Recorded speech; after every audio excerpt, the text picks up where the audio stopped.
rise and join me in observing a 2-minute silence in his memory.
Thank you so much, everybody. You may be seated, please.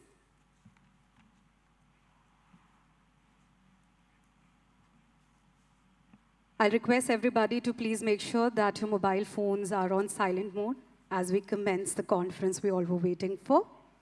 All right, ladies and gentlemen, a very good morning to all our esteemed dignitaries, distinguished guests, and respected members of the Maritime fraternity.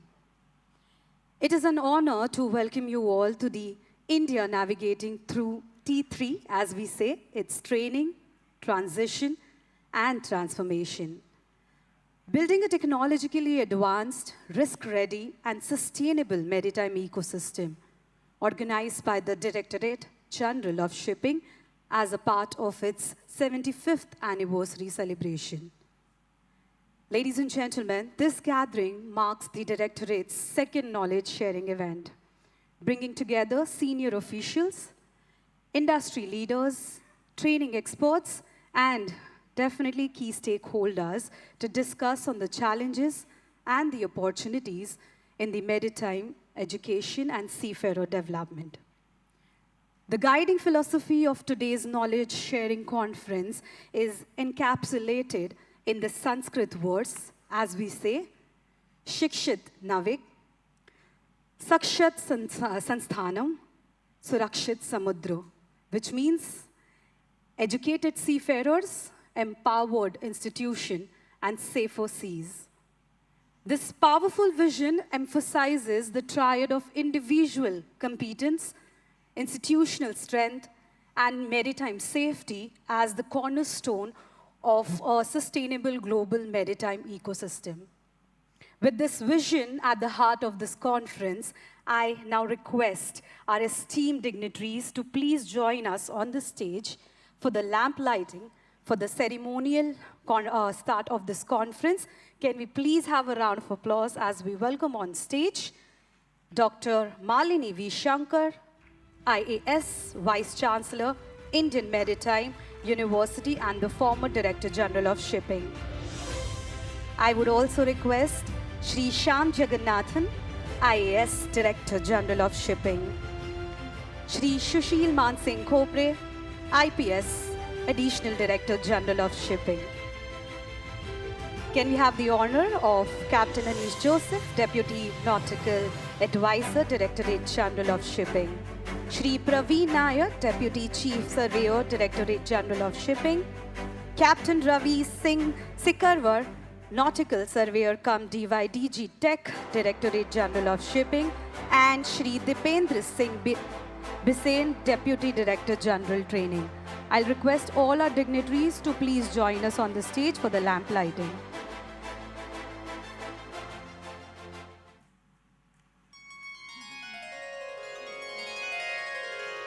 Vakratunda महाकाय सूर्यकोटि समप्रभ निर्विघ्नं कुरु मे देव सर्वकार्येषु सर्वदा।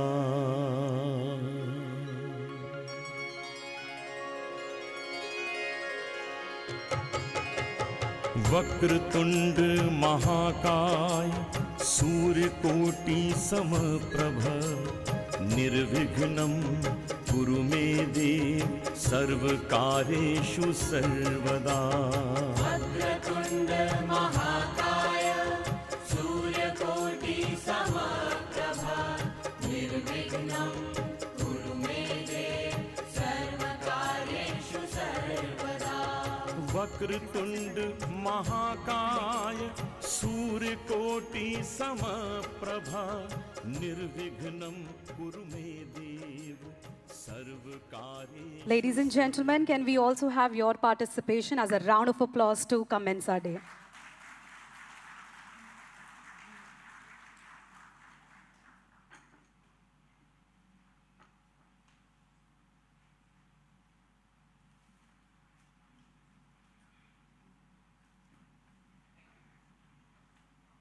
I'll request Dr. Malini to please stay back on the stage. Ma'am, can I have the pleasure of you being with us on the stage? Shyam sir, I'll request you as well to please be with us. And Sushil sir, let's have the honor of you be with us on the stage. Now that we have our dignitaries with us on the stage, I'll request Shyam sir to please welcome Dr. Malini V. Shankar. Ladies and gentlemen, once again, we are truly it's our pleasure to have you with us today. So let's give a round of applause and welcome her, everybody.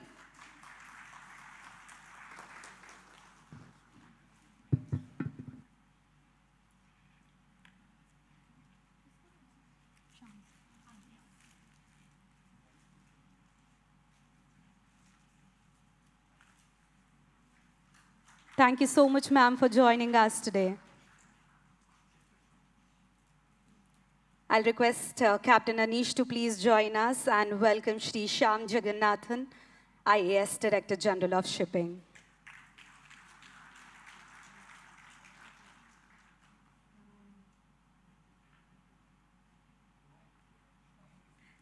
I'll once again request Captain Anish Joseph to please welcome Shri Sushil Mansingh Kopre. Thank you so much, sir. It's our honor to have you with us today.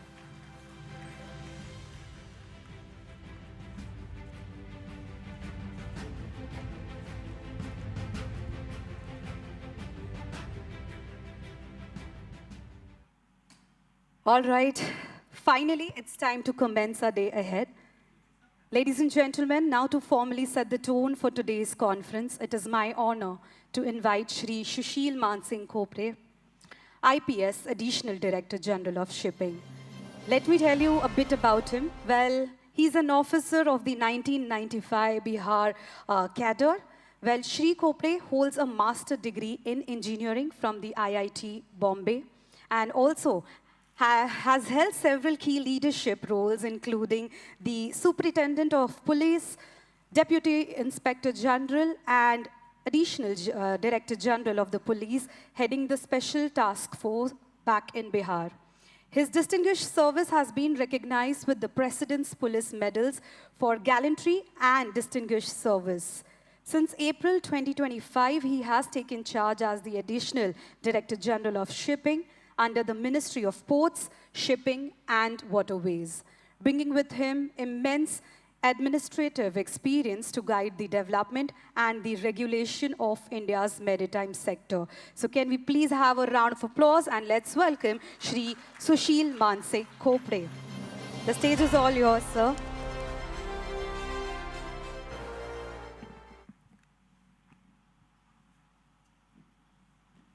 First of all, let me welcome our chief guest, Dr. Malini Shankar, Vice Chancellor, IMU.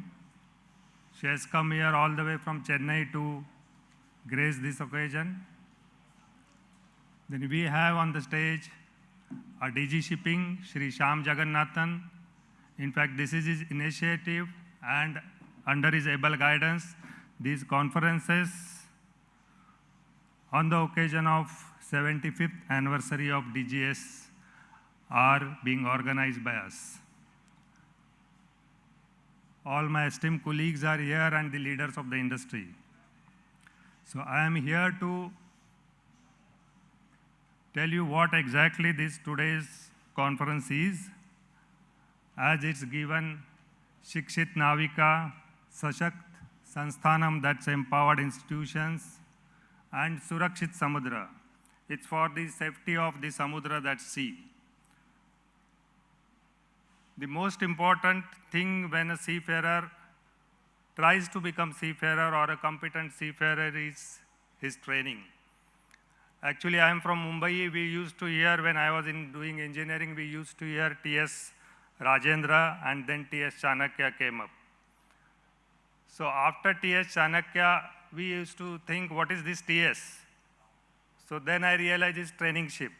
So it's a simple word, but TS gives, it's very something hi-fi, this must be some French word or something like that. We used to think that those days.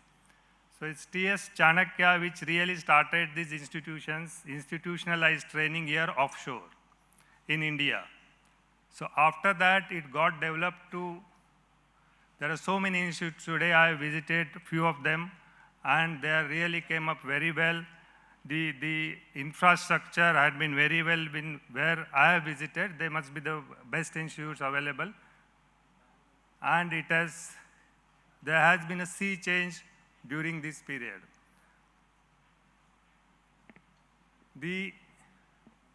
Internationally, if we speak, the STCW convention, which we follow, the IMO sets standards for training, certification, and watchkeeping.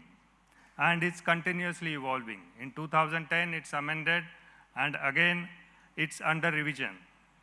So revision is for training, transition, and the transformation. That is very important. So we are looking forward to it, how we are going to transfer our seafarer from a seafarer to who is knowing what's happening present day, in the state of our technology, the new developments in shipping industry. So this revision is going on at present only because of this purpose. So DG Shipping is also taking a lot of initiatives. At IMO level, as you know, the decarbonization or the green shipping which is coming up, and for this decarbonization, there is a TOT which is developed by IMO, the training of trainers course. So this is a continuous development which is happening, and for the new technologies which are coming up, we need to be geared up for that. Because we have training institutes representatives here, we have to gear up for the new technologies which are coming up to be on the par at the world level. And we have to have the competitiveness at the world level for our seafarers. DG Shipping is taking a lot of initiatives, like they are going to develop the examinations in a way that it will be possible to have examination all our MMD centers, wherein all over India we can have exams, and it can be digital exam, so that DG Shipping has a fairer role in that. It will be from neutral. DG Shipping will be actually away from it, and the examination will be conducted, especially after digitalization. Then we have the learning management systems which are coming up. We have continuous community outreach program, making people aware also for what this seafarer's profession is and how it is useful for them professionally, and how they can go and they can join this particular profession, so that as envisaged in Maritime India Vision 2030, we are planning, or our target is to reach the 20% of the figure of the global seafarers. Right now it's around 12.5%. So we are planning to reach the target of 20% in 2030. And for that, reaching that target, we need to develop an ecosystem for seafarer right from the beginning, that is training. So training has been very important. Since I am from police service, we know it. It has, what is taught to us, they used to say it should be embedded in your cells, not only brain. So it should be in your cells. especially when I've visited one or two ships as well, where I've seen that it's not only mental, it's physically also equally tough for a seafarer to work. And for that, whenever I visited institute, I used to ask them, do you have a physical program for them? And yes, everywhere, physically, they were quite keen to do physical programs for the seafarers or the trainees. In this way forward, what DGS is doing is, DGS has taken 2 new initiatives to be on par with the global standards, whatever is happening worldwide. So one, as I said, physical and mentally also is very important, and today's society, it's really difficult to manage stress. So we are coming up with Sagar Mein Yog for mental well-being of a seafarer, and Sagar Mein Samman is a gender inclusivity program, so that a women workforce also should increase, we can increase the number of women which are working as seafarers, because no industry can thrive without taking 50% of its workforce. It's always, if somebody, an industry or a nation, if they really want to go forward, they have to include all of them. So these are various initiatives we are taking. And finally, I must say, this T3, that is training, transition, and transformation, what is the theme of today's conference. DGS is striving very hard, is working very hard, in fact, for last 75 years to meet these standards, and they'll continue to do so with all the supports from all of you. Thank you.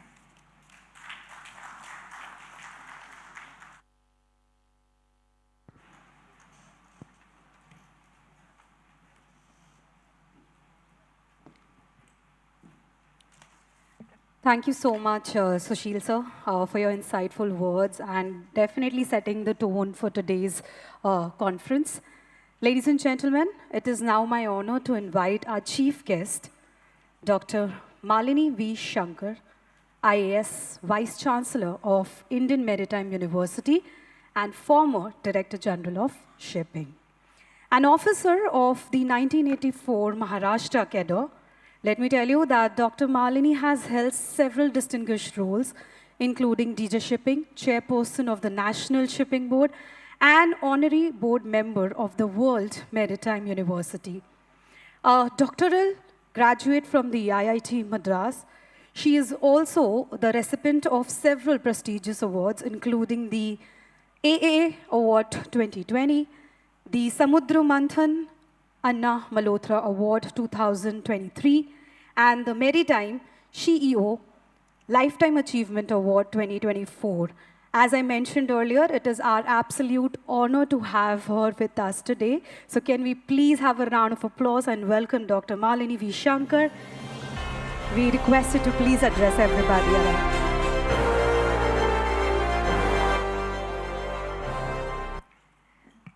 Thank you, and a very good morning to everybody. Mr. Shyam Jagannathan, Director General of Shipping, Mr. Sushil Kopre, Additional Director General of Shipping, doyens of the shipping and the larger maritime industry. It's my pleasure to be here with you today. My felicitations to the DG Shipping and entire team and the associates for organizing this 75th anniversary celebration spread over several events during the past few weeks and going into the next few weeks. My felicitations also for coining the appropriate term, Shikshita Navika Sashakta Sansthanam and Surakshit Samudra. Very, very appropriate, covers the entire gamut of responsibilities that the DG Shipping has before them. It's wonderful to be amidst all the brave and resilient souls who form the backbone of the maritime industry, our Indian seafarers and the associated shore professionals. You are aware that unlike most of you, my entry into the shipping world is not through the ship's gangway, but through the governance door. When I joined, I don't know whether Mr. Kopde knew what DG Shipping does, but when I joined, my colleagues asked me, do you know what your responsibilities will be in DG Shipping? I said, first let me join, go sit on the chair, understand, and then I will share. And I remember during my initial days, I said, there were lots of this feedback coming. We do so much work, and nobody knows what we do. Well, it's behind the curtain work like some other professions in the world. And I think since then, there has been an attempt on the DG Shipping side to actually reach out to the masses, reach out to the public, and actually share their thoughts, share the information on what the DG Shipping does. But DG Shipping was one of my most cherished assignments. And Captain Sagi is sitting there. I remember once he told me, he reminded me that I got what I wanted, a dream job. He reminded me that I had mentioned to him several years earlier that DG Shipping was my dream job. And I forgot all about it till Captain Sagi reminded me. And a fitting finale to my career in the civil service. So as a non-shippy, as a non-engineer, a non-technical person, a non-captain, what did I have to do in the shipping sector? So I looked at something which has been dear to me through the years in my career, which is social capital. Number one, training and education of seafarers. Number two, their well-being. And number three, the measures and policies that would make life easier for them and thereby enhance their standing and participation in the global workforce.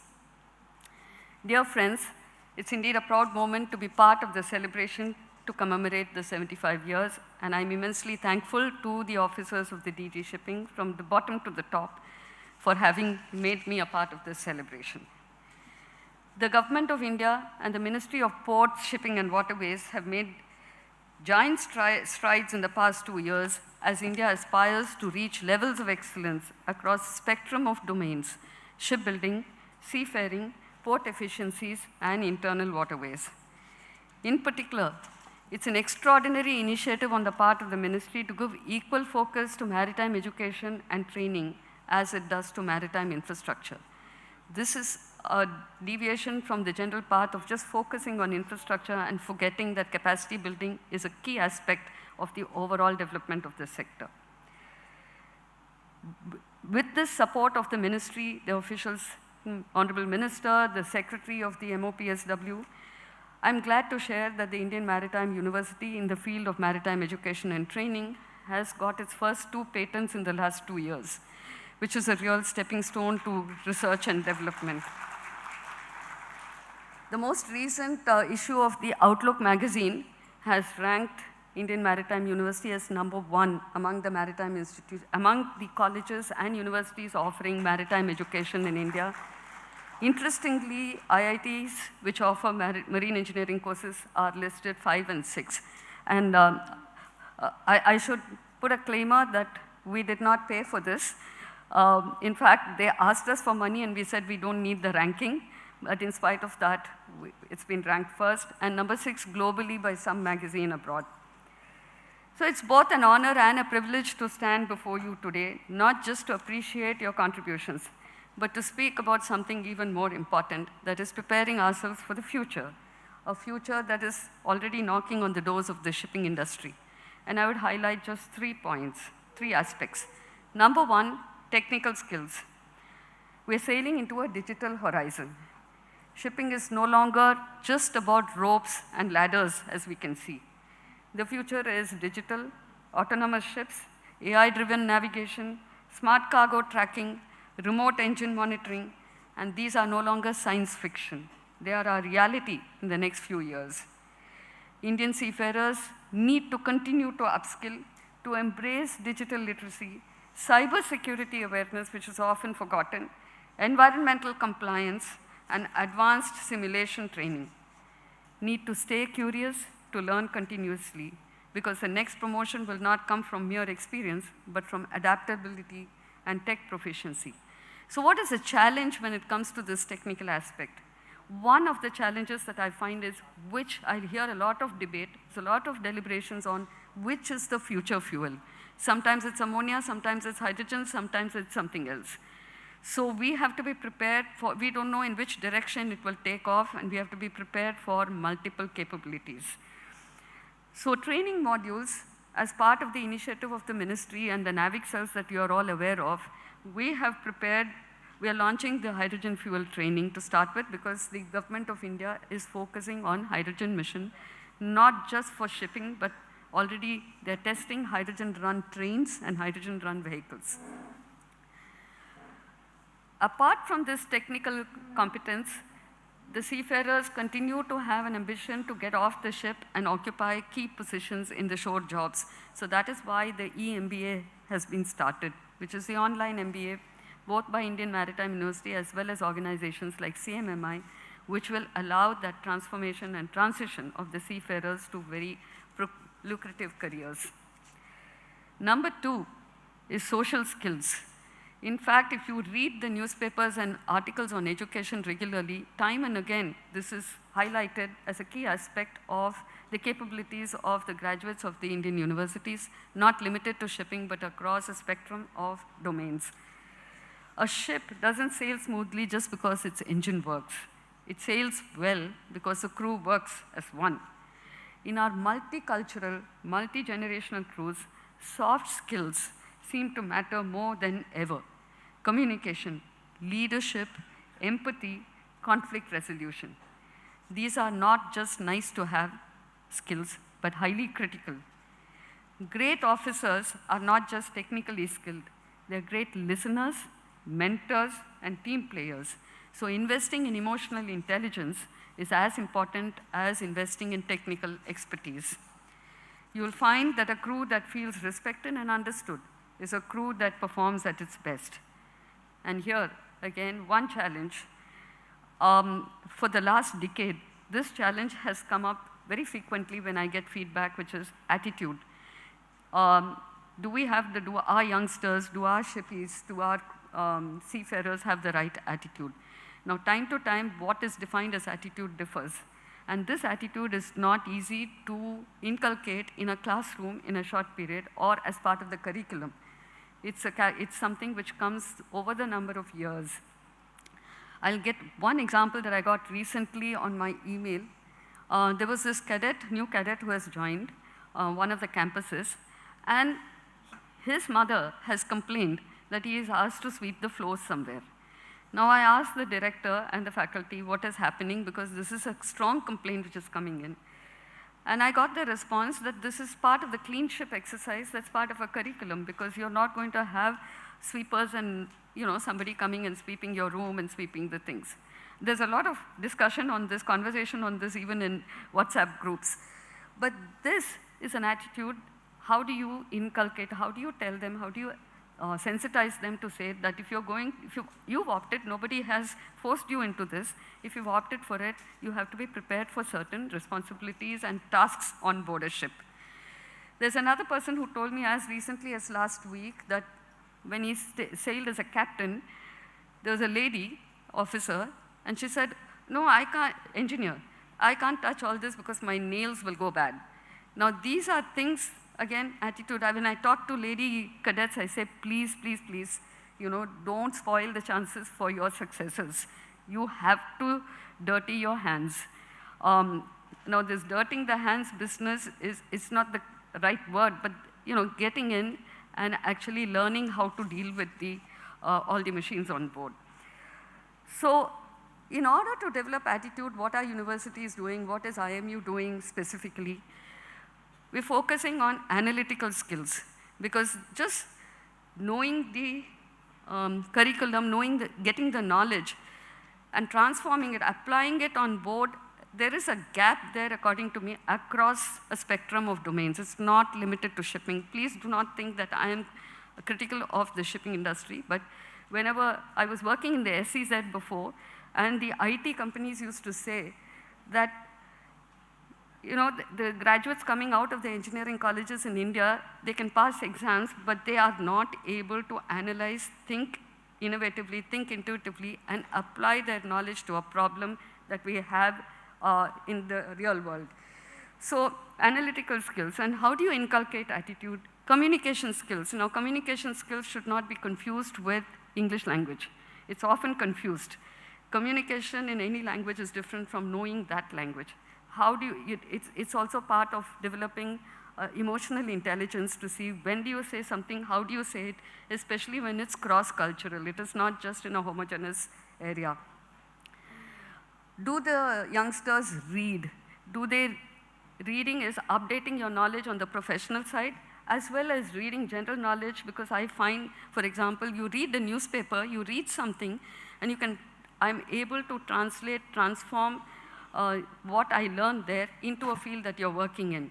And that's something that the younger generation has to be encouraged to do. So we introduced book review in the IMU as part of the curriculum, which is, you have 20% for internal assessment. Initially, there was a lot of resistance, not from the students, interestingly, but from the faculty saying, oh, we have to read the books, and how do we know?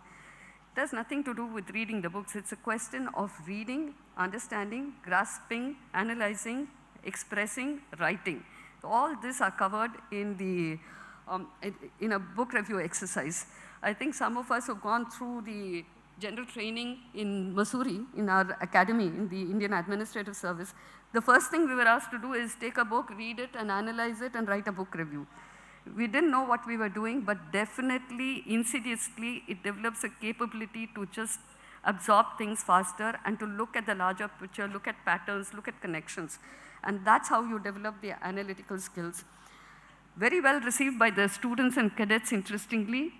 One of them told me that reading a book, she was reading it for the first time, and it has changed her attitude towards life. That's the kind of transformation that one can achieve.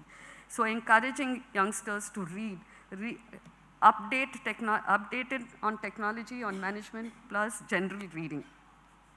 Third part, which has become very, very critical and important in recent times, is mental well-being. I call it anchoring the mind in stormy seas. Life at sea is obviously very demanding, we all know that. Long contracts, isolation, uncertainty, family separation, all that takes a silent toll on mental health, and it's time we normalize talking about it. But we also have to place it in the right context that this mental health is not limited to shipping. So let's not eulogize it or exaggerate to say this is only shipping. Of course, it is more critical because you're away from the family and you're not communicating, etc.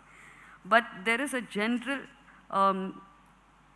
increase in problems with well-being across the younger generation.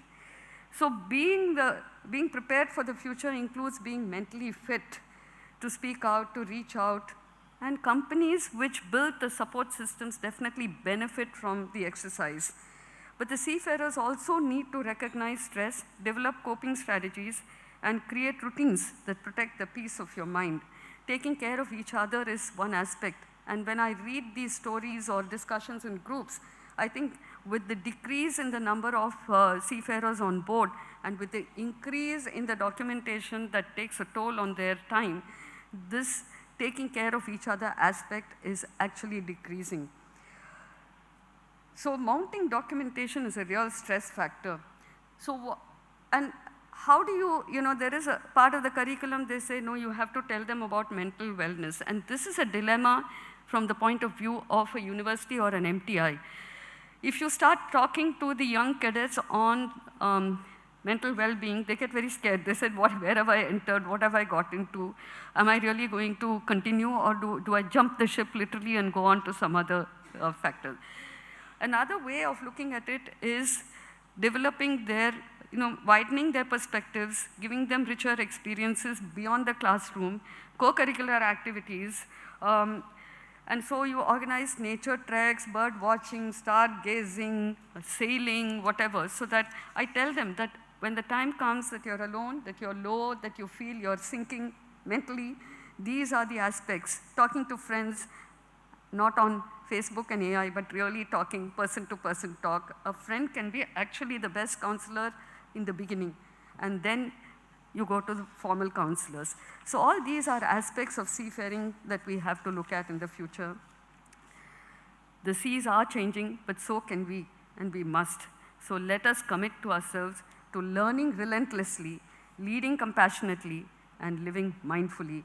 because the future does not belong to the biggest ships. It belongs to the best prepared crews. Thank you, safe sailing, and best wishes to the Director General Shipping and his team for all their endeavors now and in the future. Thank you for having invited.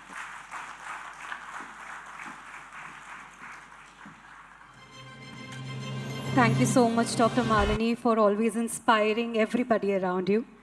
Ladies and gentlemen, with that, we now move on to the introduction on the STCW report, Nautical.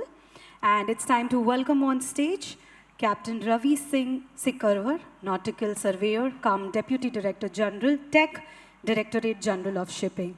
Ladies and gentlemen, let me tell you that with over 15 years of experience at the India's national shipping carrier and more than 2 years in the Indian Maritime Administration, Captain Ravi brings deep expertise in the maritime operations, regulatory compliances, and seafarer certification. Well, at the Directorate, he oversees crucial functions including the examinations, the certifications of seafarers, STCW compliance, SOLAS regulations, and definitely the training standards. Well, the man himself is right here. Can we please have a round of applause for him? And the stage is all yours.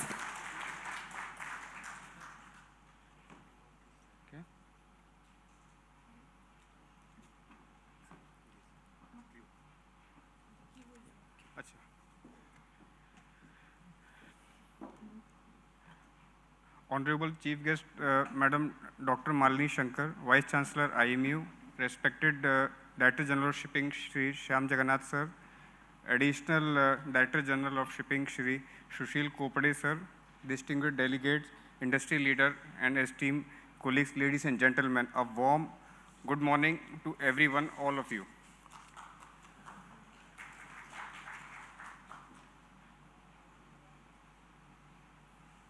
Okay. As we gather together for this conference on Shikshit Navik, Sashakt Sansadhan, and Surakshit Samudra, I would like to draw your attention to the very heart of our global economic engine. The simple truth is that over 90% of world's trade, everything from fuel in our car to food on our table, travels by sea. The vast network is undeniable backbone of our global economy. And if the shipping is the backbone, then our seafarers, Navik, who are the lifeblood for it. So this is our India's maritime strength, where we have 12% of our global seafarers. India aims to expand it to 20% by this decade end. And presently we are having around 350,000 active seafarers presenting globally. And seafarers are engaged in strategic national assets worldwide, and it represents India's maritime leadership on our global stage. In our report, which is divided into two parts, Part A and Part B. Part A tells about the certification part, which is done by the MMDs and the DG Shipping, and the Part B deals with the maritime training institutes and their performance in the examination system. As we can see, in last year, 2024, we have got more than 3,500 COCs issued on foreign-going ships, and COPs, 22,654 COPs, and it is highest in the last 5 years. And with respect to COPs, it is more than 10,000 COPs, which include nautical watchkeeping and able seafarer deck. And in our report, MMD Mumbai is having the highest number of figure for polar COPs, and also we had done certification for a transition of Indian naval personnel to Merchant Navy 2024, wherein certificate of proficiencies were issued to the Indian naval personnel who had done training in Indian Navy as per DGS Order 16 and 17. And this statistics is for the Maritime Training Institutes and their performance for second mate foreign-going ships. Anglo-Eastern, New Delhi has achieved highest pass rate for 73.24%, and for first mate foreign-going ships, chief mate, Shape Institute Panchkula has recorded 72.4 pass percentage, showing strong academic delivery across the phases. And for master foreign going ship, Masa Chennai achieved the highest pass rate of 77.27%, reflecting excellence in advanced training. Further, there are modernization in examination initiatives which we have we can see where we have launched our NCV deck cadet scheme, because in last 10 decades what we have seen, there is a steep decline in the NCV officers in our domestic trade. So we have launched this NCV deck cadet scheme where GPA rating with 1 year of sea service experience, they can apply for the NWK examination and can come faster. And this will build our domestic economy, domestic maritime trade also.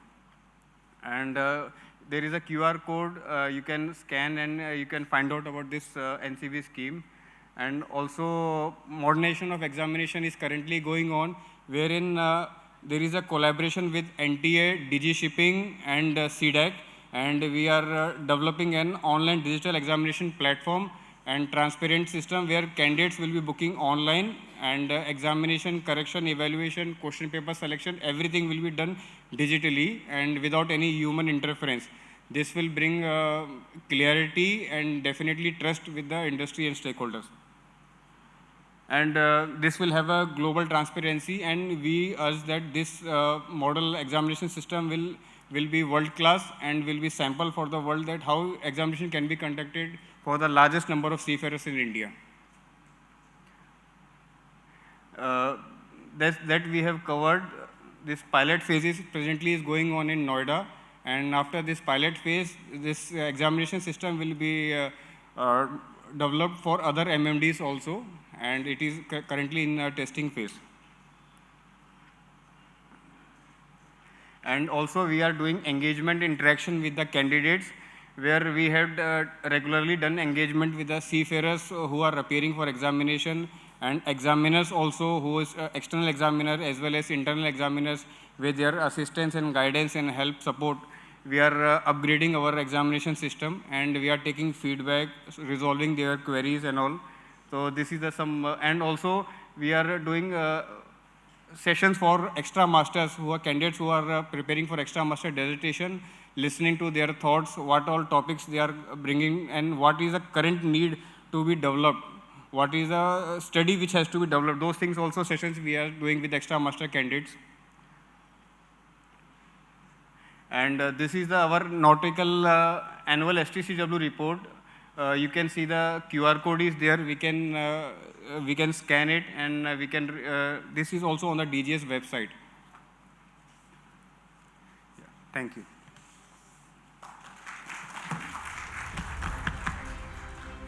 Thank you so much. I'll request Captain Ravi to please stay back on the stage with us. All right, everybody, now that we have the insight about the STCW report, I think it's time to officially launch the report right in front of us. I'll request our dignitaries to please step forward to do the honor. I will also request Captain Anish Joseph and Captain R.K. Moduli, former nautical advisor, to please join us for the honor.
proceed with the information and explanation on the STCW report engineering, and it is my privilege to welcome Shri Praveen Nair, Deputy Chief Surveyor, Directorate General of Shipping.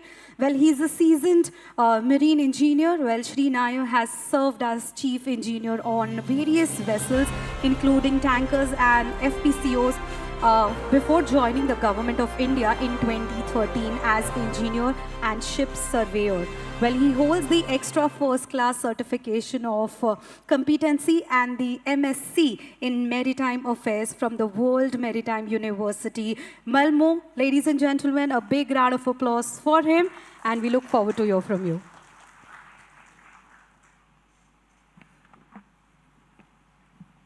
A very good morning.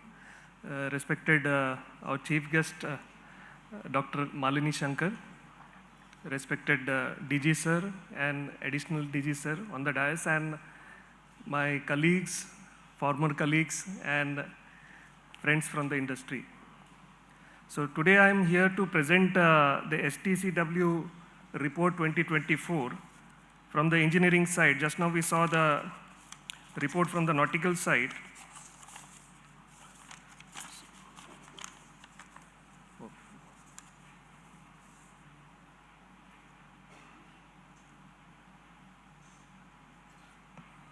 So in the year 2024, we also broke many records. So as you can see, what we have on screen is MEO Class 1 COC issued in the year 2024. It's the highest that we had in the last 5 to 6 years. We had about 626 COCs issued for MEO Class 1. The next, what we have is MEO Class 2.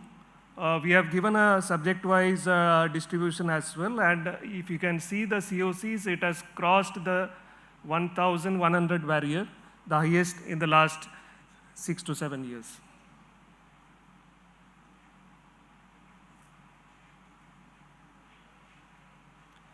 Same with MEO Class 4. Over 2,500 COCs issued in the year 2024.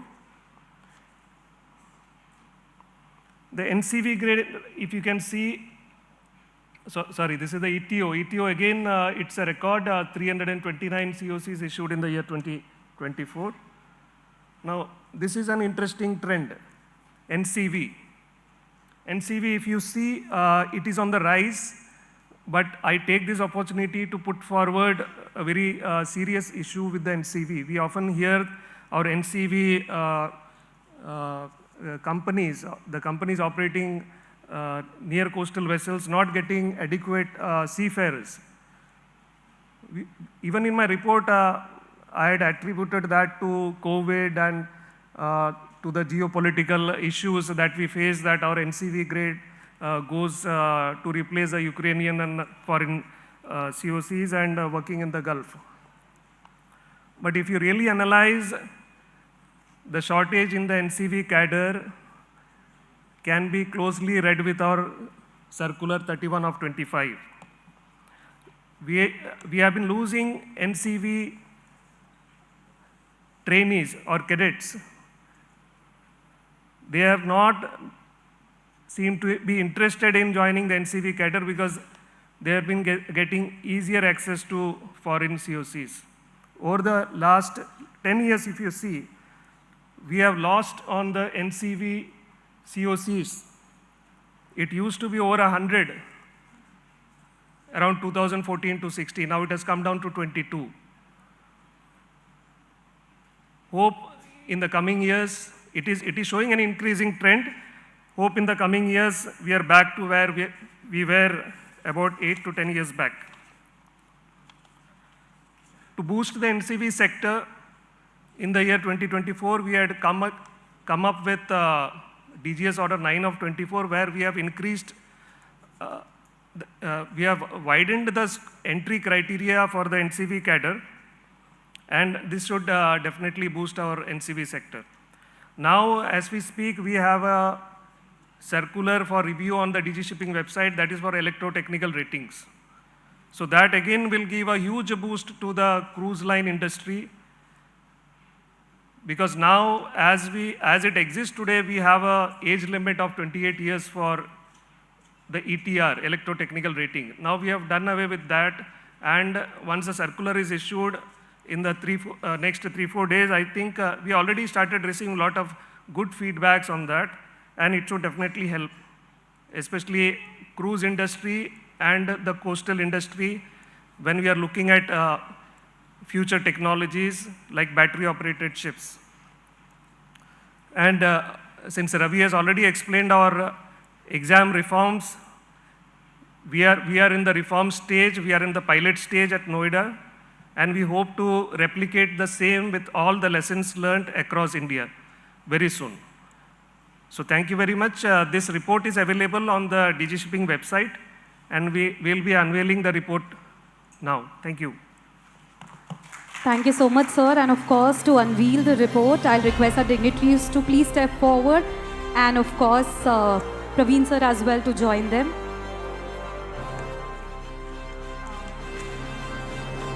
I'll request Shri Aniruddh to please join us on the stage for doing the honor.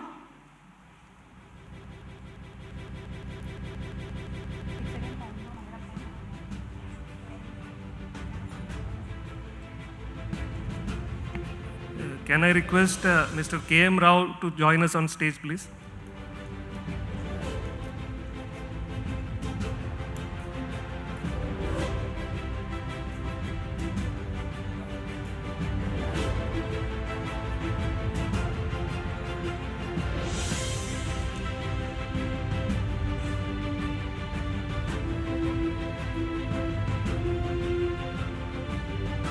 All right, finally it's time to unveil the STCW report, engineering.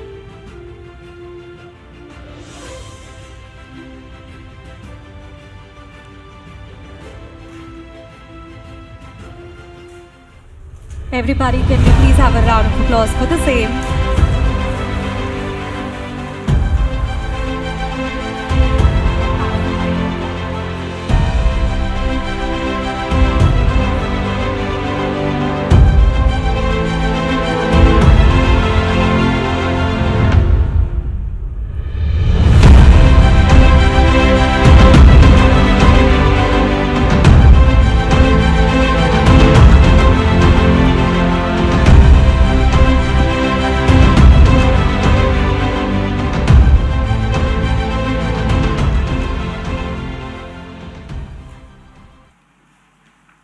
Once again, a big thank you to all our dignitaries. All right, so with this, we can now move to the explanation and, of course, the discussion on the Comprehensive Inspection Program, that is the CIP report. Well, it's time to welcome Shri Dipendra Singh Bisan, well, Deputy Director General Training, Directorate General of Shipping, well, with over 24 years of experience in the public administration, maritime governance, and international maritime law. Well, Shri Bisan is both a seasoned administrator and a maritime law expert. Let me tell you that a graduate in the mechanical engineering, he also holds an LLM in international maritime law with the distinction from the IMLI Malta. In his current role, he leads key portfolios including training, personal and finance, and has been instrumental in strengthening the maritime education, digitalization of the governance system, and aligning the India's framework with global conventions. We highly look forward for this one. Please, everybody, can we have a round of applause for him?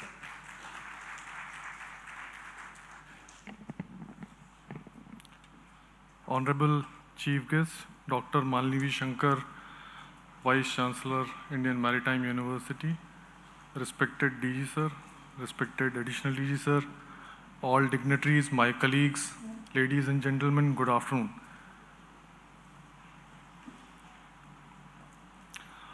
Comprehensive inspection program is nothing new to the industry. It has been introduced since 2014.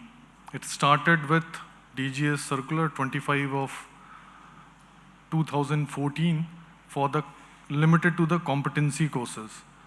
Later on in 2016, it has been further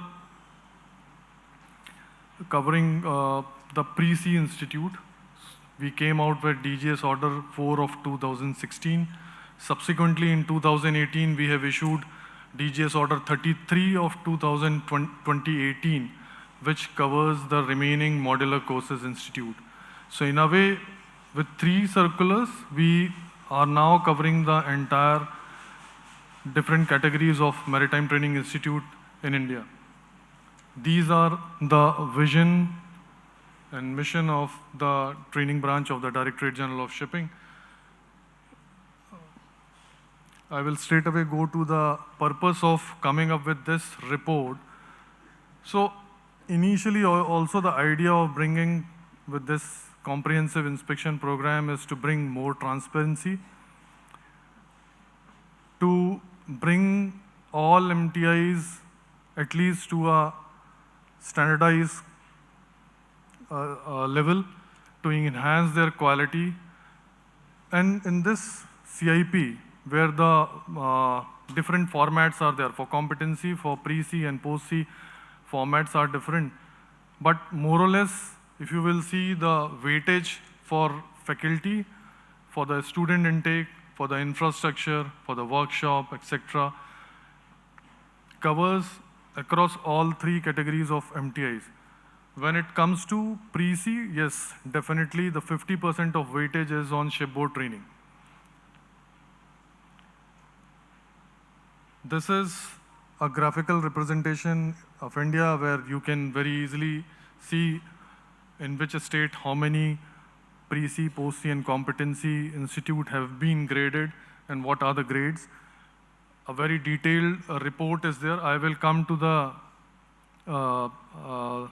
to explain why we have come out with this CIP as well. So out of 176, you can see CIP grading has been done by 127, whereas presently 17 has been under suspension, and there are 12 new institute, because every maritime training institute, new maritime training institute, they need some time. Generally, we give 6 months to 1 year so that they can complete this, they can undergo this CIP. There are few institutes whose CIP has been expired, so we are going to take action against these MTIs. This data gives this indicates which RO is conducting how many CIPs. So from this, you can very clearly make out that yes, DNV has conducted around 47 CIPs, followed by IRS and Lloyd Register. If you will see, out of 176, out of 127 CIP done, 76 are graded as A1. That is almost 60% of MTIs are graded A1.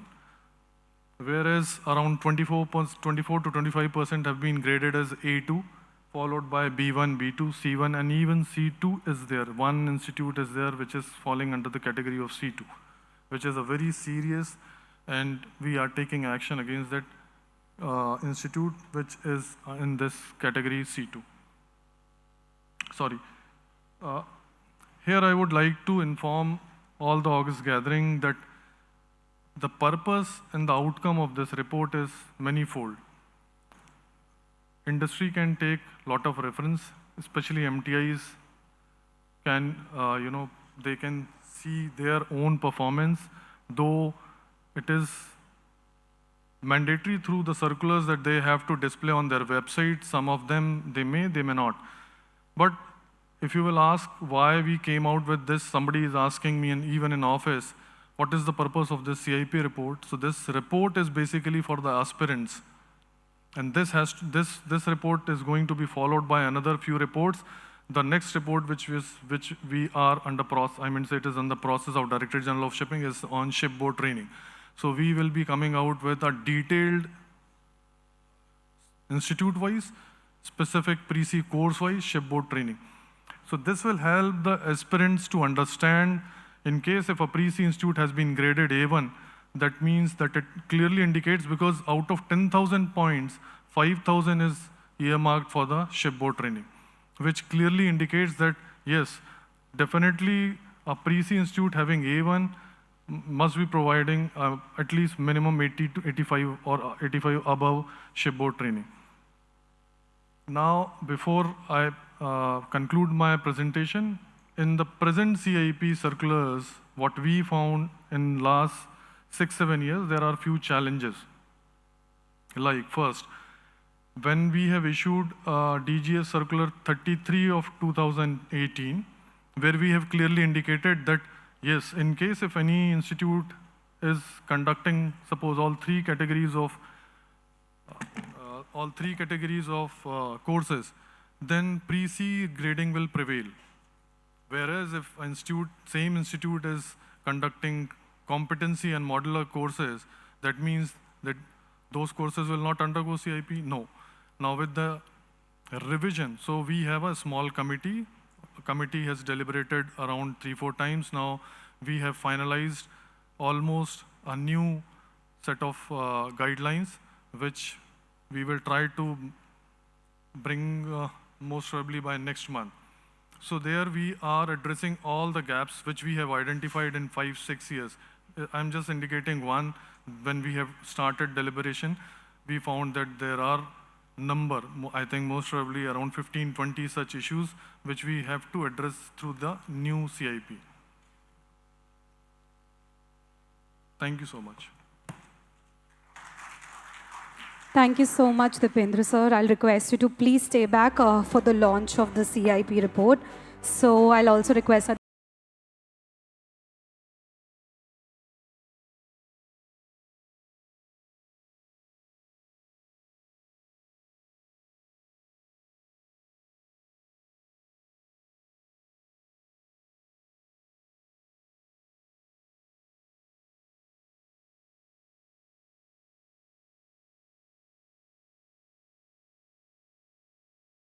round of applause for the launch of the CIP report.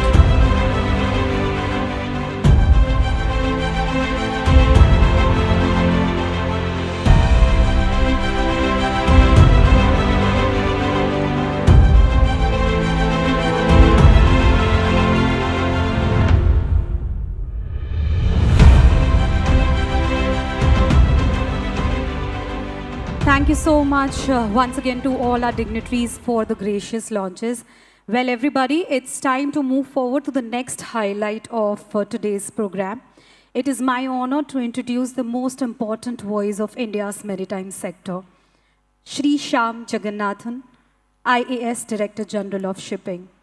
An officer of the 1997 Assam Meghalaya cadre, let me tell you, Shyam sir assumed charges as the Director General of Shipping on 3rd July 2023. With over 2 decades of distinguished service, he has held key leadership roles across Assam and Kerala, superheading reforms in finance, taxation, exports, and governance. Today, as the head of India's apex maritime regulatory authority, well, he leads the Directorate in shaping the country's maritime growth, ensuring safety, efficiency, and sustainability. And of course, steering India towards the vision of Maritime India Vision 2013. Ladies and gentlemen, I would request all of you, not just me, to welcome the man himself. Can we please have a round of applause for Shri Shyam Jagannathan, IAS, for the keynote address.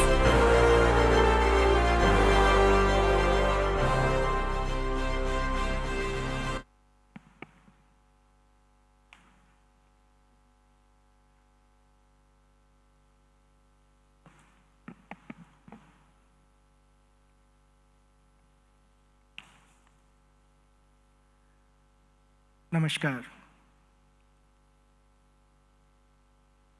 Respected Dr. Malini Shankar ma'am, Honorable Vice Chancellor, Indian Maritime University and former Director General Shipping, our chief guest for this 75th anniversary event of DG Shipping, Madam as a personality has always been a guiding beacon. She has steered the DG Shipping office so ably as a Lady Director General of Shipping. And today, as she mentioned, IMU is reaping academic laurels, not just nationally, but also globally, with ma'am as the Vice Chancellor. We are grateful for your kind presence here, ma'am.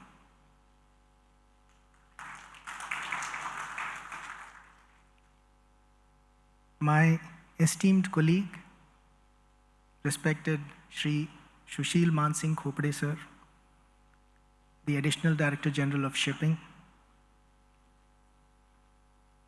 I am indeed privileged to have his company in the Directorate General of Shipping. With his immense expertise as a security professional, I am certain Sir will give yeoman contribution for niche aspects such as the ISPS, the formulation and deployment of the Bureau of Port Security, and also, with his joining, several issues with the Ministry of Home Affairs for shore leave, for issues of operational reasons in crew branch and training have already taken shape. We look forward to your contribution, Sushil sir. I'm also grateful on this 75th year to all my esteemed colleagues here. There are stalwarts and doyens. Captain Sagi sir is here, Captain Mudli sir is here. All of you, Madam Sonali is here, the first chief engineer, lady. Each one of you has contributed to where India as a maritime nation with its stature and a resplendent future has reached. I'm indeed indebted to my esteemed colleagues, Shri Praveen Nair sir, for his leadership under Shri Ajit Kumar Sukumaranji, the Chief Ship Surveyor.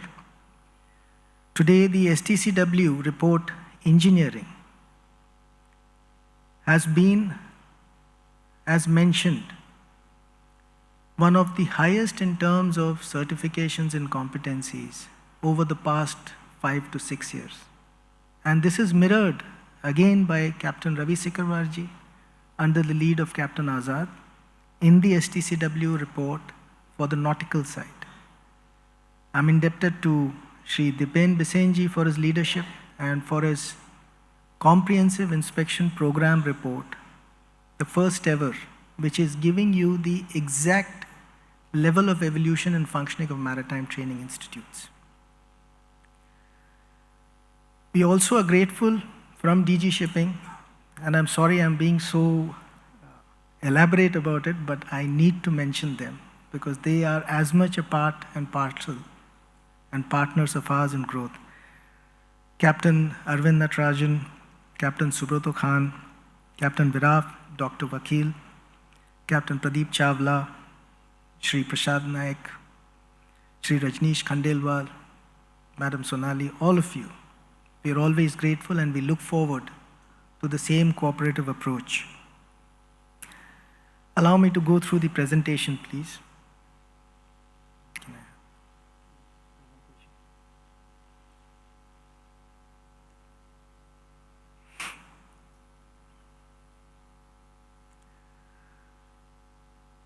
Esteemed guests, in today's landmark event, as we commemorate 75 years, the theme Shikshita Navika, Shashakta Samsthanam, Surakshita Samudraha resonates in the 3 T's: training, transition, and transformation. And this is towards a singular objective. We navigate to a specific destination, which is building a technologically advanced, risk-ready, and sustainable maritime ecosystem.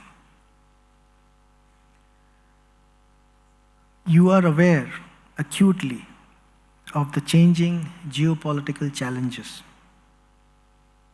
the very immediate concerns of tariffs, disruptions in liner trade, Russia, Ukraine, Iran, Israel, conflict hotspots which flare up without any warning. Even in our own neighborhood, Operation Sindoor.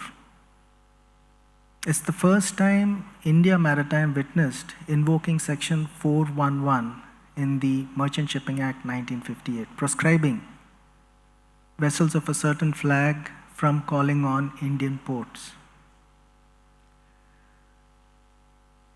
While we work in such difficult environment, sustainability and technology remain those two constant pillars in a continuously changing environment. But the entire Indian Maritime Administration is gearing up for this challenge. We have the presence of Shri Ash Mohammed Sir here, who is the Deputy Director General, Merchant Shipping Law. Nearly 15 years of dedicated commitment has today in the monsoon session of Parliament resulted in the Ministry of Port, Shipping and Waterways being the ministry under the lead of the Honorable Union Cabinet Minister Shri Sarbananda Sonowalji to have the highest number of bills passed. You had the Merchant Shipping Act, the Coastal Shipping Act, the Carriage of Goods by Sea Act, the Bills of Lading Act, and the Indian Ports Act. And under the lead of the Chief Surveyor, at the IMO, this October you will be witnessing an extraordinary session for the MEPC, which will basically deliberate and have a telling impact on the future for the GFI compliances. And while all this change is happening, 75 years of dedicated service by the Directorate General of Shipping is also changing to the Directorate General of Maritime Administration. You'll have to now permit me to run through the presentation because I wouldn't want to take too much of time. As I mentioned, T-Cube, training, transition, transformation. Training to build world-class human capital. Transition, as I mentioned, sustainability and technology as two constants. We need to have our human capital on top of these two changing paradigms. And the third T of the T-Cube is transformation and leveraging technology to drive excellence exponentially. I've spoken on the legacy, and we look forward to your guidance as we go ahead in this journey. This is what I mentioned. The entire focus in this specific niche event is on T-Cube. The Maritime India vision and the Amrit Kal vision. It is a dream aspiration. The Maritime India vision has 4 pillars, largely concerning training and the human capital. Research and innovation, maritime knowledge clusters, strengthening maritime education and training, the CIP which we basically mentioned for administration, strong ecosystem for seafarers, and of course, effective grievance redressal and support and encouraging careers at sea and also onshore in the maritime domain. The Maritime Amrit Kal vision is a specific emphasis by the government. It looks at 80 lakh crores of investment running up to 2047 and is boosting the entire contribution of the blue economy from the levels of 4.5% of the GDP to close to 12.5% in value terms. This was spoken about during Sri Bisen's presentation on the CIP. While the IMU as the central university is the academic lead. We have 81 pre-C, 95 post-C institutions, and approved intake for the pre-C is close to 24,000.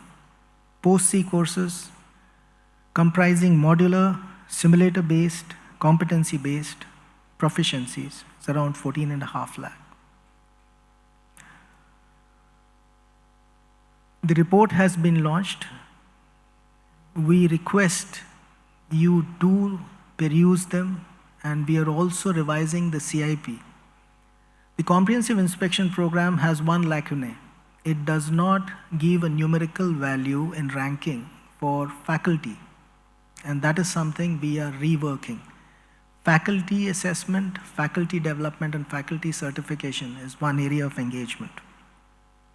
However, the commitment to quality, ladies and gentlemen, is in the three reports, the STCW Nautical, Engineering, and the CIP, which we have put out today.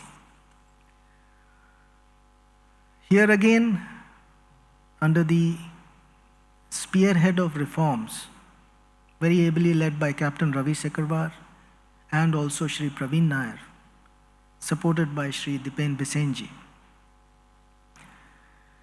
we are completely digitizing the entire process of COC written and oral, and DG Shipping will not have any control on the processes.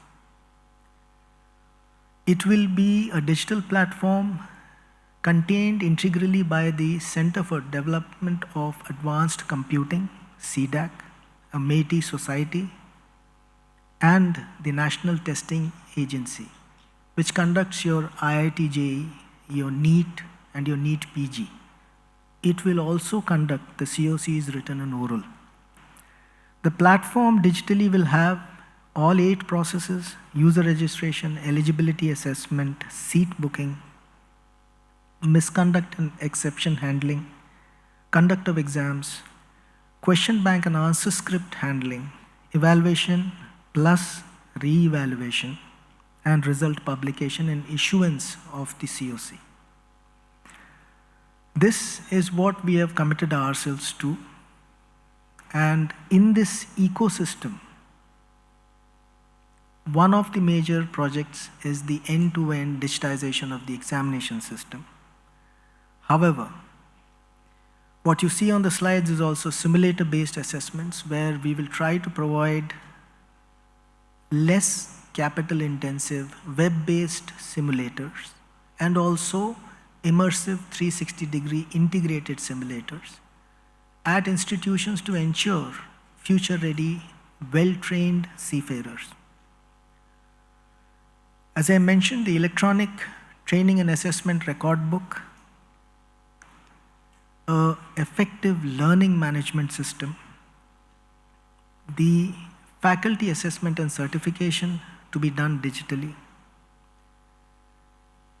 and immersive and technology-aided learning processes, which initially are being innovated by institutions like HIMT. I wanted to also underline and request your cooperation for 2 specific aspects. The first is zero tolerance for fraud in maritime training. No more getting misled or asking young citizens aspiring for an honest and reputable career to be cheated at the very beginning. We will engage extensively on the social media, and also wherever there were institutional shortcomings, the recent orders of 31 of 2025 and 8 of 2025 are basically the DG Shipping wearing its commitment on its label. We are going to upgrade the technology stack for the comprehensive inspection program and also bring in dynamic batch sizing. Dynamic batch sizing would mean for an existing maritime training institution, for an authorized batch strength, if the requisite percentage of ship on board training and subsequent placement by way of MOUs with RPSLs is not undertaken, the batch dynamically gets reduced for the next batch for the said institution. We also need to put in a lot of respectability and visibility to merchant navy. My eminent colleague Sushil Sir mentioned, while he was during his academic days at the IIT doing his engineering, he had heard about T.S. Chanakya.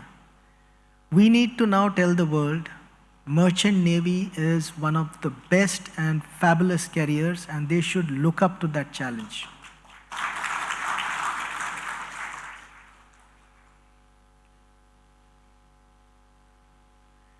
Sagar Mein Samman, honor for women at sea and on shore.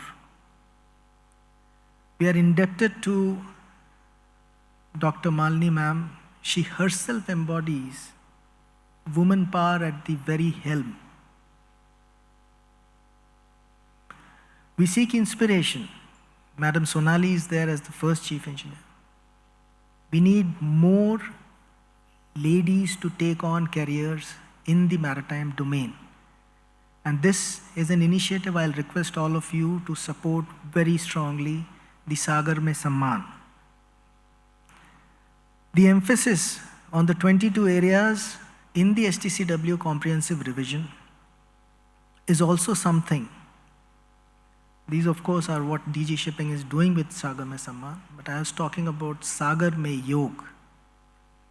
22 areas in the STCW comprehensive revision.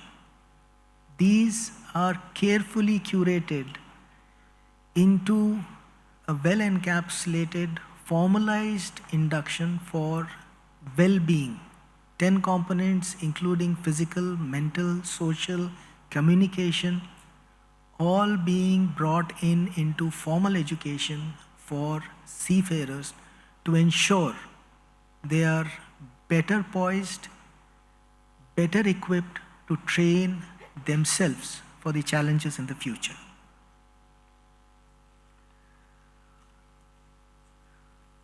Navigating transition is something which is not easy. We've talked about green shipping, we're looking at decarbonization. So many things which are not known. Madam Malini mentioned, which fuel? Is it green hydrogen? Is it ammonia? Which will be the transitional fuel? Will it be LNG? What about methanol? Now, all these lines need to be brought together technically to equip the very precious human capital that is going to look at things. The automation, maritime autonomous surface ships, the level of automation will need that kind of skilling infrastructure to ensure you're comfortable with changing technology platforms. We have come out with the National Green Shipping Policy. We are working on alternate fuels maritime as dedicated capacity building connects. We are also looking at a center of excellence regionally. We have proposed, along with the Shipping Corporation of India, the Indian Ocean Region Center of Excellence for Sustainable Maritime Transport. Mr. Anirudh Chaki is leading that venture, and I am sure it will be one of those repositories of knowledge leads that will transition and handhold Indian maritime for times to come. While we look at the transition, I would also mention Directorate General of Shipping was focused on mercantile marine, platforms that were largely propelled, and on a requirement of special purpose licensing for non-propelled platforms under the MODU code. But Directorate General of Maritime Administration will look much more closely regulation-wise and facilitation-wise at ports, at shipyards, at ship recycling centers with the Hong Kong Convention coming in. It will also get into offshore operation regulations for safety. It's an integral part of SOLAS, as also inland water navigation safety and protocols. Ladies and gentlemen, one slide for the T-Cube, what we intend to do: upgrade the MTI module, institutionalize a learning management system, simulators and web-based simulation, digitization of the training and assessment record, centralized attendance in the Maritime Training Institutes, dynamic batch sizing, faculty development program, and use of AI and immersive learning tools. We seek your guidance and advice, as globally too, the STCW convention is going through a comprehensive revision. I request you to join hands with us as we serve the nation and take it forward in the maritime domain to ensure that we have a safe, smart, sustainable, and secure maritime future. Jai Hind.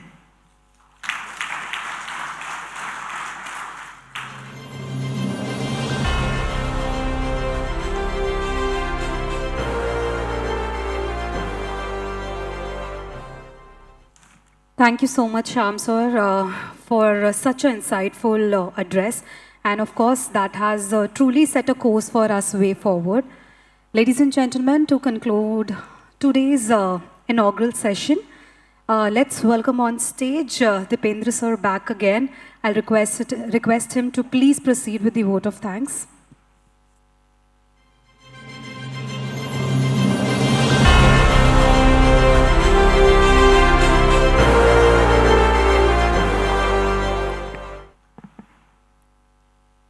Once again, respected dignitaries, esteemed speakers, distinguished participants, it is both an honor and privilege to deliver vote of thanks on behalf of the Directorate General of Shipping for this August gathering. At the outset, I extend my heartfelt gratitude to Dr. Malini V. Shankar Madam, Vice Chancellor, Indian Maritime University, and former Director General of Shipping, for gracing this occasion as our chief guest and sharing her invaluable thoughts. Ma'am, your tenure as IMU has been transformational. You strengthened the foundation of maritime training and education in India. On a personal note, I remain deeply indebted to you for having entrusted me during your tenure. If you remember, even I have joined hardly 6-7 months, Directorate General of Shipping, and when you joined, you have bestowed a lot of responsibility. Actually, you have put a lot of your confidence on us.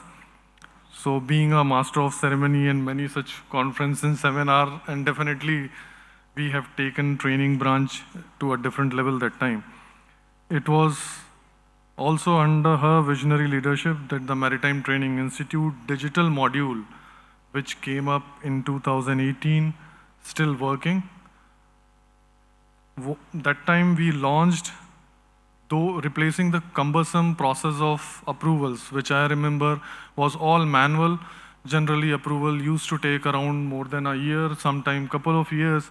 Still, files are moving within DG Shipping and MMD. Now, since 2018 till date, everything is online. I hardly see any institute coming to DG Shipping for any paperwork. Everything is online since that day. But now, with the change in lot of technology and all, today we are striving to revamp and modernize that MTI module.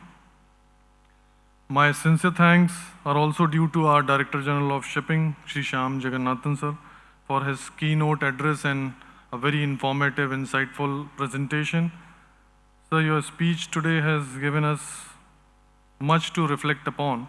You reminded us, you started with human capital, which is our most valuable asset, and that India already contributing 12%, aspiring for 20%, considering keeping in view that MIV 2030. Your emphasis on comprehensive training reforms from the revision of STCW standards and training manual to us creation of fully digital examination ecosystem with transparency and zero tolerance for fraud resonate deeply with all of us. Equally significant was your call for a transition towards sustainable and green shipping with India's bold commitment to decarbonization, alternative fuels, and green port initiatives. And finally, your vision of digital transformation through initiatives like eSamudra, web-based simulator, digital record room, so on and so forth, set a clear pathway for making India's maritime administration future-ready. These insights, sir, have not only inspired us, but also reinforced our shared commitment to training, transition, and transformation, the very theme of this commemorative conference. I also extend my gratitude to Shri Sushil Mansingh Kopre, Additional Director General of Shipping, for his welcome address and for steering the training branch into the age of data-driven policy. It is through his guidance that we now have analytical reports such as CIP, and as I have mentioned that time, we are working on all few other such reports under her active preparation. So such initiatives are setting new benchmark in evidence-based regulation. A very special word of appreciation goes to my colleague, Shri Praveen Nair, Deputy CS, and Captain Ravi Sikarwar, Nautical Surveyor, for their meticulous efforts in presenting the STC report for Nautical and Engineering Wing. The report launched today reflects months of their painstaking work, collating inputs. They are not just statistical compilation, but a roadmap for strengthening compliance, competence, and global standing of Indian seafarer training. Your dedication deserves our highest commendation. Ladies and gentlemen, the inaugural session today has set a perfect tone for the deliberation ahead. The insights shared by our dignitaries and the work unveiled through the reports reaffirm our collective commitment to training, transition, and transformation, the three pillars on which India's maritime future must stand. On behalf of the Directorate General of Shipping, I once again express my profound gratitude to all our esteemed speakers this morning. Thank you so much.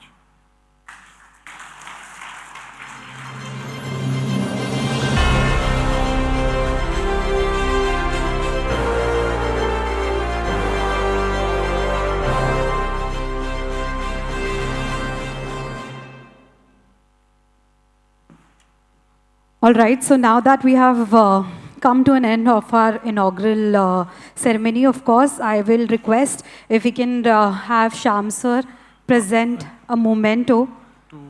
To our chief guest, Malini Shankar Madam.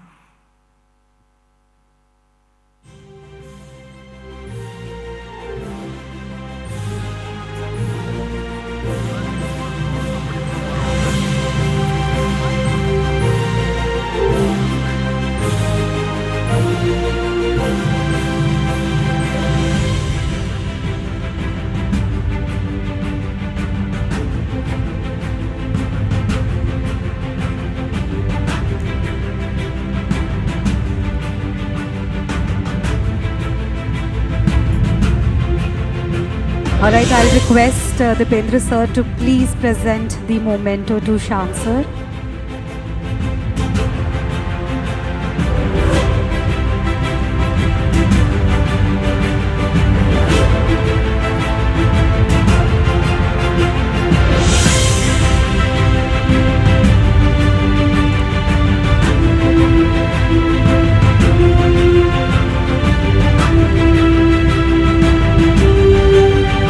I'll also request Dipendra sir to please felicitate the memento to Sushil sir. Everybody, a big round of applause.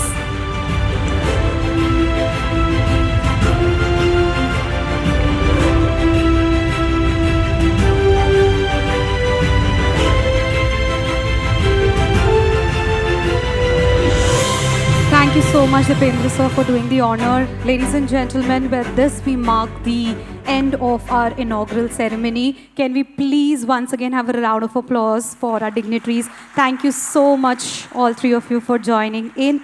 I'll request you to please have a seat with us as we look forward to move ahead with the first session of the day.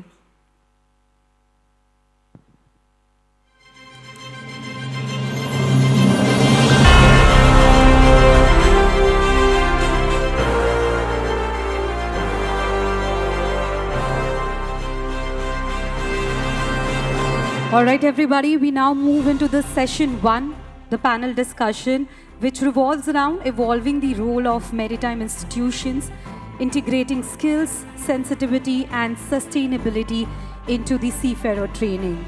Moderating this session is a true trailblazer, Ms. Sonali Banerjee, Principal Surveyor, Indian Register of Shipping. Ladies and gentlemen, she is India's first lady marine engineer and the first woman to hold a chief engineer's license in the Indian Mercantile Marine. With rich experience at sea and definitely ashore, she is also a strong advocate for gender diversity and sustainability in the maritime world. Ladies and gentlemen, once again, can we have a round of applause for our moderator for this session, Ms. Sonali Banerjee.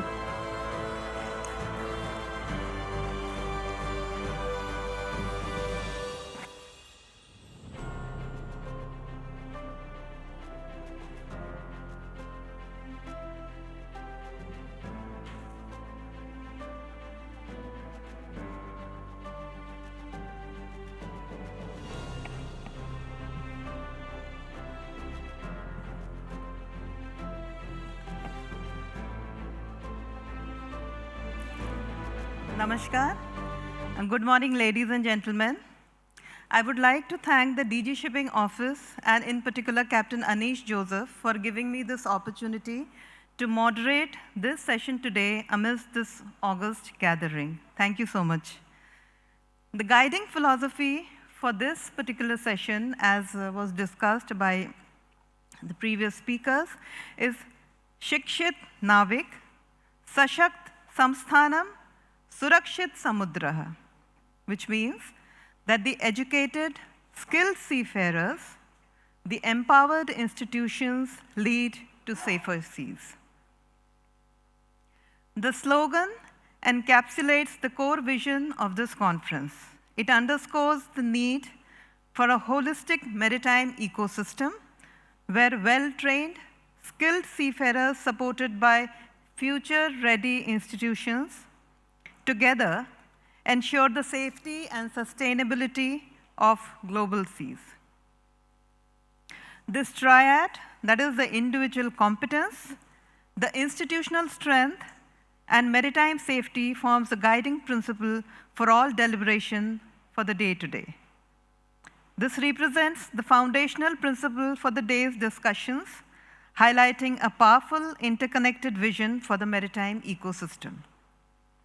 The conference will be organized into 3 sessions of panel discussions, each dedicated to one of the 3 pillars of the theme, that is training, transition, and transformation. So today, this session 1, that is evolving role of maritime institutions, integrating skills, sensitivity, and sustainability into seafarer training. Guided by the event's core theme of training, this session will deliberate on the fundamental shift in instruction required to cultivate the modern Sikshita Navika, that is the educated, skilled seafarer.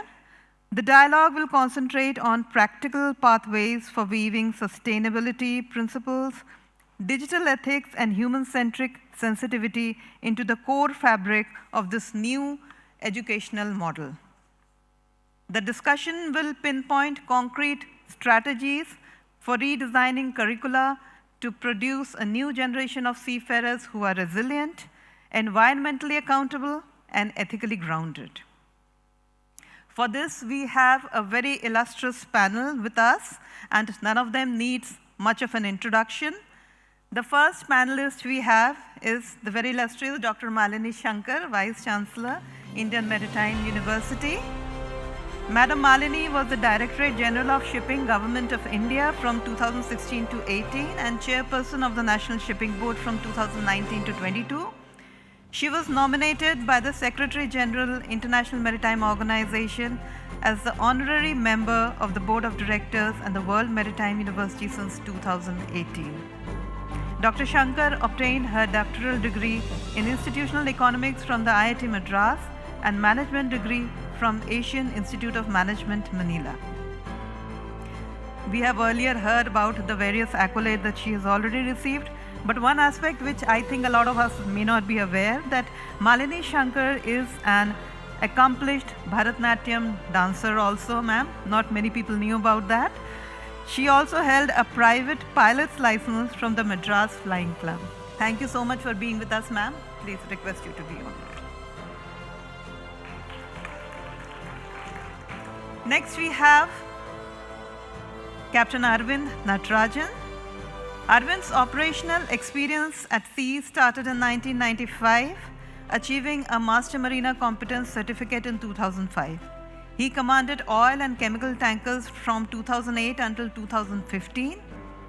As he has always been passionate about teaching and mentoring, his shore-based role started as a lecturer at a UK-based university. Moving on to new challenges, he was also a Port State Control Inspector with the UK Maritime and Coast Guard Agency. In his current role at the ICS, Arvind leads on human element related matters. This means that he is involved in revising the training standards at the IMO and revising the labor standards at the ILO also.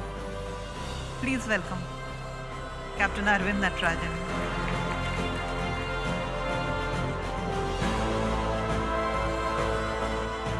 We welcome our next panelist, Captain Subroto Khan. He is a principal of Great Eastern Institute of Maritime Studies, where he joined as a nautical faculty.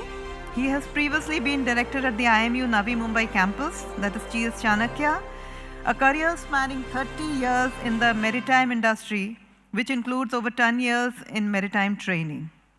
Beyond the maritime industry, he has been the project head of Honeywell Automation India Limited, which kind of gives him the edge that he understands industries from different perspectives also.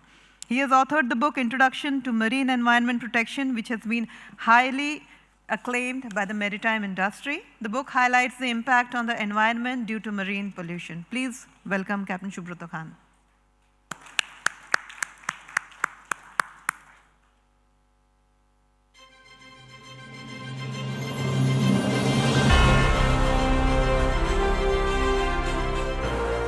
Next, I would like to invite on stage Shri Praveen Nair. Shri Praveen Nair is currently serving as the Deputy Chief Surveyor at the DG Shipping. Shri Praveen Nair is a marine engineer by training, had sailed on different types of ships, including tankers and FPSOs, before quitting sea career in the year 2012, after having served as a chief engineer. In the year 2013, joined the Government of India service as an engineer and ship surveyor. He holds the extra first class certificate of competency and an MSc in Maritime Affairs from the World Maritime University, Malmo. Welcome to the panel.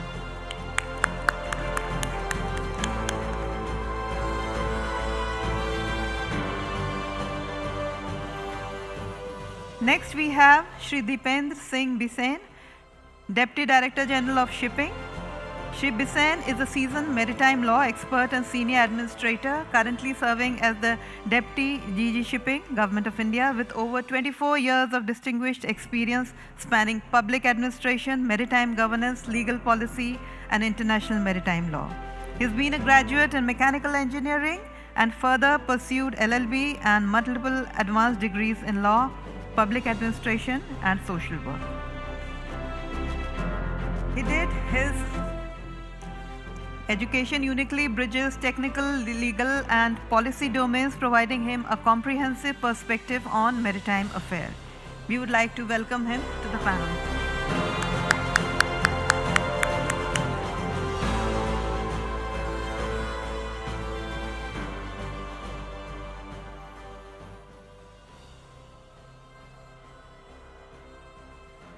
taking this panel session ahead today.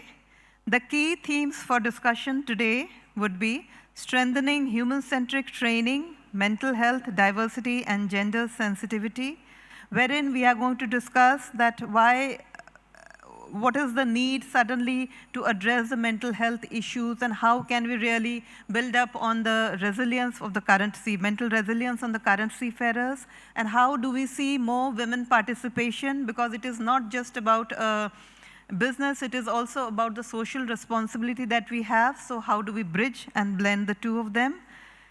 Blending traditional pedagogy with technology-enabled learning, aligning institutional frameworks with international maritime standards, promoting sustainable practices and environmental stewardship in training curricula. We start with aligning institutional frameworks with international maritime standard. We know that the Maritime India Vision 2030 is a blueprint to accelerate the growth of our maritime sector over the next decade. One of the maritime vision mentioned in the MIV 2030 document was to become the top seafaring nation with world-class education, research, and training. India currently contributes to about 10 to 12% of world seafarers, having significant untapped potential, which means that there is still a lot of scope how we can upscale the same. The market is currently dominated by countries like we all know, Philippines, Indonesia, Myanmar, due to their higher expertise and, of course, lower costs are involved. So I would like to proceed with the panelists, and the first question would be that with respect to the MTIs, I would particularly be taking this question for Malini Madam first, and then coming to Subroto Khan, because both of you are leading the individual MTIs. That what are the current challenges, and how can the training institutes improvise to meet new challenges in the industry? Thank you, Sonali. I will just flag two issues so that we can discuss if more issues come up. One is, if you look at a university model as against a maritime training institute which does not give degrees, the university model tends to focus more on knowledge than on skills. So education and training are, if you divide it, it's knowledge and there is skill.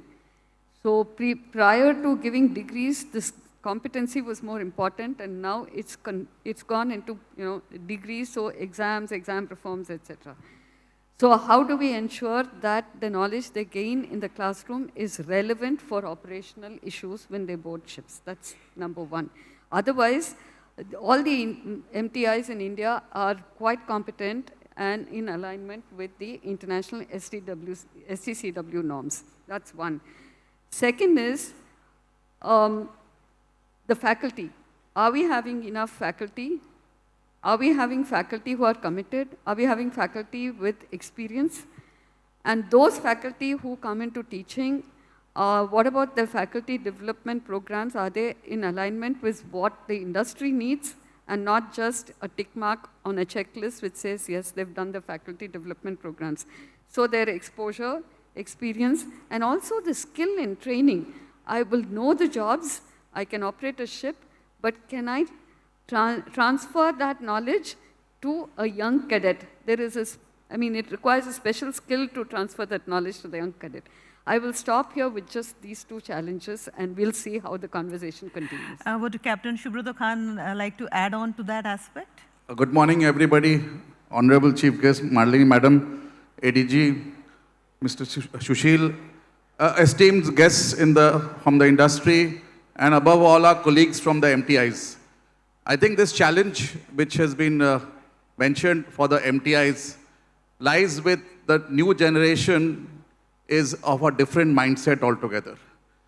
We used to all keep on saying, "Hamare zamane mein aisa hota tha, abhi aisa karna hai." This may not work anymore. We need to flow with the thoughts of the younger generation and adapt our teaching methodology towards those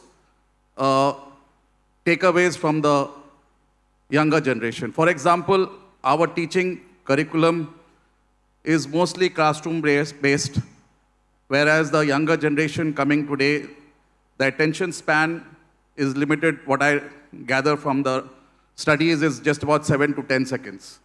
We need to blend more of practical training to the curriculum, experiential learning, AR, VR, as well as a simulation training is coming in a big way. We need to also improvise into having more outdoor sessions.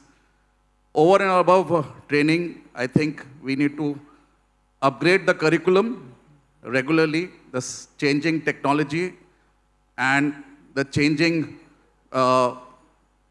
different aspects of the maritime industry needs to be put in the curriculum. The curriculum, although being revised regularly by IMU, recently it's being revised by IMU last 2024 it was revised. The MTIs have to step up to ensure that they move ahead of the curriculum and themselves innovate to put in newer technologies like green fuels, as well as technologies, emerging technologies, as well as what the industry shortcomings are towards training and towards what is happening on board to incorporate them into the syllabus. So I think this is the main challenge of curriculum. Rest comes to the mental health issues, which is being talked about, though there are a lot of psychologists who are on the doing training and sessions, but it should start at entry level also. Mental health being a major challenge, our curriculums mostly are based out of the industry feedback as well as feedback from masters and chief engineers on board. But today, mental health and emotional IQ being a very important aspect when the cadets go on board, they need to be sensitized about it from the training stage. These are the two main challenges which I feel. And of course, industry should also involve in giving internships. The industry connect with the new generation of cadets is somehow I feel can be bridged by giving internships during the waiting period or during a time when before they go on board ships. I think these are the three things which I would like to talk about right now. Thank you so much, sir, for those valuable inputs. And of course, like I myself am a mother of 2 Gen Z kids, so I know how difficult it is to make them adapt to a workplace which is still predominantly a hands-on jobs. I mean, Maritime still remains, it is not so much only about, just a joysticks moving and something. It is also about a lot of hands-on jobs. And I do conduct a few mentoring sessions with the cadets who are just passing out, about to join ships. And, or maybe who has done just about 1 contract as a trainee or as a cadet, and then they came back and with feedbacks like, I was forced and I was pushed to my limits to do things like that. And we all have been through that channel, and we know that unless there are some hardships we come through, just by looking and understanding moving certain joysticks, we are not going to understand the job, and we will not be able to perform when we go to higher levels. So how can we really bridge that kind of a gap wherein we understand there is a Gen Z who is totally carried away by AI, digitalization. We have the social media platforms where they project on Instagram that what they are doing. And when they actually land on board the ship, they find that life is very different. Of course, I understand that there's difference between knowing something and realizing it. So are there any means that we can really give them that kind of experience and bridge that gap so that they don't wake up to surprises when they go on board the ship and they don't feel like quitting in the first place? So I was just talking to someone in the industry, and they tell me that you should tough talk when you are in the training institutes. Tough talk means basically give them the reality check. So we have started this new thing, cadets who come down for their DLP, who are coming after their onboard training and have seen it all. We have sessions with them so that they can free for all have an exchange of questions and answers, spend time with them so that they understand what is life at sea. Hearing from us every day, they may feel ki, as they say, every day the faculty is talking, the people who are coming are talking, Yes, yes. but hearing from people who have come from the ship and talking to them without the presence of anyone else gives them a real insight into what they are in for. That is one step which we have taken at Great Eastern. Of course, you can always put them into internships, which I was thinking about, which I did start in Chanakya at one time, sending over to the companies in duration of 5-7 days to get a better familiarization of what, say, they are working with the crewing department, with the manning department, so they can help out at the same time. They may be a learning for them towards what they can expect at sea. Praveen, sir, would you like to add on? Ma'am, yes, please. It's okay, I'll just add. You know, I agree with Mr. Subrata, Captain Khan, that if it is the faculty talks or the teacher talks, it's something different. But if they hear it from their alumni, people who passed out from there is a definite connect and they get to understand better, they are more receptive. But the bridging that you spoke about, I think one way is to ensure that there's a buddy system of sorts, which many colleges have, that one person can reach out to a group of people. So if they have an issue, they just talk independently with that. You can call it mentoring, you can call it a buddy, but I think the present generation needs to go to actually feel comfortable to talk to somebody and get a piece of advice that is independent, objective, non-judgmental. Thank you, ma'am. Praveen, sir, would you like to add on to that?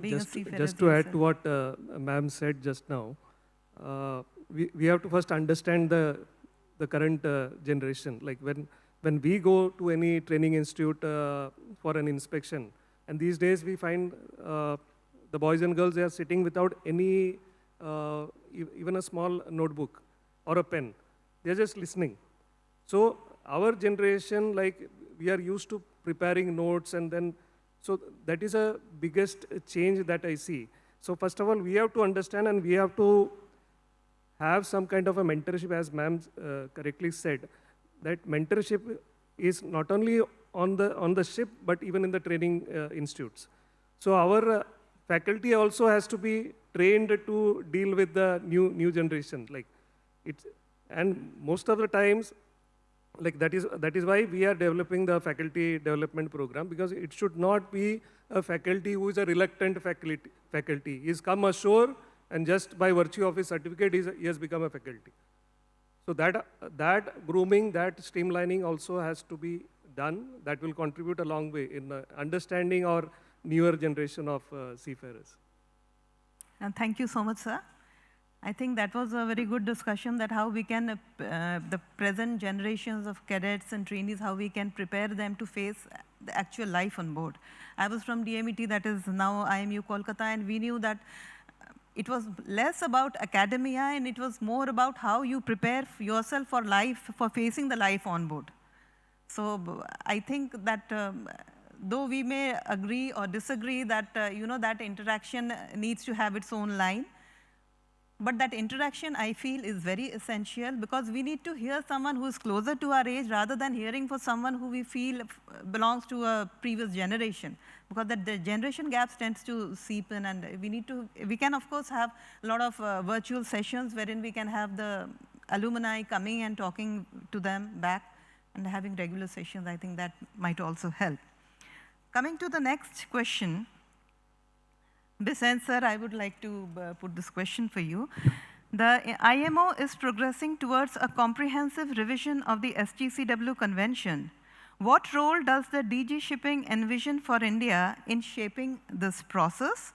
And what roadmap has been outlined to ensure our national training standards remain aligned with evolving global benchmarks? Yeah, so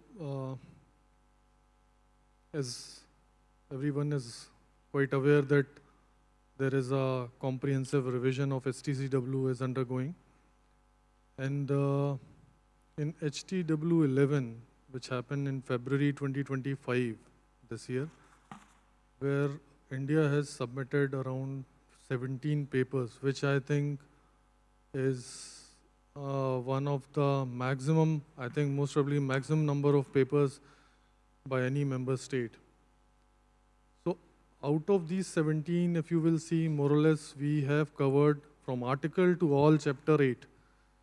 So we have tried to add a lot of competencies, whether it is chapter 2, 3, whether it is alternate fuels, whether it is mental wellness, all we have.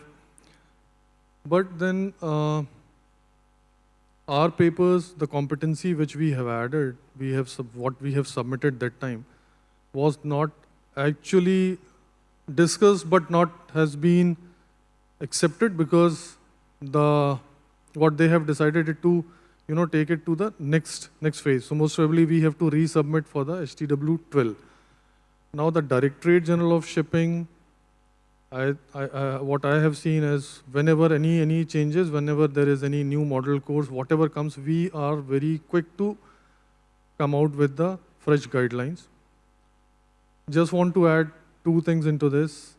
During this HTW 11, interim generic guidelines for alternate fuels has been prepared, which has been later on be endorsed by MSc 110. These generic guidelines for the alternative fuels like methanol, ammonia and hydrogen, now it's up to the member states. So in Directorate General of Shipping also, we are working on this. So whatever, I mean to say, it's the tenure of the entire revision is still, I think it will be somewhere 2030. So definitely from Directorate, further to this, we have even a committee constituted by Directorate General of Shipping where representation from IMU, IMEI, CMMI, INSA, all members are there. They equally contribute. And in the coming HTW 12, followed by ISWG also. So in this next HTW, the focus will be only on chapter 2 and chapter 3, and limited to chapter 1 will be on oversight.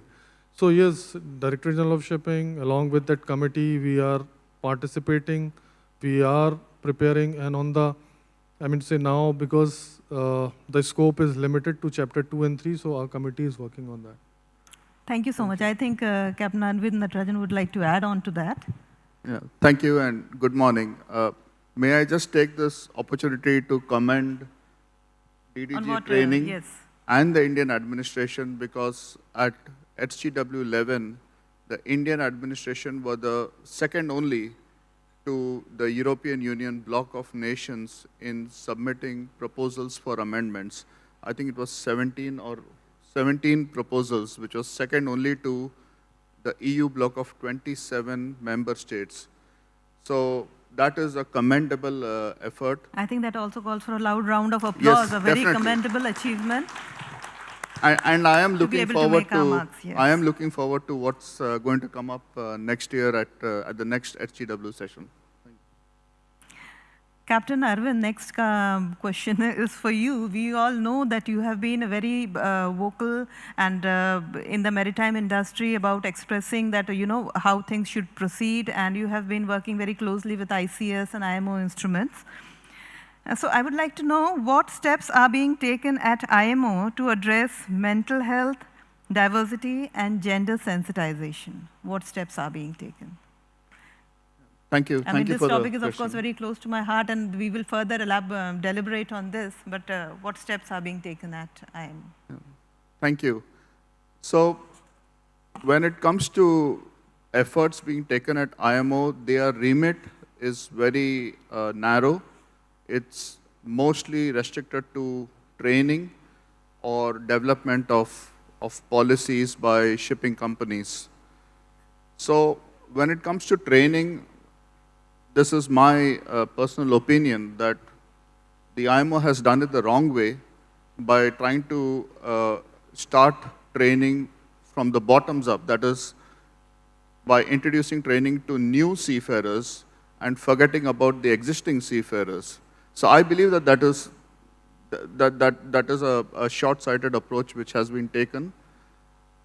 Nevertheless, there are training amendments being proposed which will come into force from the 1st of January 2026 to address training for new seafarers.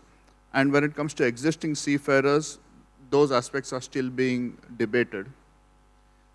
The other thing, what I would say is that there are efforts now in place to ensure that companies have policies in place to address mental health and those issues.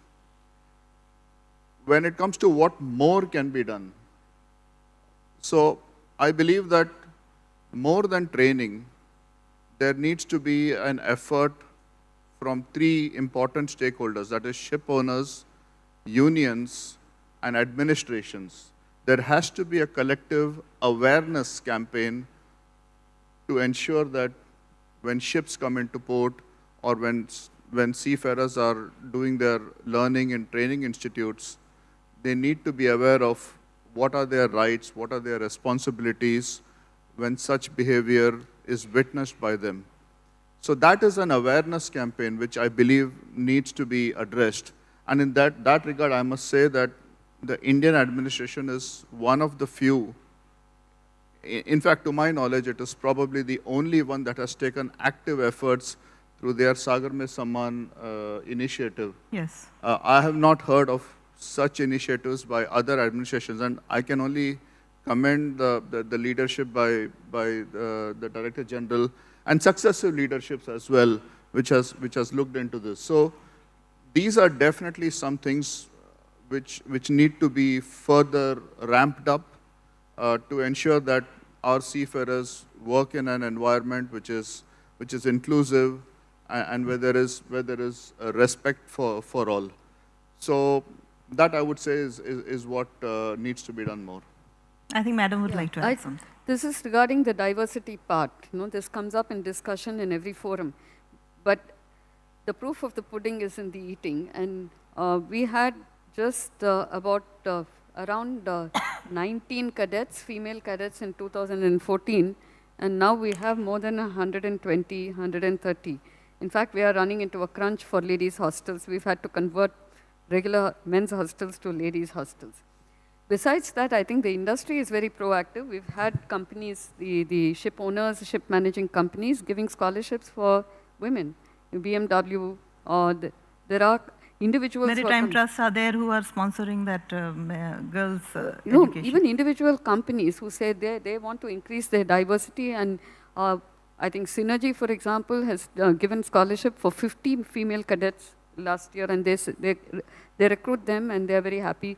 The Government of India, Ministry of Shipping, Port Shipping and Waterways is considering scholarship for 200 female cadets. And when that comes through, you will find the increase. But even more important, Sonali, what I want to say is, about 10 years ago, I remember the girl cadets coming and approaching me through somebody and saying, can you help us get a training spot on board ships, because there are some institutions which actually told them, no, you don't need it, the preference is for males. In recent times, when I had interaction with the female cadets, say in Calcutta or in Chennai, and I asked them, so who inspired you to come into shipping?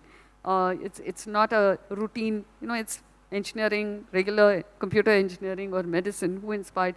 Did you have an uncle, father, neighbor, etc.? They said no. They did their own research, and they decided that they wanted to have a unique path. They wanted to see the world, sail, have adventure. These were all the answers. And most importantly, 10 years ago, I found that the female cadets had to fight against the parents. Why are you going on board ships? Where will you be, etc. And now they told me, I said, did you have face any objections from the family? They said, no, my mother said, no, you must go. You must follow what your dreams. And immense support from the parents. That's very, very important and encouraging. So there is government on one side, but there's the family support which is coming, and the girls' own interests. And I'm sure people like you have been role models for them to say, yes, if you can do it, so can I, and that kind of thing. But there's a lot of interest there. Thank you so much, ma'am.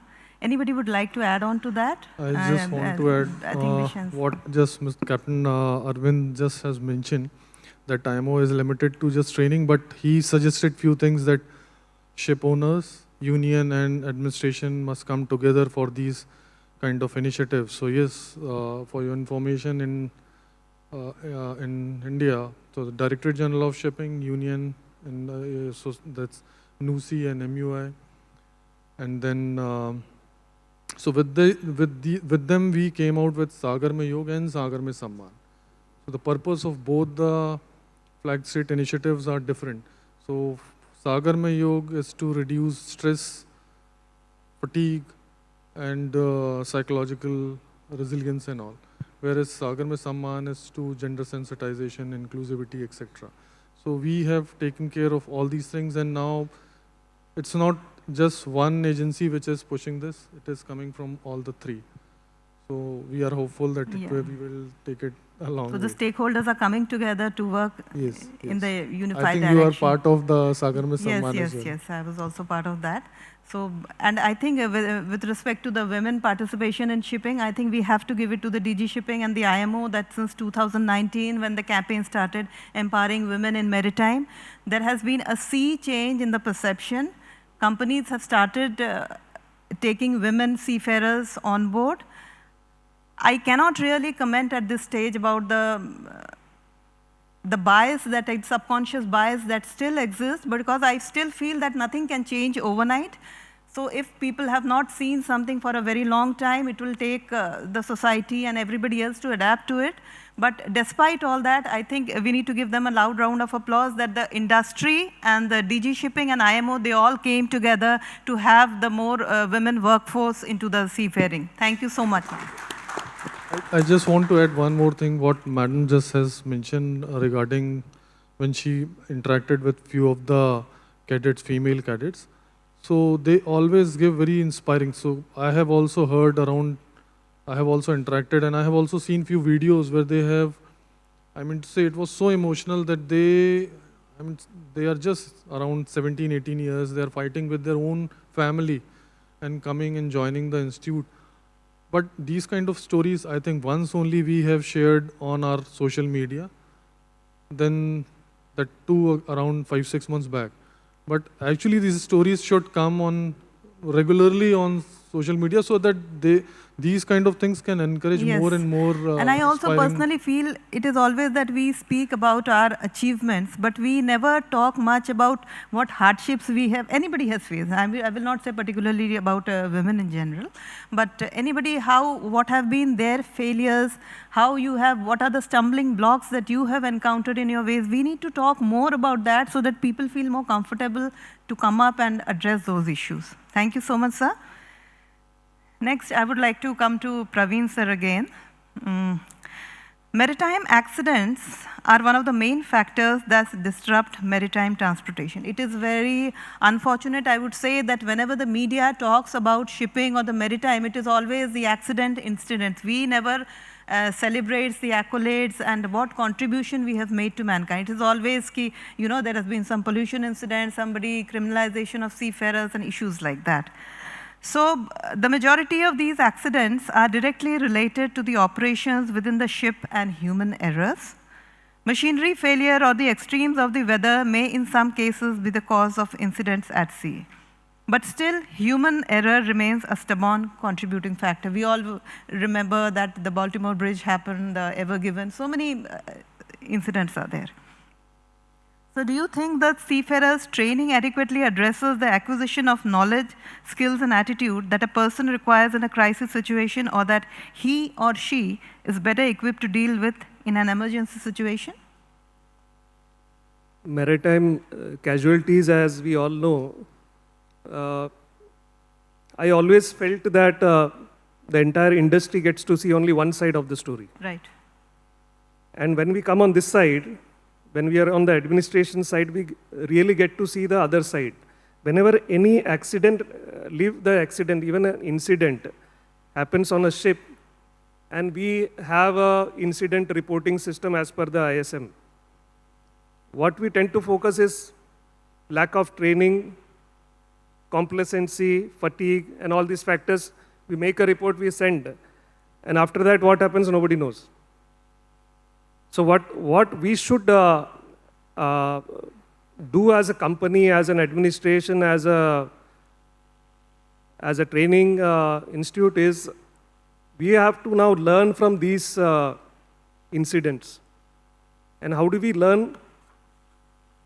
Because the modern day seafarer, we have to make him or her more able to anticipate things on board ship. I can cite a few examples.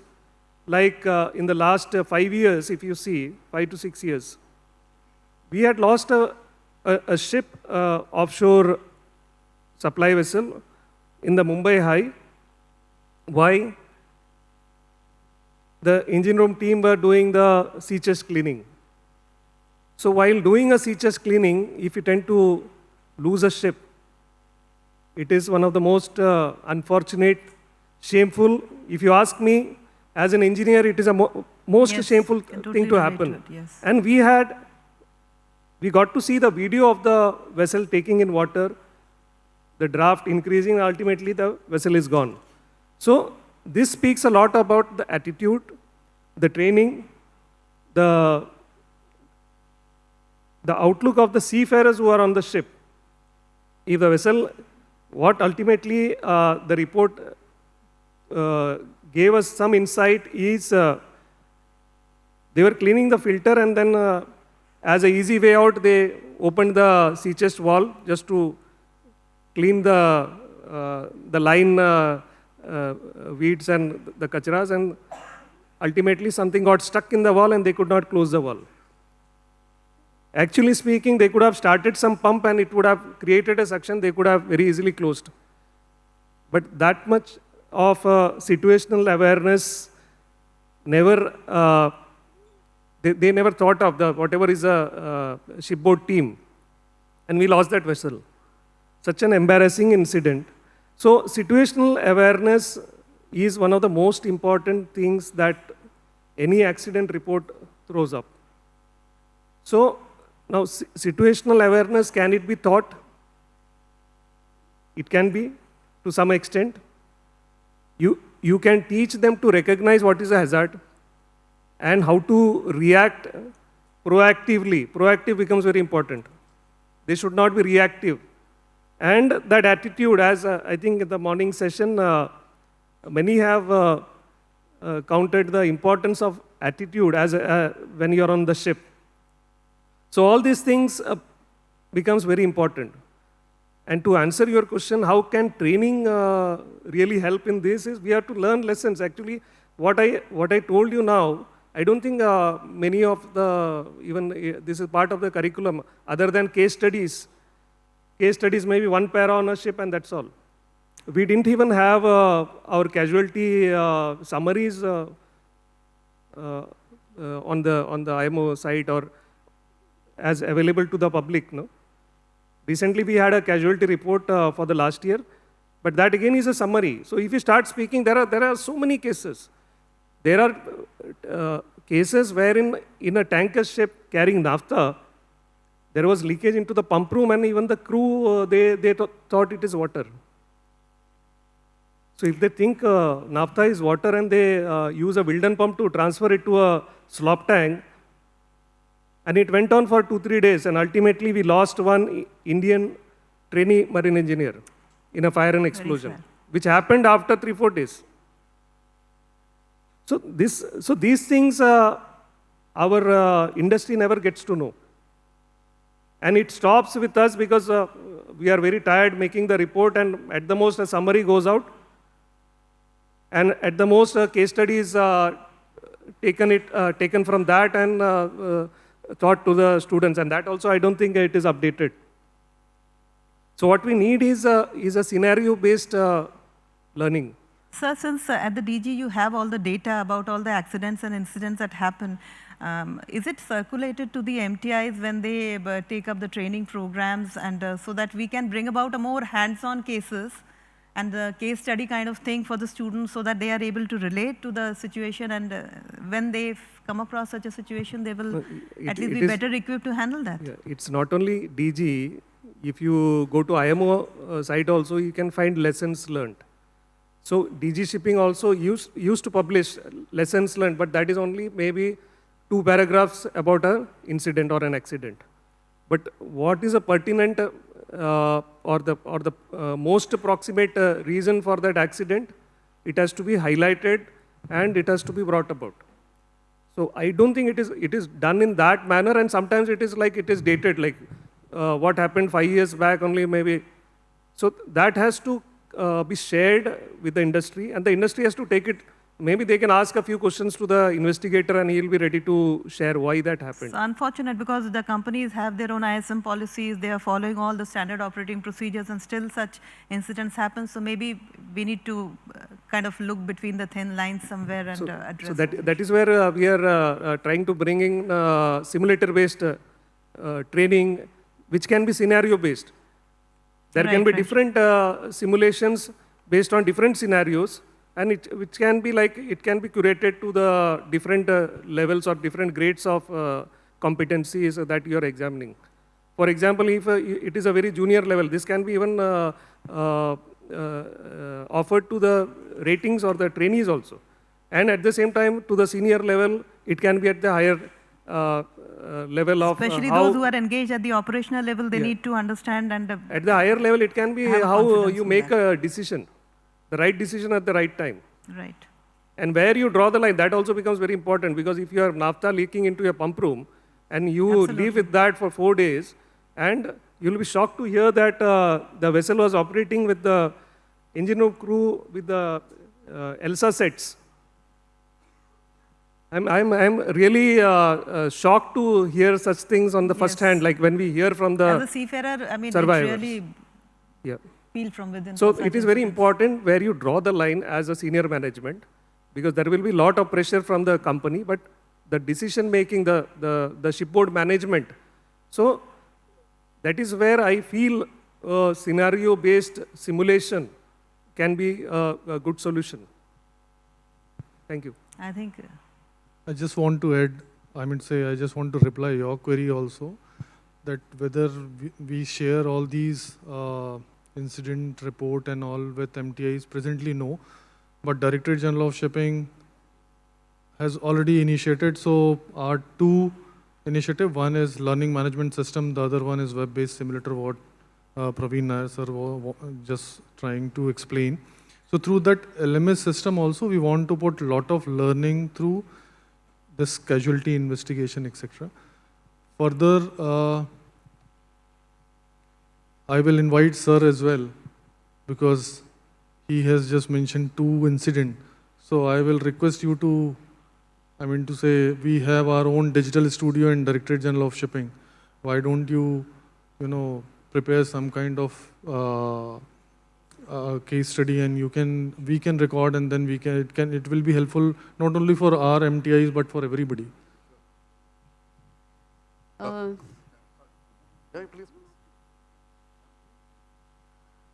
So number 1 is these casualty investigation study, whether the reports are even collated and published. There was a gap in between. It's being collated and published every 3 years, if I'm right. Number 2, is it being shared? And number 3, after sharing, what happens? These are the 3 important points. Now, sharing it alone is necessary but not sufficient. Industry has its own methods to, discuss that and kind of sensitize their seafarers to take precautions. Case studies can be prepared, but I think it comes alive only if a person who's been on board a ship and has faced this situation comes and openly talks about it. That's when they will understand. Correct. Now, training the cadets for this, they've not gone on board a ship, so I'm not sure whether they even understand the implications of these casualty investigation. Where it will become important is after they've sailed on board a ship for 2-3 years, can you bring them together and say, okay, this is what's happened, this is what you have to watch out for. And I have a proposal for the Director General. Maybe we should, the university, the MTIs and the Director DGS can organize roundtables where you present these case studies, and it becomes a very dynamic discussion with the industry, with interested seafarers who come in. That will actually make it more dynamic rather than, you can read it, you can listen to it, the recording, but there is nothing like having a real discussion, very short. It need not be, talks and stuff. You just 45 minutes per case study. You take 3 case studies. It can be parallel. It can be round table. I think that animates the entire topic. And, your recollection value is higher when Correct. you hear it from different people who've experienced it. Because on board the ship, we always come across new systems. Maybe I have not worked in my previous ship on certain type of systems, and I come across, and I may have to carry out a maintenance on some new systems. I may not be aware of what, what lies beneath. Yeah. The lurking threat or something. So I'm just that is where focusing this- on the reading habits have reduced. Correct. And he mentioned Absolutely. that it's 35 seconds, 50 seconds. Cognitive studies show that the attention span is like 2 minutes. So hearing is much better than reading, and hearing it from a person who has experienced it is even more effective. Correct. I have just a small, regarding emergencies, I would say emergencies today have become more complicated. The recent incidences of the coast of Kerala have shown us it is just not a fire, it is much more than a fire. Here I feel that over a period of time, the maritime industry has been treating emergencies in a very sort of isolated way, like life-saving, a different set of emergencies. Firefighting, different set of emergency training. Come piracy, then we introduced piracy drills on board. But today, I think the shore side has graduated more into disaster management.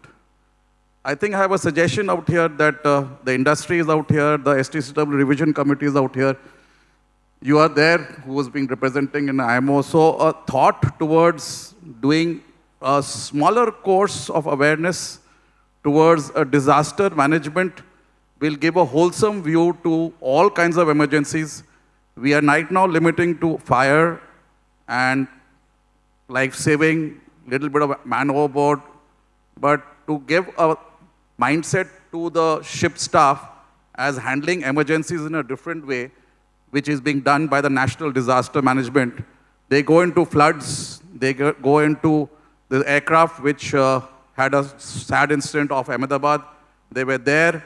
Every kind of incidents, they are there, and probably their training is a wholesome training towards handling emergencies. Thank you so much, sir, for those valuable inputs. I would my next question would be for Captain Arvind. How can we truly inculcate human-centric sensitivity amongst the trainings while they are still at the blooming stage?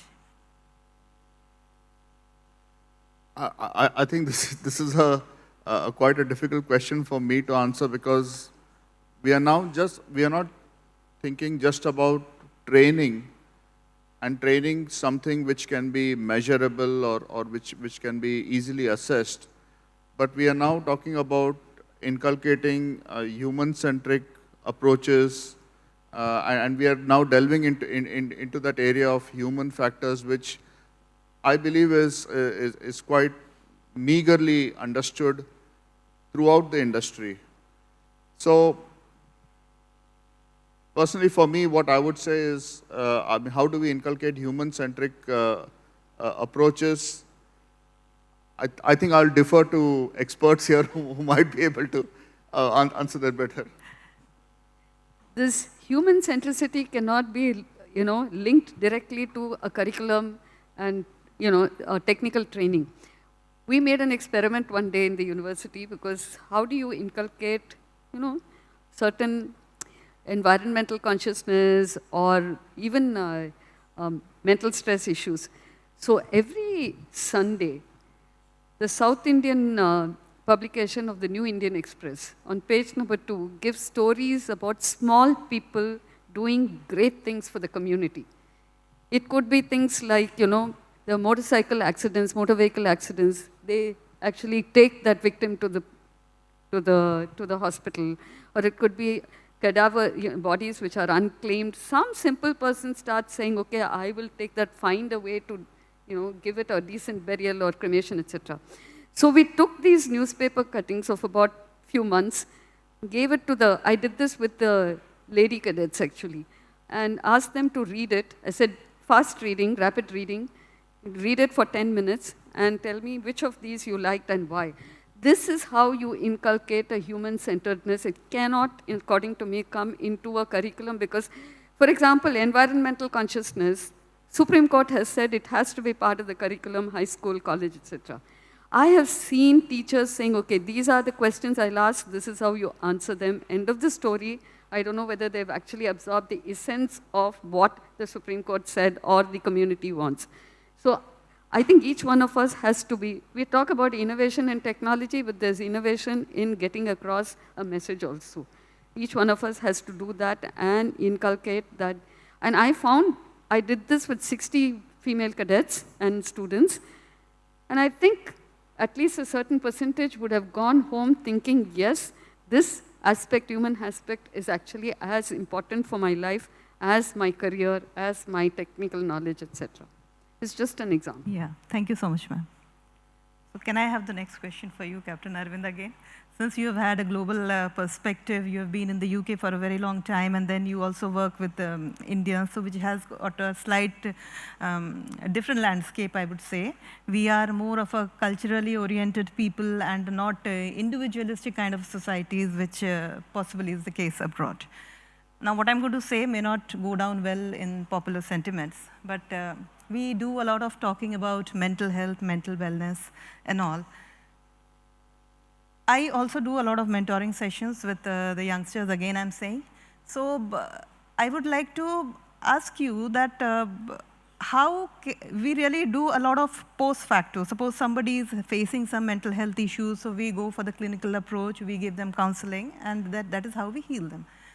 But looking at a pre-facto, that is, how can we really avoid getting into that kind of a situation? I mean, what my question is, do you think the current generation of youngsters, are they mentally resilient enough? Because sea life is very different from working out in an IT company or a bank where you have limited working hours, where you have enormous resource and enormous landscape to reach out and get all the support from. So how can we really encourage the youngsters? Because I tell everybody that except for your own parents in the world, there is nobody who's going to lay out a bed of roses for you to just walk on. You know, there are challenges. You have to walk up your corporate ladder, and you will have to face challenges at every step, starting from even if you want to choose a spouse, you want to have struggle with your, everywhere it is not a cakewalk. So how can we really develop the mental resilience amongst the current generation, which we really feel is lacking? Of course, all that clinical approach and counseling, all that is different, and the companies are really looking into it. But how do can we really address and... Thank you. Today, this morning, during one of the keynote speeches, I don't recall who, but someone said that life at sea is about long working hours and isolation from a big part of the society. And I was just wondering that has been the kind of a lifestyle for decades and even I would say centuries. That has always been how life at sea has been. But I notice now that it's now come in the public consciousness about mental resilience and those issues. And I feel what's different now? So I think that the difference is that we now have a high level of connectivity on board. And this is where I feel it's one of the negative impacts of having a good internet connectivity on board. I mean, I'll make it very clear. Of course, there has to be internet connectivity given to our seafarers, no doubt about it. But I think one of the negative impacts is this unrestricted access to social media that our seafarers have on board ships. And then what happens is that when there are any sort of issues at home, those issues are instantly transposed onto the ship, where seafarers then feel helpless because you are aware of the issues, yet you are not in a position to do anything. So I think there needs to be a strong discussion about a responsible use of internet connectivity and social media. And that is something which has never been discussed. It's not being talked about. But that is one thing that needs to be looked at, perhaps a sort of a cross-industry guidance as to responsible use of internet not only for the seafarers on board, but also for their families. I feel that the generation now, with the kind of access that they've had and the kind of facilities that are being provided, we don't really equip them, definitely not at the time when they are getting inducted into this industry. We do not equip them by giving them the awareness of what really it means to be at sea, to be working with persons, especially young inductees into this industry, to be working with persons who are not your peers. They might be senior in age and as well as experience.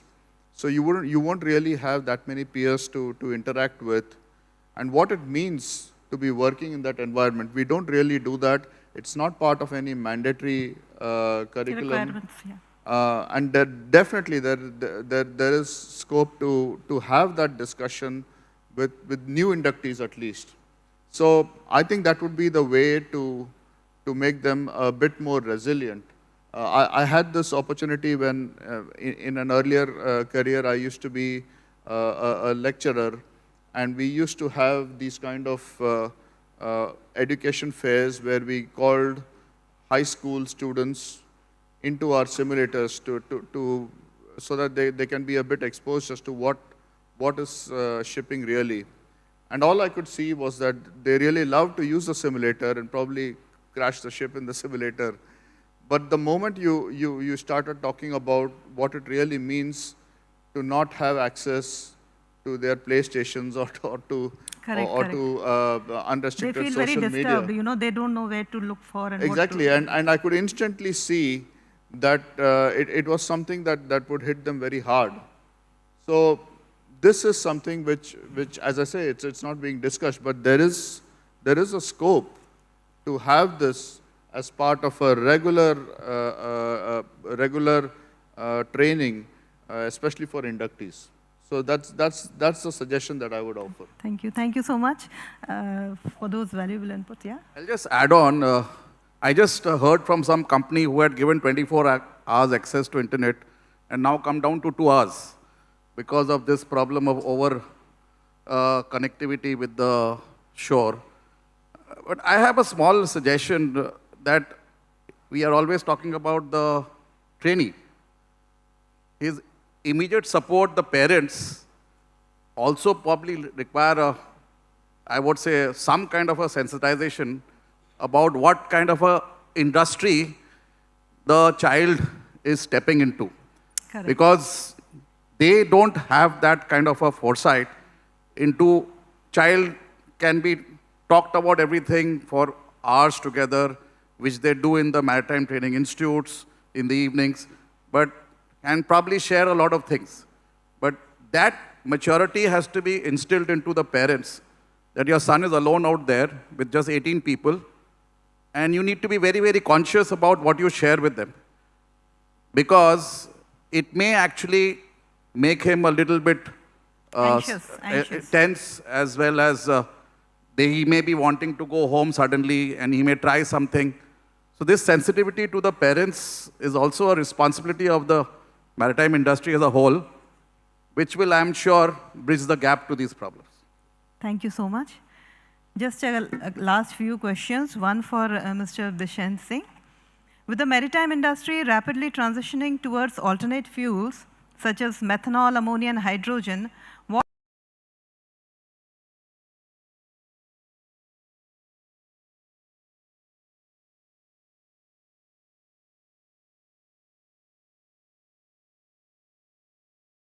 strategy has the Directorate General of Shipping adopted to develop guidelines and training frameworks that prepare seafarers for safe, efficient, and environmentally responsible operations at sea? As I have mentioned in my the first question which you have asked, so Directorate General of Shipping in this alternate fuels has taken few initiatives. Rather, I should say there are few institutes. Those are backed by shipping companies. So they are shipping their ships with alternate fuels, especially like methanol and ammonia. they are expecting somewhere in the month of October, November, December this year. So for this, yes, we have deliberated the draft guidelines in STCW compliance board meetings in our directorate. And this is still under discussion, so most probably STCW compliance board will take appropriate decision for these guidelines. And we, I mean, say, it's personal, this thing, maybe India will be one of the first country who will try to come up with these guidelines on alternate fuels. On this, I would like to further add that while discussion for handling as well as emergency response, etc.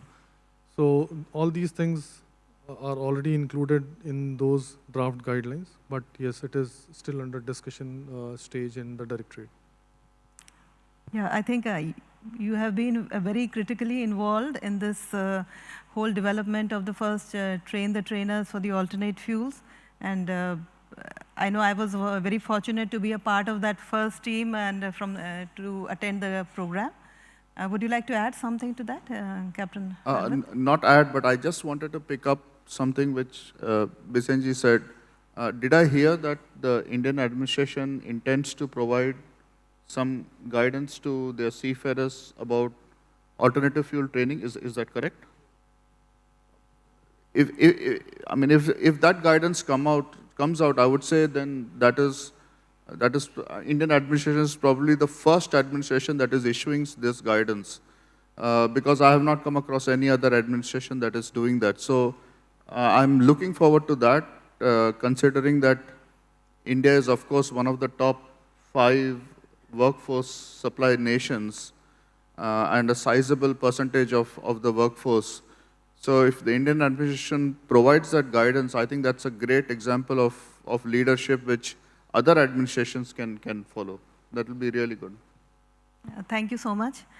Now the last question, because I think we are really running short of time. Coming to autonomous ships, I know this is not a something very we would like to talk about it too much, because we know what impact it's going to happen in a country like India, where the primary maritime workforce is seafarers.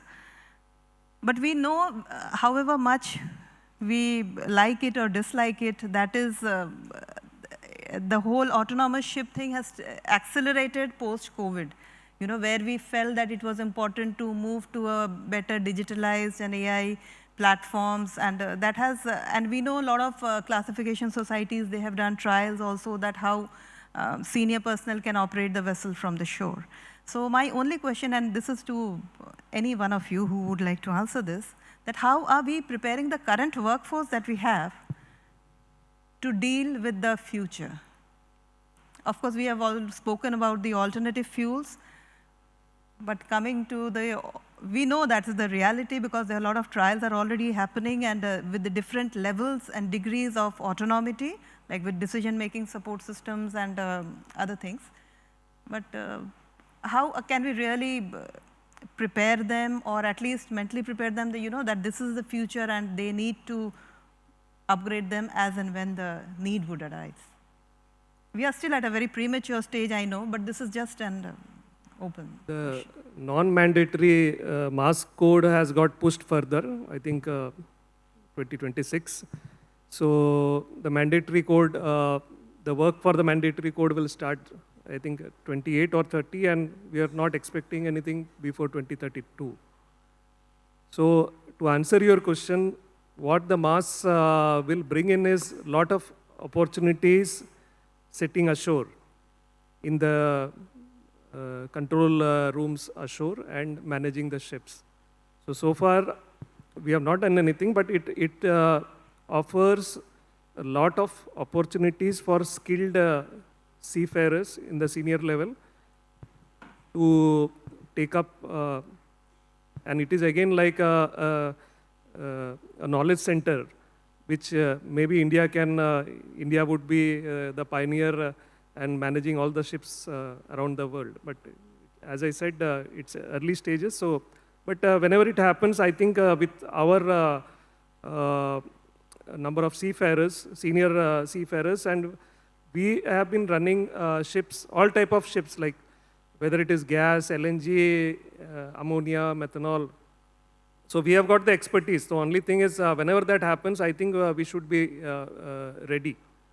So that is the only thing I can say. I know it is a very difficult question to which people don't have answers currently. I mean, nobody in the industry has an answer. But, you know, whenever we talk to the cadets, this thing definitely comes up that, you know, we may not discuss it, but they are discussing it at their level and they expect some kind of answers to that. Would you like to add? Thank you. So under the umbrella of human element, this has been discussed at IMO. And the question that we are trying to answer is, what should be the competency of persons who are associated with autonomous shipping? At the moment, as Narji said, the non-mandatory mass code will come out in 2026, and then we will go through an experience building phase, which at this time is it's not sure how long it will go on. It all depends on how much of knowledge we get from this experience building phase, after which development for a mandatory mass code will start. So at this time, there are too many questions to be answered, including the all-important legal question about is a person associated with autonomous ships? Is that person a seafarer? Should it be an ex-seafarer? Where should the trainings be specified? So there are too many questions at this stage. Correct. I understand that there's no clear-cut answers to this at this So stage. simple answer is, at least in the near future that I can envisage, it won't have an impact. Probably further down the line, I would say. Just a small word on that. Traditionally, it has been focusing, the training has been focusing on mechanical engineering and electrical engineering.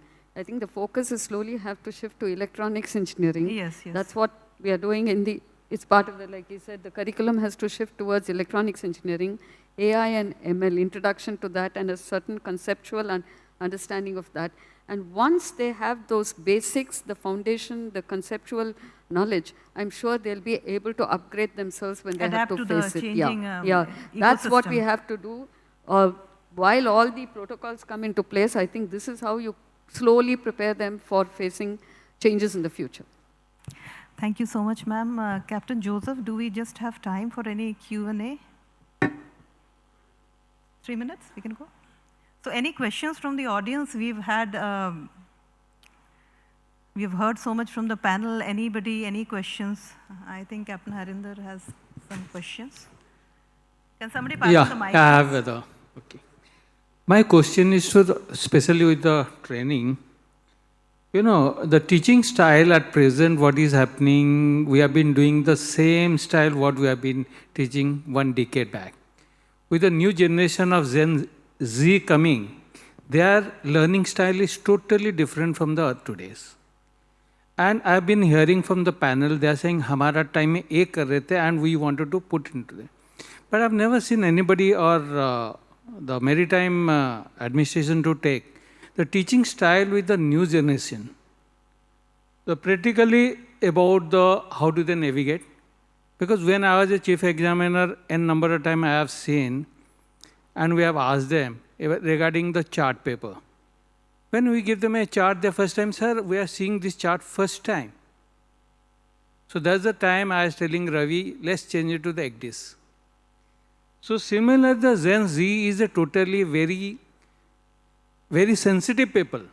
And as she has said, and in that particular thing, is the training institute or the administration taking into account the sensitivity of the Gen Z and the future?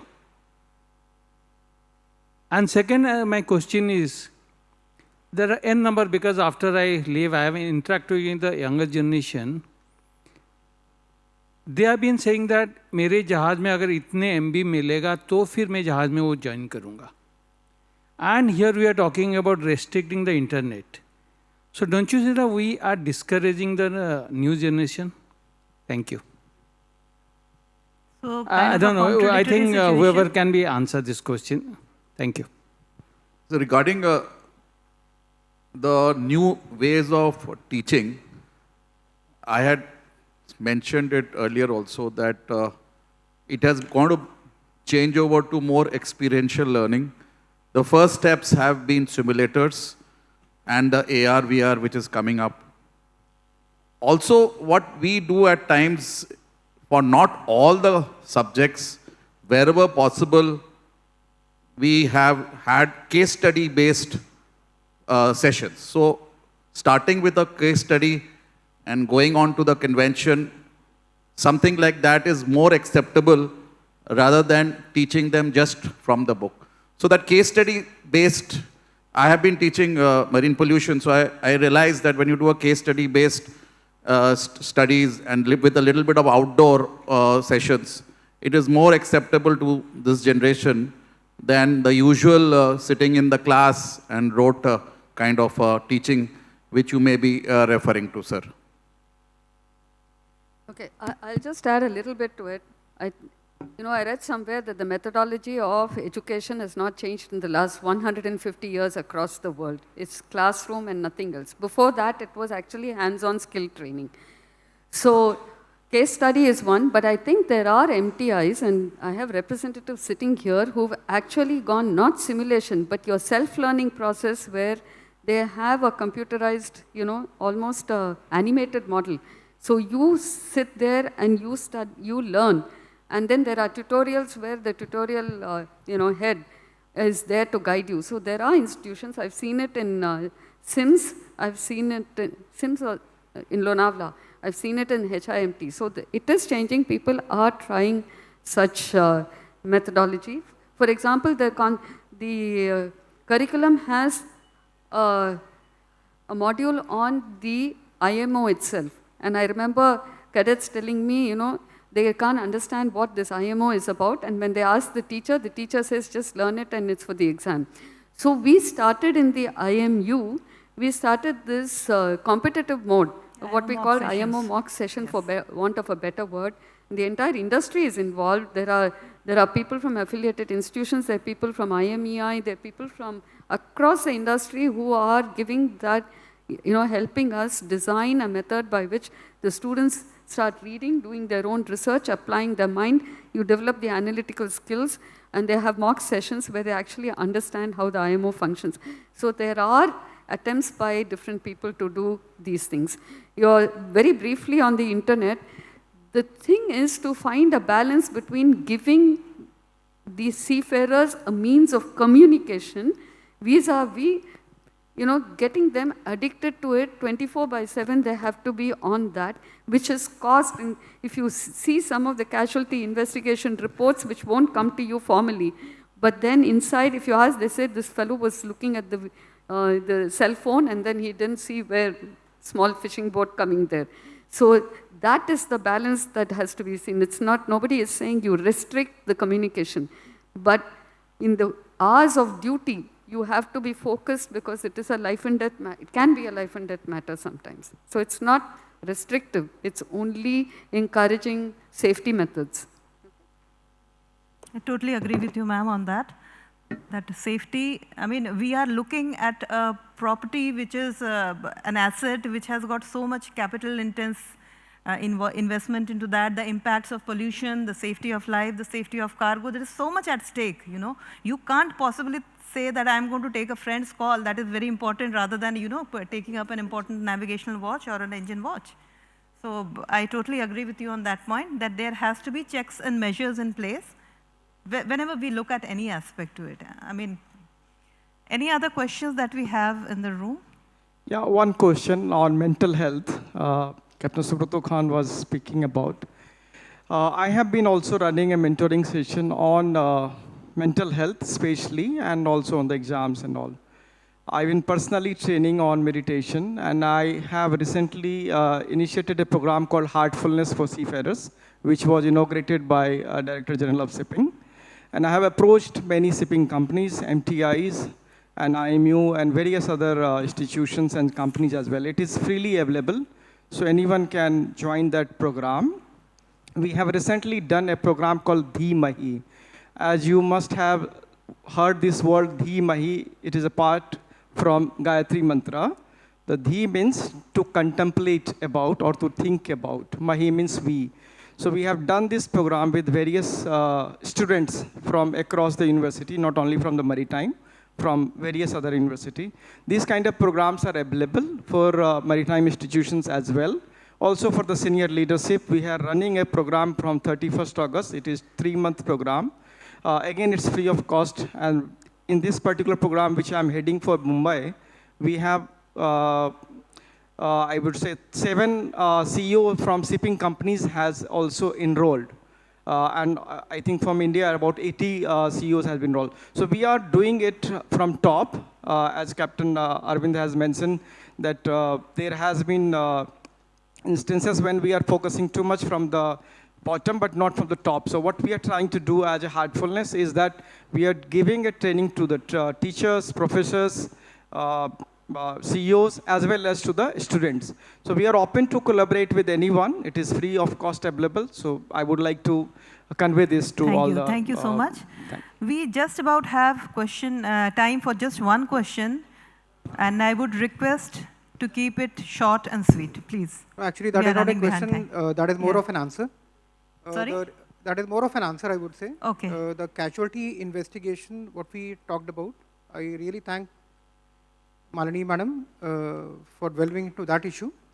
The Directorate Journal of Shipping, now we are publishing Marine Safety Investigation Report annually, and in which, last year also it was published, and which all the incidents which are reported throughout the year have been very carefully examined, and we have had the brief summary of the incident, the action taken, and the lessons learned. And this year we have gone even further. We have carried out the trend analysis, how the incidents or the categories of incidents have fared over last 2 years. And the Directorate is also in the process of doing this trend analysis over a period of last 10 years. And starting from 2015 onwards. And each and every casualty investigation report which Mr. Praveen Nair highlighted, that is very carefully analyzed, and we are also coming out with safety circulars.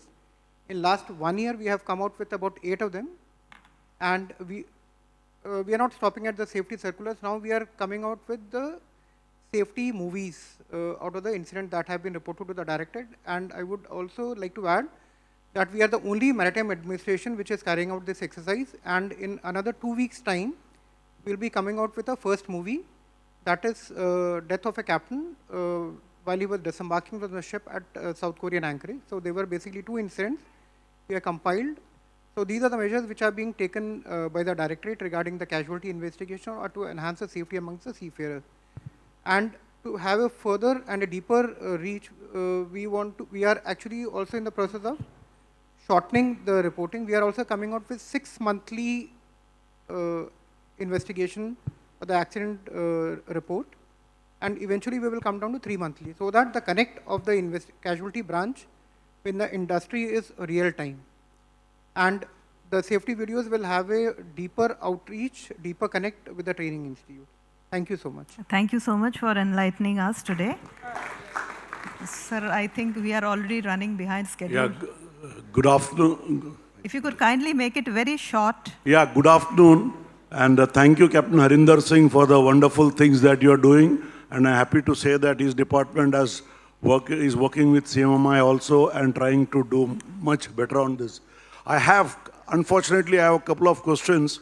Well, it may be a topic of, talking later on. See, one thing I want to know is that now we are into AI, electronics more and more, as the panelists just discussed. We were very successful before. We had the engineers coming out with BE electrical and electronics and becoming chief engineers. Don't you think this is the right time now to bring back that? And I think they are today more required to come in, and we must give an opportunity. So many of our ETOs are with BE electrical and electronics from good universities. I think an opportunity or a pathway should be laid out for them. Another thing I am going to come out is controversial. Some of the people with permanent employment may be not so happy, but there is a frequent complaint that the lecturers in the training institutes are not paid well. If you ask me, we are restricting 18 hours of lecture in a 6-day week. This 18 hours of 6-day week, 5 hours, they are supposed to do some research or paper correction or learning. I have been running an institute for at least earlier in my previous role as well as presently. I find that this is too little. I request that if possible, this we increase to 24 hours. Even there is a possibility that the wages could increase. There is a possibility that you can, do additional training as well. Regarding the influx of women seafarers, even today, in my institute, we have 400 plus students at any point in time. We have been trying our best. We don't have more than 20 girls. And the industry needs much more. I think all the women organizations, so many are there, as well as the administration to take up this matter quite strongly because there is a huge demand for women seafarers. So we can take the rest of the discussion during lunchtime. Thank you. Thank you That so is what much. I said. This can be for future. Yes. But then I would like you to put up these issues, especially the training hours and this BE electrical and electronics. I have been also talking on other forums, but please try if you can do, because that is very relevant. Thank you. Thank you so much, Captain Subroto Khan. Just a closing comment from, I think I must appreciate and compliment everyone in the DG office, DG Saab himself, and of course all the members of the DG team, that there are so many seminars which are happening in the last 2 months and we are privileged to be a part of the 75th year of the celebrations of the Director General's office. With these kind of seminars, we have been able to interact with the industry, which is a very, very positive part. We get the industry feedback and also a common forum for us to meet together and understand all the initiatives which are being taken by the DG's office, which include the Sagar Samman, Sagar Mein Yog. The other day, I was very impressed by hearing all the welfare initiatives which have been taken, which includes a seafarer who can go into the airport from gate number 1 from Mumbai airport to a flight from UK, and his baggages will be carried and a lot of other similar things. That is really something out of the world which seafarers would be loving to go through that experience. Of course, Siemens centers in all ports. These are all excellent initiatives, and thanks to you, sirs, we have been made aware of it through these forums. And literally, the 75th year is one of the years where a lot of initiatives have been taken. Thank you so much, sir. Thank you so much, and we would like to thank the DG's office from the bottom of our heart for doing so much for the seafarers training and the welfare of the seafarers. I think that calls for a loud round of applause because so much is being done and in a very understated note. Thank you so much, sir and ma'am. And I would also like to thank the panelists. Now over to the MC. Thank you so much. Thank you so much, Sonali ma'am. I'll request you to stay back on the stage. First of all, a round of applause for Sonali ma'am for conducting the session so well. I'll request Shyam sir to please join us on the stage. It's time for presenting a token of appreciation to our moderator, to our speakers. Ladies and gentlemen, a big thank you once again to our moderator.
so much. And ladies and gentlemen, I'm sure there are a lot of thoughts in everybody's minds right now. And with these things, we look forward to move on to the next session of the day.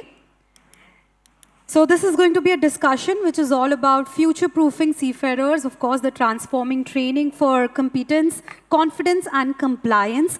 And moderating this session is a seasoned maritime professional with over 3 decades of industry experience. Ladies and gentlemen, let's give a round of applause for Captain Abhijit Balakrishnan, Safety Manager and Designated Person Ashore, Scorpio Marine Management, India. Having spent 17 years at sea before moving ashore, Captain Balakrishnan brings expertise across maritime education and training, P&I correspondence, Lloyd's agencies, and definitely ship management. Well, he champions modern approaches to safety and organizational learning. I would request once again everybody with a round of applause. Let's welcome Captain Abhijit Balakrishnan. Sir, the stage is all yours. We look forward for this session.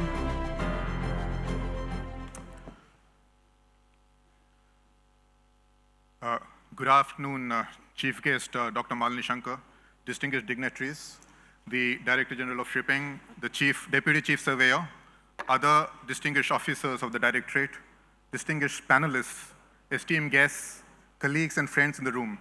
It's my privilege to serve as your moderator for this session. One task I have is to end this session in 1 hour. So I need 5 minutes in the beginning and 5 minutes in the end. So starting from now, I think we have about an hour, and I will open, and we will finish in about an hour from now. Sikshita Navika Shashakta Samsthanam Surakshita Samudra. In just 3 simple phrases, it captures the interconnected vision of a robust maritime ecosystem where we equip our seafarers with the right skills and where we strengthen our institutions to support them, to create a safer and more sustainable maritime world. Seafarers have always been the foundation of maritime excellence. The industry we operate in today is changing. It will continue to change, evolve. We will have to adapt. It might even throw up surprises. We will have to be resilient.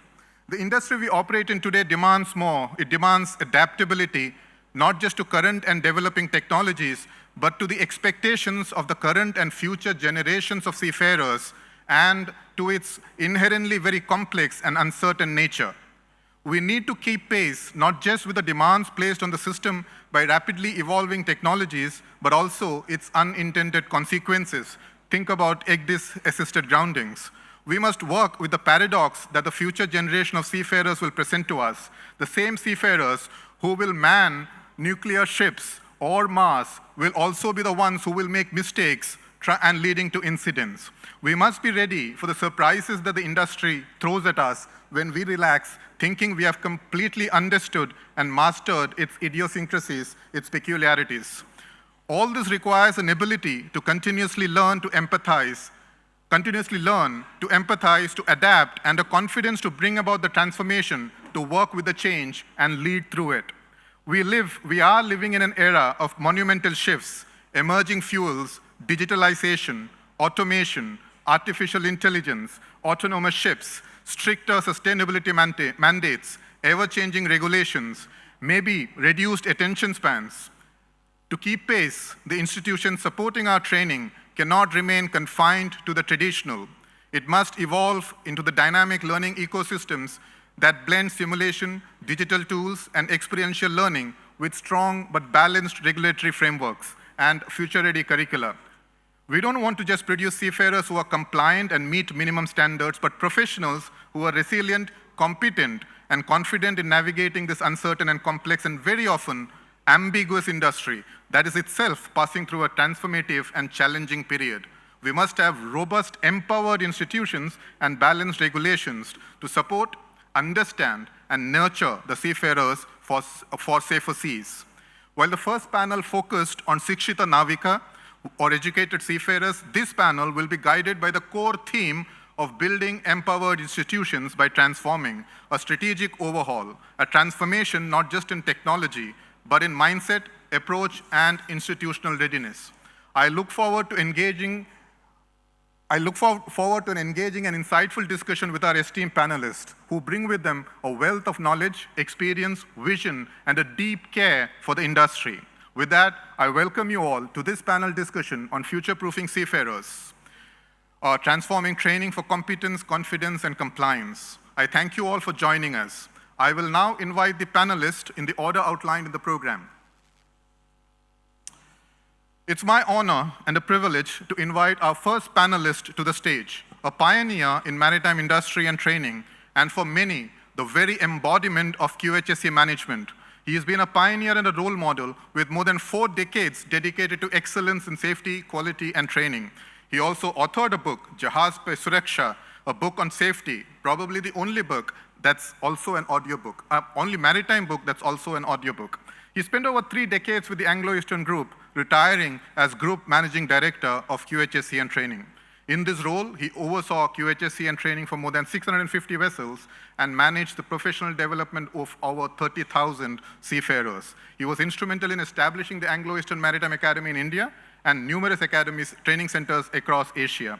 He has led the development of digital platforms for learning, competence management, virtual reality training, and compliance monitoring, making him a thought leader in the integration of technology into maritime training.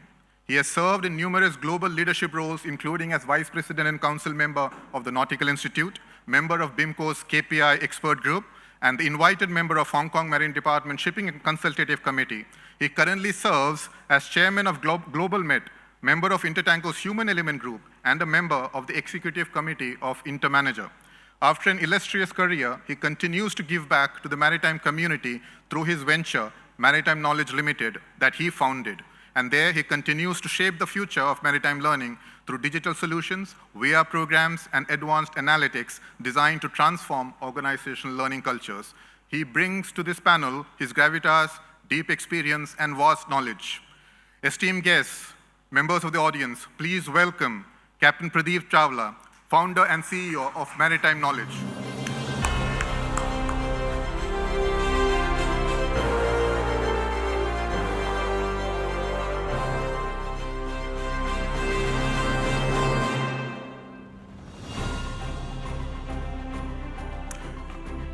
Our next panelist describes himself as a keen student of the industry, always staying ahead of developments in training methods and technologies with special focus on EGDIS, autonomous vessels, and cybersecurity. He and his team were among the first in the world to introduce hybrid training delivery back in 2017, and pioneers in adopting class-approved, cloud-hosted simulators. He sailed for over 19 years with a Norwegian ship owner before stepping ashore to follow his passion in training. Since stepping ashore in 2012, he has pursued his passion with remarkable dedication, rising to senior management positions. Today, he brings to this panel his insights into cloud-based simulation, artificial intelligence, and competency development. Distinguished guest, please join me in welcoming Captain Viraf Chishgar, General Manager and Principal, Fleet Management Training Institute, Mumbai.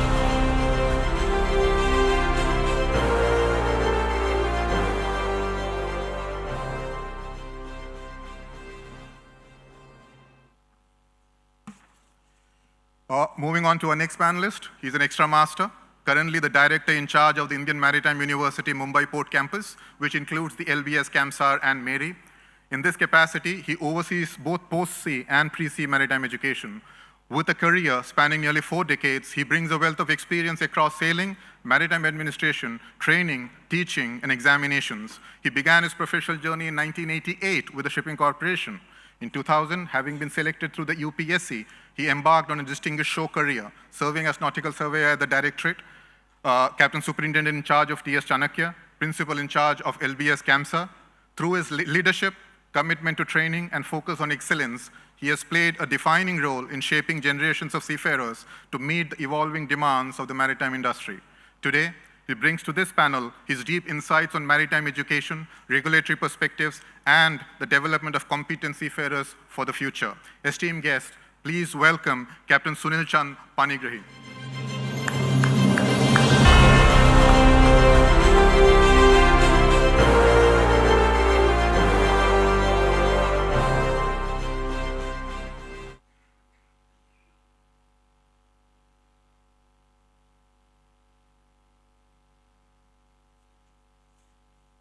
Our fourth panelist is widely recognized for his expertise in alternative fuels and his active involvement in global initiatives shaping the industry's transition to zero carbon shipping.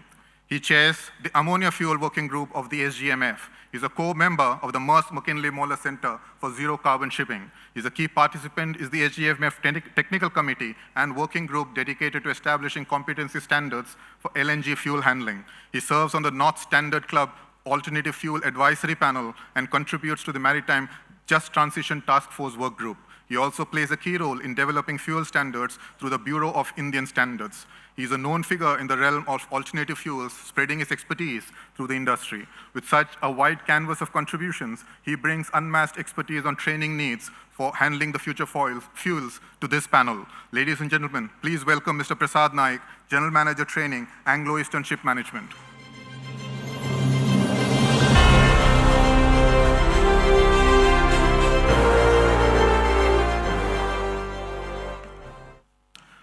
Our next panelist is a seasoned business leader with over 35 years in diverse cross-functional expertise in maritime industry and allied sectors.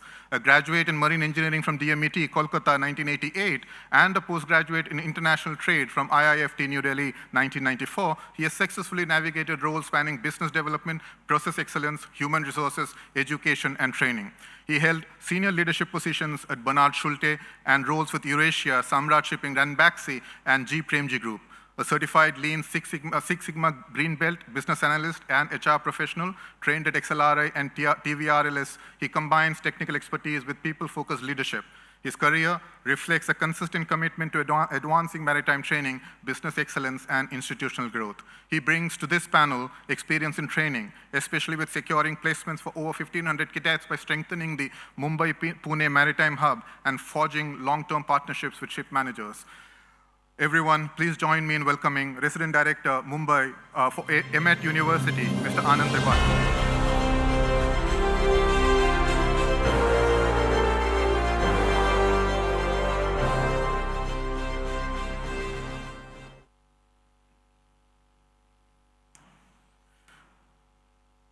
This is what someone might call a manel.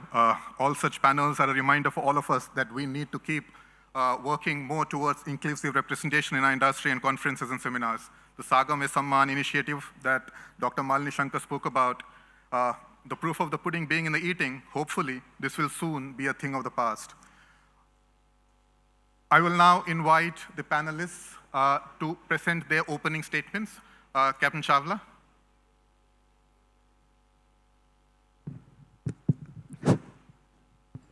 Good afternoon, everyone. I know presently pangs of hunger are probably more important than listening to us, but we will try to keep you engaged. Might be difficult. I'm not going to try and repeat the words in Sanskrit because I know I'll get it wrong, so I will stick with the English translation. Competent seafarer, the first one. We all know, and we have spoken about it in the morning, about it covering knowledge, skill, and attitude. And while we can do something about the knowledge and the skill in the training part of our journey, the attitude is a very, very different thing. And as Dr. Malini had mentioned, it is probably the most difficult part. And the role of the regulator or the government in this probably is not as much as the role that the companies play in shaping the attitude of the seafarer, because a simple thing like people not getting relieved in time can change the attitude of the entire workforce on board in a company, which can then result to various other issues. And maybe in my opening remarks, I would like to say that what can the regulator do? I would mention two things. Teaching the young cadets and the officers at all times to question unsafe acts, because a lot of accidents out at sea do happen because of this lack of, I would say, what in bridge resource management we call as challenge and response, but a questioning attitude. And the second probable item that I would like to mention in that part, in taking care of the attitude, would be when the flag state can join into investigations that happen with seafarers on foreign flag vessels. I think Arvind might correct me if I'm wrong, but I think the country which has the seafarers on board does have the possibility to ask the involved flag states to be present in the investigation, because that's where we will learn from what we can improve. On the second one, on empowered institutions, I think it has been mentioned before, but I'll repeat it again.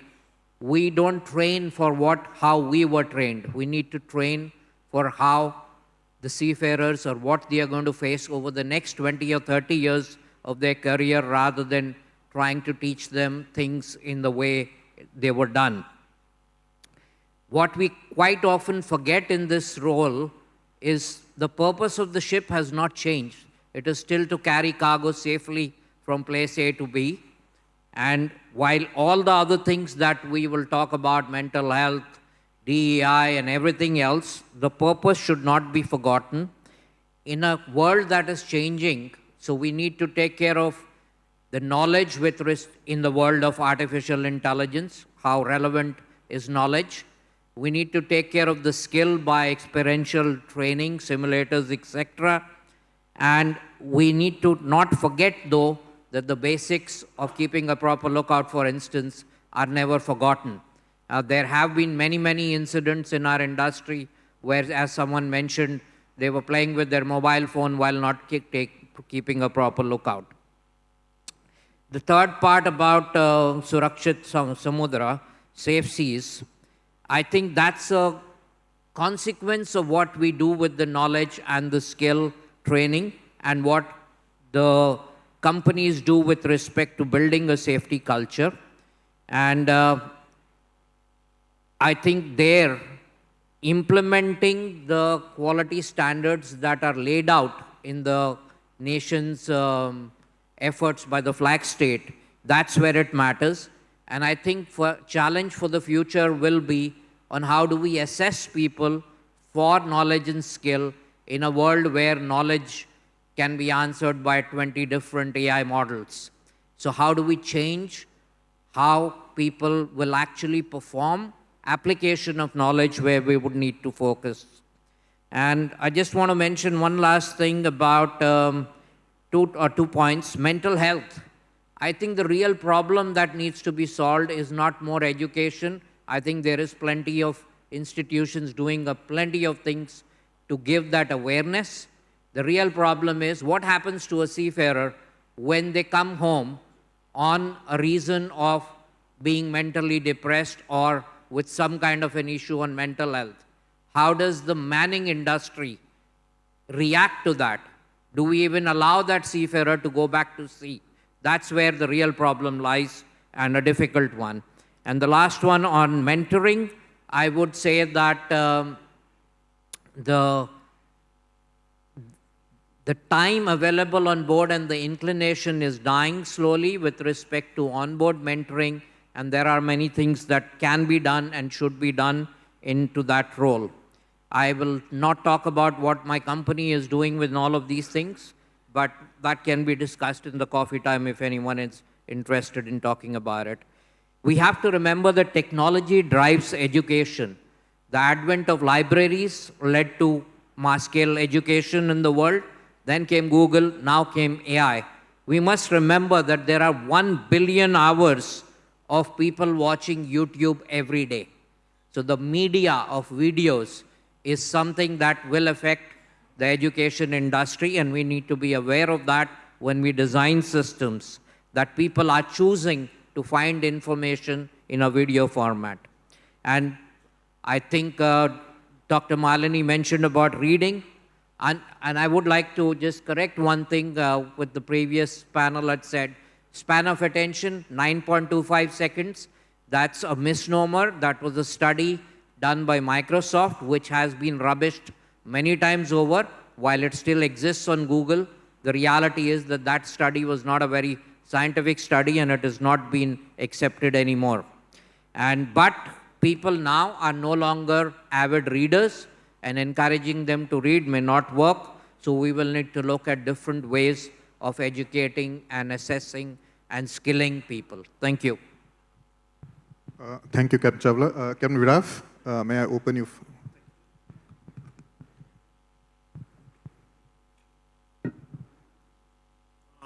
Good afternoon, ladies and gentlemen. Since this session is related to technology, I've just taken the liberty of taking some tech on my opening statement, using AV to kind of elaborate on certain things. So can I request the AV team if you could just launch that PPT, the second PPT? Oh, thank you. Second slide, please.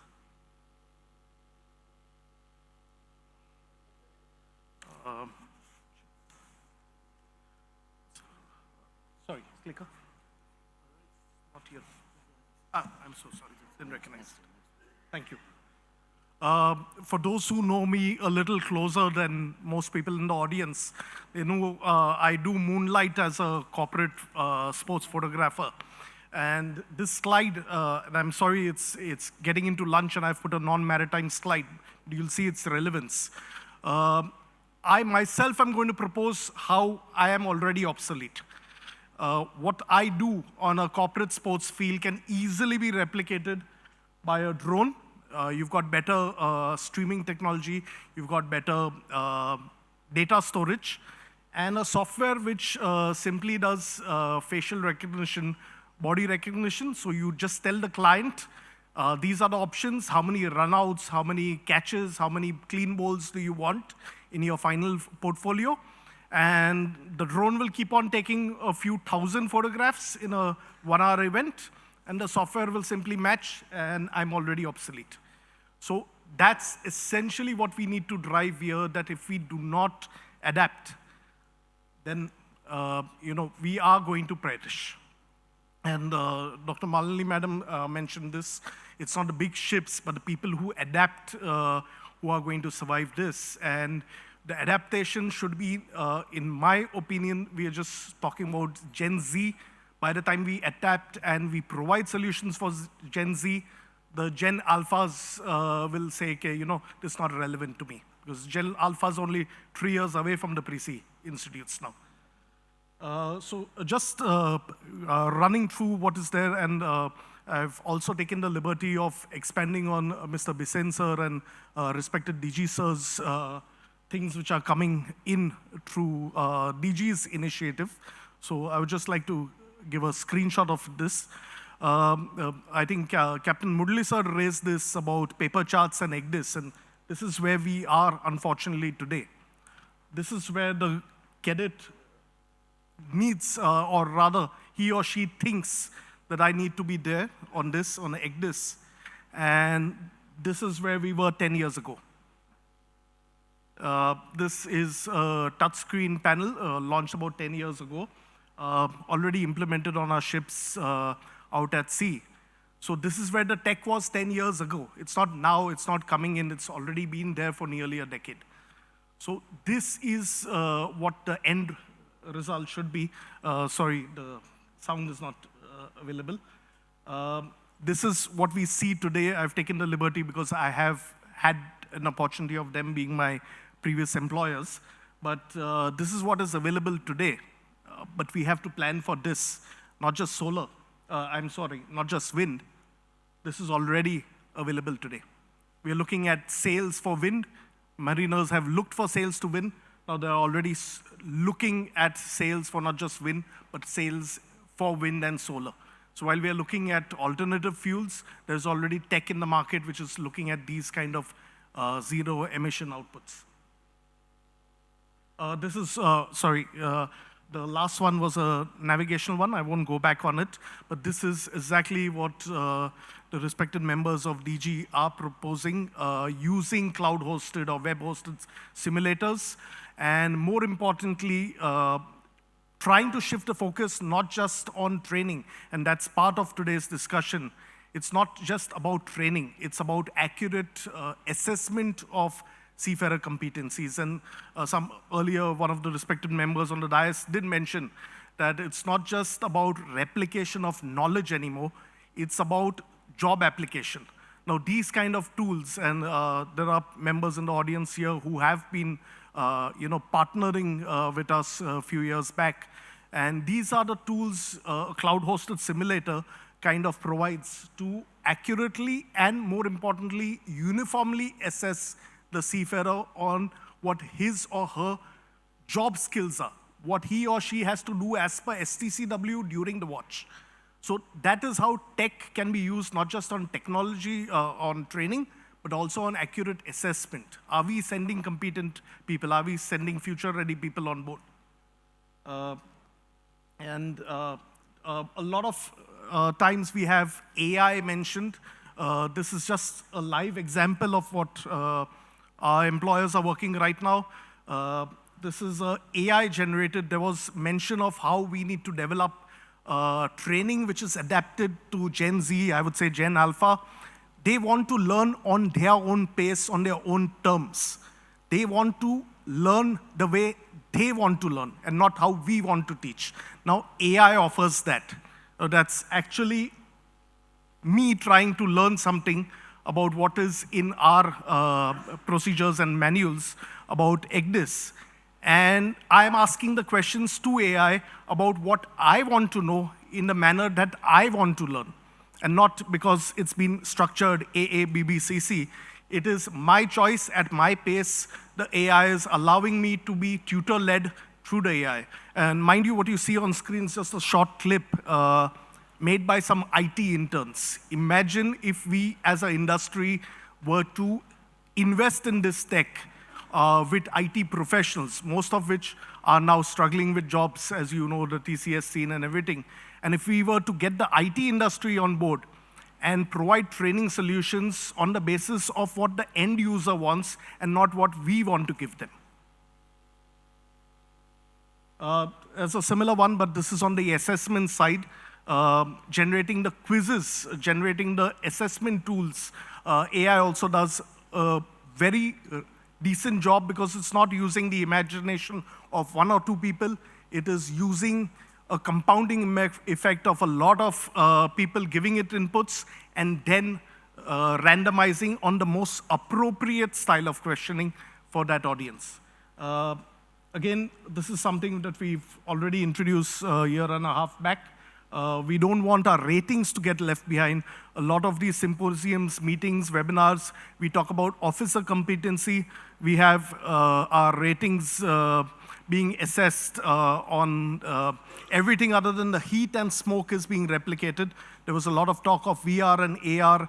You can have a 6G welding scenario with underhand, overhand welding this thing. And again, here, it's more importantly, at the corner of the screen, you see some motion-sensitive cameras that is measuring the welding holder down to the last mm. So was the arc gap correct? Was it adequate? Was the angle of the holder correct? Was the travel speed? So here, it's not a question of the most competent people here can recognize a bad weld. What about a moderately bad weld which fails 2 years down the line and has high consequence events? The AI behind is evaluating that, whether it is gas entrapment, whether it is a weld where somebody's moved a hand too fast and there's not enough depth penetration, porosity. And automation, once it is near perfection, it replicates and only gets closer and closer to perfection. And this is the next level. We were already there 1.5 years ago on that. This is the next level. The industry can utilize these kind of tools where the user is no longer reliant on one hand or some motion-sensitive cameras. You've got these things in the market, and the entire movement of the user can be assessed and evaluated. And as this tech, yes, tech, and I'm sure it will come up in the discussion, tech costs money, it costs investment, but it's not that capital intensive as people make it out to be. We can, of course, discuss this at length, I'm sorry, within the next few minutes. Thank you so much for the time. Thank you, sir. Thank you, Captain Graf. Captain Panigri, would like to make your opening?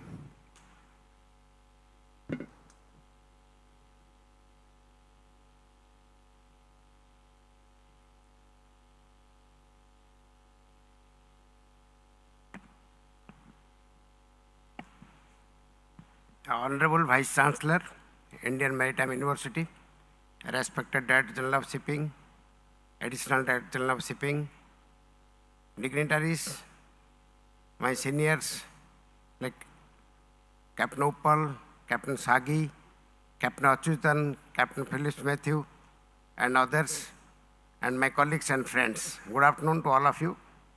I would like to thanks to Director General of Shipping officials, those who have called me to speak on the occasion of 75 years of Director General of Shipping on the subject future-proofing seafarers, transforming training for competence, confidence, and compliance.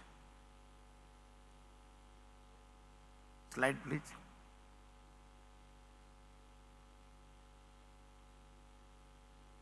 On this subject, I would like to start with transforming maritime education in 5 ways. The first is integrating digital skills with human-centric soft skills like artificial intelligence, emotional intelligence, and critical thinking. Building competencies for operating automated system, for mass shifts, data analysis, and programming. Promoting continuous learning and professional development for future seafarers. Prioritizing seafarers' welfare and look up work-life balance with good food and rest. I am not using the word mental because already we are tired seeing that word again and again. That's why we have to look into work-life balance, then everything will be sorted out. Embedded sustainability and environmental responsibility to adapt new regulation to reduction of greenhouse gases.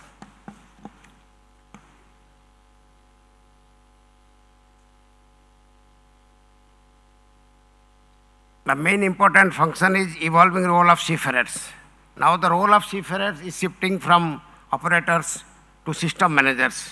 In olden time, like 30, 35 years before, maybe 40 years before when I was sailing, we depend on the manual chart, engine room, all the machinery you have to go and check by the junior engineer. Now everything is controlled from the control room itself, and you don't have to plot, chart, as well you get all the information through your AGDs and other instruments. Mainly, they have to focus with the responsibility of automation, compliance, and sustainability. Industry transformation is needed for reshaping shipboard operation and requiring new skills, adapting training beyond STCW minimum requirements. Most of the time, we stop at that level, and we are all aware that certain countries, they give certification with minimum STCW requirement. But a country like India, we always go a little higher. Even 30 years before, 25 years before, we have developed one LNG simulator, the Government of India cost. But you have not made it fruitful, or you have not utilized properly in view of non-mandatory. New responsibilities to operate highly automated vessels. I would like to highlight certain IMO model courses. Certain are mandatory, some are not mandatory. So we should urge to our administration or flag state to make it mandatory for the cleaner oceans and safer ships. The management challenges can be tackled by artificial intelligence and machine learning, Internet of Things and connectivity, simulation and automation, and blockchain, primarily optimizing routing, predictive maintenance, transparency, cyber security through data-driven decision to get better opportunities. Then strengthen the maritime education and training with curriculum enhancement, pedagogy, modernization, IMO STCW review, and IMO model course development. Already there are certain model courses are in force. Some new model courses are going to come with respect to the future fuels, which has to be immediately implemented for the seafarers, for enhancing their knowledge and to keep up to date on the operation part on ships. Preparing seafarers for future fuels. Now there are 3 types of fuel which is coming in horizon: ammonia, methanol, and hydrogen, which is under development. With respect to generic training, which is being already done with respect to IMO model course on training institutes. Ship-specific training needed with simulator and combined approach, that is blended training. The 5 key aspects for future-ready seafarers are adaptability, digital proficiency, green operations, problem solving, and cyber security awareness. We can reimagine training with practical skill building beyond rote memorization, what we used to do earlier. Now we have to go with practical skill building. Simulation-based learning to enhance decision-making in controlled and realistic environment. Curriculum reform for ensuring future readiness. Next is global standards and real-world challenges or readiness. Training program must adhere strictly to international standards, particularly those set by IMO, such as STCW and other conventions. Real-world maritime challenges, incorporating scenarios that prepare seafarers for unpredictable challenges, including automation, malfunction, cybersecurity threats, and complex environmental compliance issues.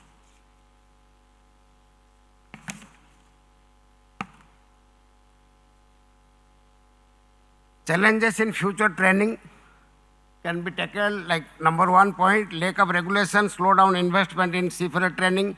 Here my request or urge is that all the time IMO, flag state and academia should work together. Something is missing, the gap has to be filled by the academicians. Those who are actually in the class, they should contribute while preparing the documentation. Shortage of experienced seafarers, this can be met when we are taking the class, we should give practical or hands-on training. All the training with AI driven cannot be successful unless, like the previous colleague has shown the welding part. Unless you do welding in your own hand, whatever number of computer programming or anything you see, it will not be successful. Shortage of competent trainers, the trainer themselves has to be trained, they have to upgrade, they have to upskill, they have to integrate with the latest requirements and have the knowledge to transfer to the seafarers, those who are coming and preparing for the future. Funding resource constraints, this is very big constraints for all the institutes, Maritime Training Institute in India, because state-of-art facilities are essential, and wherever the facility is there, we should be able to use in each other institutes without any barrier. Need for a training model. Maritime education training must focus on digital skills, alternative fuel handling, automation, and emerging technology to align with industry transformation. Advancing skills through technology and collaboration. There are 4 parts here also, the formative assessment, integrating technology, developing cognitive skills, fostering collaboration, communication.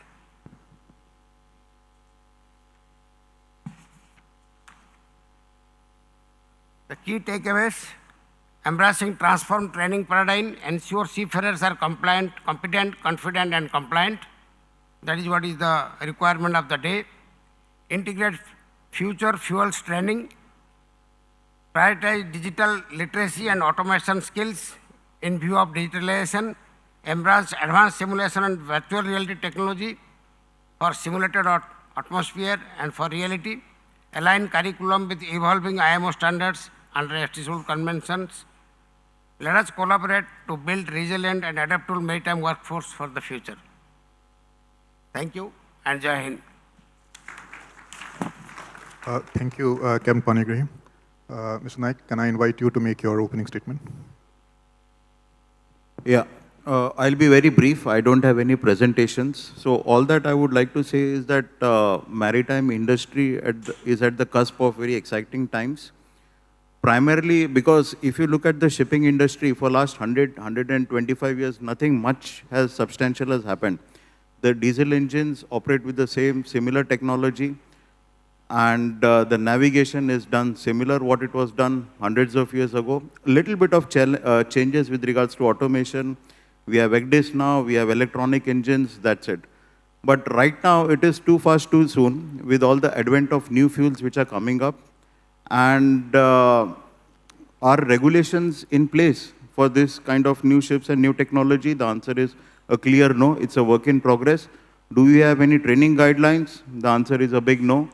And we expect that the seafarers should adapt to the new technology very soon, and they should run the ships very safely. That is a big ask. So all that we are trying to do is how do we facilitate in this process of just transition. That's it from my end, and yeah, we can have further discussions. Thank you, Mr. Naik.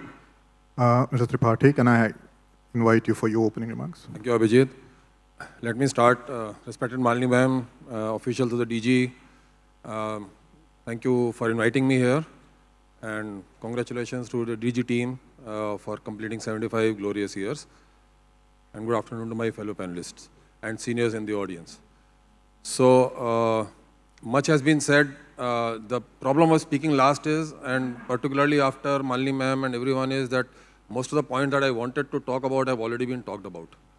So I will keep it brief. I will try to focus on things which have not been talked about. Just touching upon two key themes which people have been talking about. One is digitalization, the other is sustainability.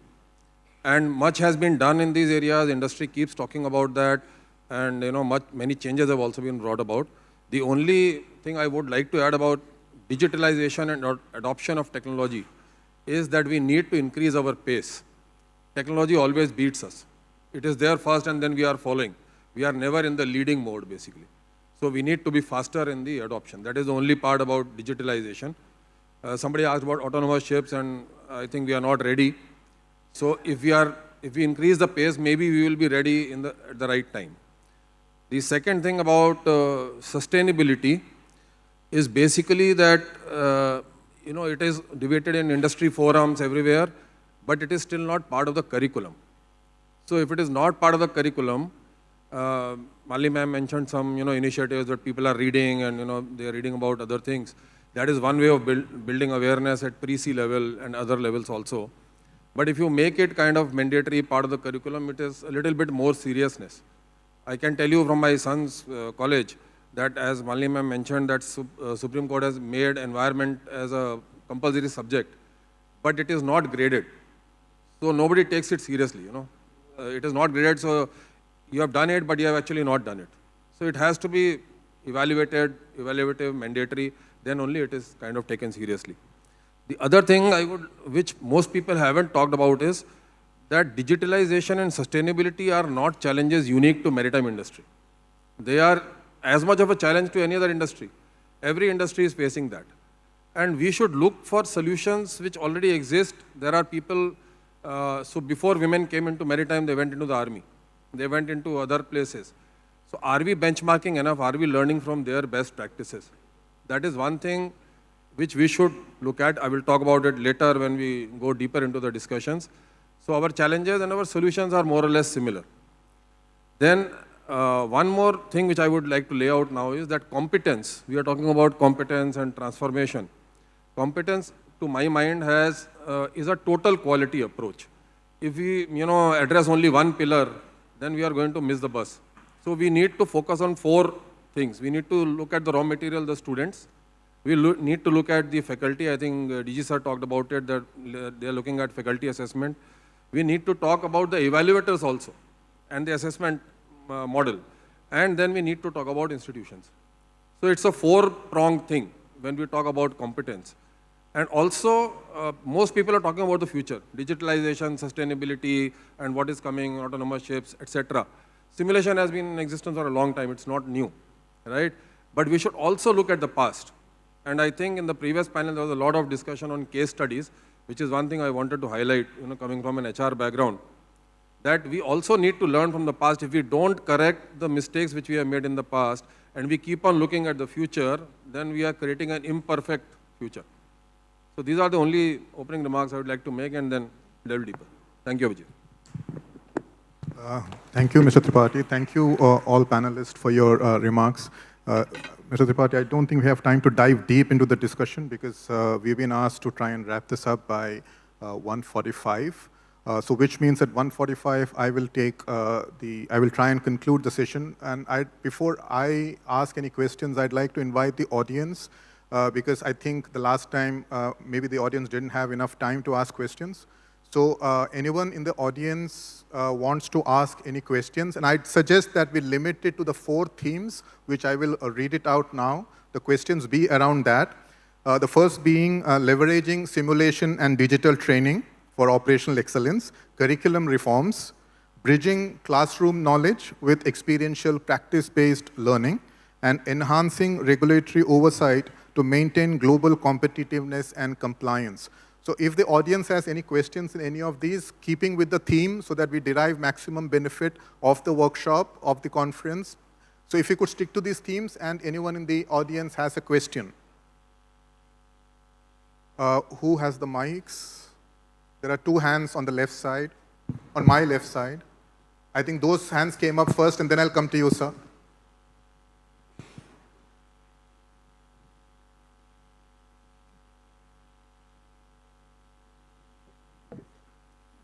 Good afternoon. I'm Captain Dubey from MMTI. My question to all the panelists and also to the administration is basically to highlight the value addition courses or non-DG shipping approved courses. Right now, it is only STCW courses which are being taken for approval and supervision. But once the STCW is revised, for example, in 2030, for 15 years, 20 years, that remains the same, no revision takes place. But new technologies, new matters, new topics, new knowledge keeps coming up year by year in shipping. I request that maritime administrations also start taking care of non-DGS approved courses which add value to a seafarer, which is now left to the scope of only shipping companies.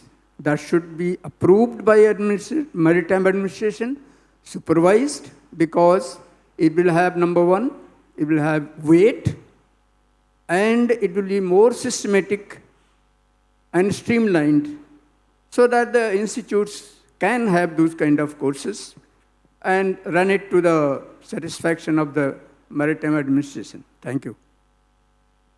Thank you, Captain Dubey. I think the previous panel would have been more appropriate to handle that question with nobody in the administration sitting here, but I'd still invite any of the panelists if they want to. Okay, Mr. Tripathi. Thank you, Captain Dubey. I actually had a point that when we have been defining competence, particularly for evaluation purposes in the industry, we have been primarily focusing on operational excellence. And therefore, most of the competencies that we test for are technical in nature. So it's a very welcome suggestion. I'm not the administration, but yeah, as a panelist, I am welcoming that many of the value-added courses or Part B of STCW should move into the evaluative part. And once you make it evaluative, automatically the seriousness will come. Thank you. I think I would like to have a different view on this one. The administration is primarily got the responsibility to make sure that the country is meeting the convention requirements. Most administrations in the world, and I'm not specifically talking about India only, most administrations in the world have a lot of constraints on their budgets, on the availability of the number of people that are available for them as surveyors, PSC inspectors, flag state examiners, etc. And third, the administration people are specialized in the regulatory world. What the companies are looking for in value-added courses in general is at the cutting edge of technology. So as an example, what Viraf showed about the egg disc and while we are doing paper examinations, that's the kind of stuff that a company like theirs would look for on making a course for something to make sure people are competent in using the modern tools that they are doing. So bringing in the administration into these, I don't think will add any value other than more, I would say, bureaucracy into it rather than, and what is the outline for judging? Would someone in the administration even have the expertise of a product like, I don't know if there's anyone here with the Vatsala FOSS kind of thing. You know, this is now fully automated routings. There is no passage planning. Everything is done by a supercomputer somewhere. Weather routing is added into it. Warnings are available into it. Who in the administration who has probably never sailed on something like that make standards for evaluating that kind of a thing in a value-added course? So I would say that if the administration is doing a good job in their assessments, and the assessments can be made practical to ensure that we are judging the student on application of knowledge rather than vomiting out knowledge or memorized knowledge, then I think the administration is already doing it. And actually the proof is that the Indian administration is the most highly respected administration outside of the, let's say, more advanced countries in terms of their ability to ensure that the quality of the Indian seafarer is good.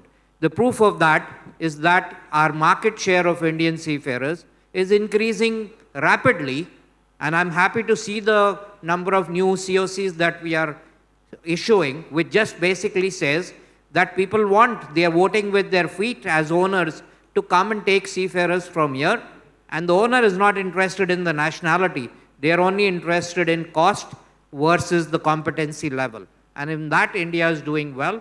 So let's stick to making our people at least competent for the world requirements rather than getting into the area of which is very difficult to enforce on value-added courses. Thank you. Thank you, Captain Chawla. You would like administrators to set the larger picture, but you want companies to get involved in the actual development of. You wanted to say something, sir? Sir, here in the question what you have asked, value added. The value added is again depending on the value for the organization or the company. Like you have 2 ships, only bulk carrier. So you need not teach them for LPG or LNG or chemical or anything. Like when we were there 35, 40 years before in Shipping Corporation of India, they started a course for ISM code, 1 course for STCW. That was being taught before joining the ship, just to upgrade the knowledge of a seafarer, how he will be maintaining the ship efficiently to avoid any PSC or any deficiency by other flag state. Similarly, the simulator training, what I have pointed out, the LPG simulator, because I have drafted, I have made that dissertation in 2003. We submitted to Directorate General of Shipping, and they have submitted to Norway, and which became an IM model course, 1.35. Since it was not implemented, not made it mandatory by Directorate General of Shipping, though we had approval, and the Government of India has spent 1.5 crores, maybe 25 years before. That course has not gone in a proper forum because it is approved by DG Shipping, but you are not required to get an endorsement. However, at the same time, an Anglo-Eastern and other company, those who had purchased LPG ships and chemical tankers, they started their own courses. In addition to the endorsement, what the students get only by doing oil tanker course. So this is depending on the value, how you can do, and what is required for your organization or your shipping company. It forcing from Directorate General of Shipping for each course, each value-added course will not be fruitful, and though it will have further problems. My request is that at least the IMO model courses which is coming in force, that should be made it mandatory through the Directorate General of Shipping instead of a shortcut method, any other methods. Thank you. Thank you. Yes, please. And I'd again read out the themes, and if the questions could stick to the themes. There were 2 hands before you, sir, like I said earlier. Simulation and digital training tools, curriculum reforms, classroom knowledge with experiential practice-based learning, and enhancing regulatory oversight. If the questions could stick to these. Thank you. Wonderful panel. Impressive opening statements. My question is specifically for the new digital tools and simulation. All the shipping companies, training institutes, the intent to use these tools is there. It has been there for many years. But speaking on behalf of the vendors who are creating such tools, the software manufacturers, the OEMs, they struggle with partnerships. They struggle even getting basic data to develop these tools. Plus, they struggle with the funds. And this is an evolving technology, correct? Today, you create an AR, VR scenario, and after 6 months, the technology has changed, the ships have changed, and whatever you spent in developing has already become obsolete. So can there be regular partnerships, long-term partnerships with the administrations or with the shipping companies or with the training institutes who have the wherewithal to continue with these developments, these new tools, so that everybody benefits from it? That's my question to the shipping companies and the training institutes. Thank you. So you're not finding partnerships to develop technologies, these evolving technologies, and looking for that? Absolutely. Yeah, please. Thank you, Captain Gaurav, raising a very pertinent question. And I think the underlying problem, and sorry, the clock is ticking 33% faster than we had expected. So that's entirely the reason possibly I could not convey when I was giving my opening note, is the fact that there is a lot of apprehension about technology because people assume that the technology to be introduced is going to be a replacement of traditional tools. Now, that is the biggest impeding factor. The reason technology is not being adapted is people need to understand that it is not a replacement for the traditional learning methods. It supplements and enhances where these needs are required. Now, a video is good for possibly half of the current generation. But what if that thing could be an interactive video? There's participation for this thing. So a movie and a video clip, the next level is interaction, having this thing. So the VR welding, for example, it was never, the slide never said it's a training. The training, obviously 6G pipe welding, the guy's not going to be able to do that without getting the basic training and basic certification. It's all about assessment on an automated level, and it's all about accurate assessment using the tools that we have. Now, this is the august audience that we have, not just on the panel, but more importantly, the people sitting and who spared time on a rainy day here have to get that acceptance that the technology is to enhance and not replace. Once that acceptance is there, most of these stakeholders, the decision makers, will definitely like to partner with innovative vendors.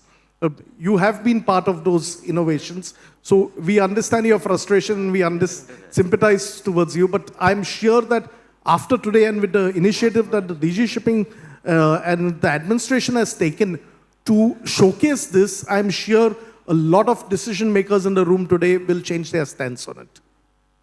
So you want to... Yeah, just to add to that, I think what Captain Gaurav is referring is lack of partnership from shipping companies. Am I correct? Yeah, that is a challenge because there are multiple angles to that. Because the ship owners are not very comfortable in sharing information most of the times.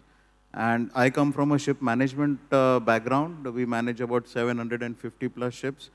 So different ship owners, different geographies, different mindset, So you can't, how do I say, put everybody in the same shoes. And, but to answer your question, yes, as Anglo-Eastern, we have partnered with a prominent company, I think Captain Chawla's company here, Marine Pulse, and we are doing a lot of work in augmented reality, virtual reality, creating two-dimensional videos. But then it comes with, acceptance from the ship owners.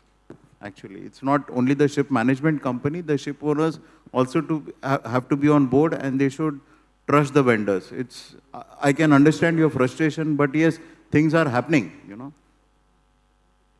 I think everyone understands your frustration, and hopefully something will happen during the lunch break. The mic, please. Good afternoon, everyone. My name is Captain Jay Suppal. Basically, I am a seafarer.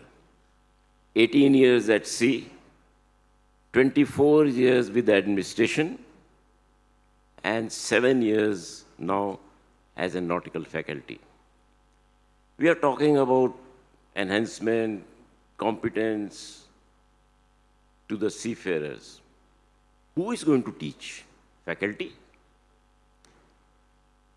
20 years back, we were discussing we are not getting young faculty. We are getting faculty 60 years plus. Even today, our chief guest, Mali Shankar, said, we need faculty. How do we need faculty? You think any young officer will come and join any training institute? Answer is no, because training institute cannot match their salary, and they are there to earn money. So what is the way out? One has to think off the hat. In one of the unstructured meeting in DG Shipping, I want to repeat that, I made a suggestion. You know, every master has to go for revalidation every 5 years.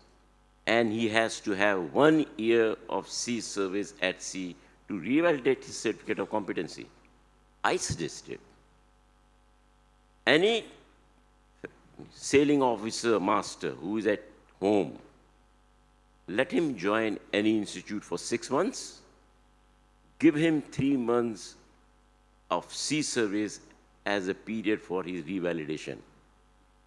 Gentlemen, you will have flood of young officers willing to join, not for the money, because they are staying home, getting 3 months of validation period, and that is what they want.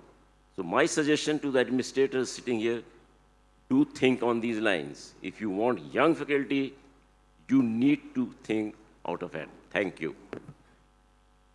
Thank you, sir. I would take that more as a suggestion to the administration, the previous panel, and those sitting in the room. I don't know if anybody here would like to. Yes, Captain Philip Matthews. Good afternoon again. One question, specifically to Captain Pradeep Chawla's views, and anybody else can respond. See, there has been suggestions globally among many of the member states at IMO. We are talking about digital and simulator-based training, which we want to do for all our trainees. Many of the countries, or a majority of the countries, have recommended reduction of some sea time for simulator, digital, all these type of trainings, which we are encouraging, we want to encourage. And that reduction in sea time, UK has already come out with 1 month's reduction in sea time. Now I find it rather odd that by 2047 Amritkal Vision and 2030 Maritime India Vision, when we want to increase the percentage to 20% by 2030, India is one country which is opposing this, whereas we are the labor supplying country. We want increase in shipboard training berths, but we are one country which is adamantly opposing it. What is the reason? When countries like China, Korea, Philippines, everybody is supporting it, UK has already come out with a circular on this effect. Thank you so much. This is a question, I think, that if we were to do a survey across all the nationalities of seafarers presently sailing today, my guess would be that you will probably find most of the seafarers saying that the 12-month sea time of the cadets, if you are mentioning about that, that probably is the limit to which it has reached, that we should not be reducing it. However, the thing is that in IMO, remember, it's minimum safe standards. Nobody in IMO is saying a country cannot do more than the minimum standards. That's one. Secondly is the policy that we presently have in India of 18 months sea time, is that harming the country, or is it actually getting more jobs to the country? Thirdly, this is in IMO, it's always one lobby versus another, and who wins in that battle of votes. So while the European countries, where the cost of training is extremely high, take a simulator-based course. In UK, you're paying something in the region of maybe £700 for a 5-day course, and you are paying probably 10,000 or 15,000 rupees in India for the same course. So their priorities are different in why they would like to have more of relaxation of the sea time and to pump out more people from their region. And also remember that most of the simulators are coming out in technology-wise other than ARI now sold. Rest of the simulator manufacturers are not from the cruise supplying nations. They want to sell you more simulators, right? So which is the right balance? I don't think there's an answer for it. If you ask my personal view, I am not in favor of reducing it further from the 12 months, but I am also pragmatic enough to know that like UK has agreed, many countries will keep on lobbying. It started with trying to reduce it down to 6 months.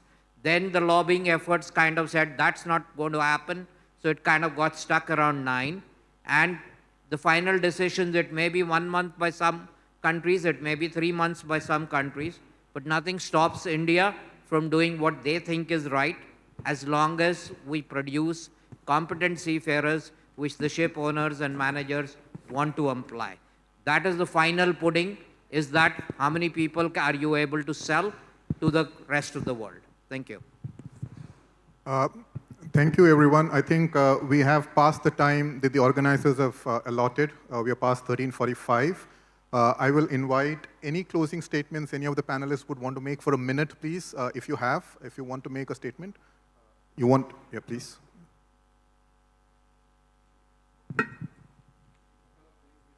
Missed out because I thought we'll have another round. We are defining competence, as I said, basically operational excellence. And if you don't improve the raw material, nothing that you do is going to improve competence. So one thing I'm suggesting, and this has been debated in the industry before, is to raise the bar. I saw Captain Bisen's presentation, and we are 23,000 admissions, 12,000 officers.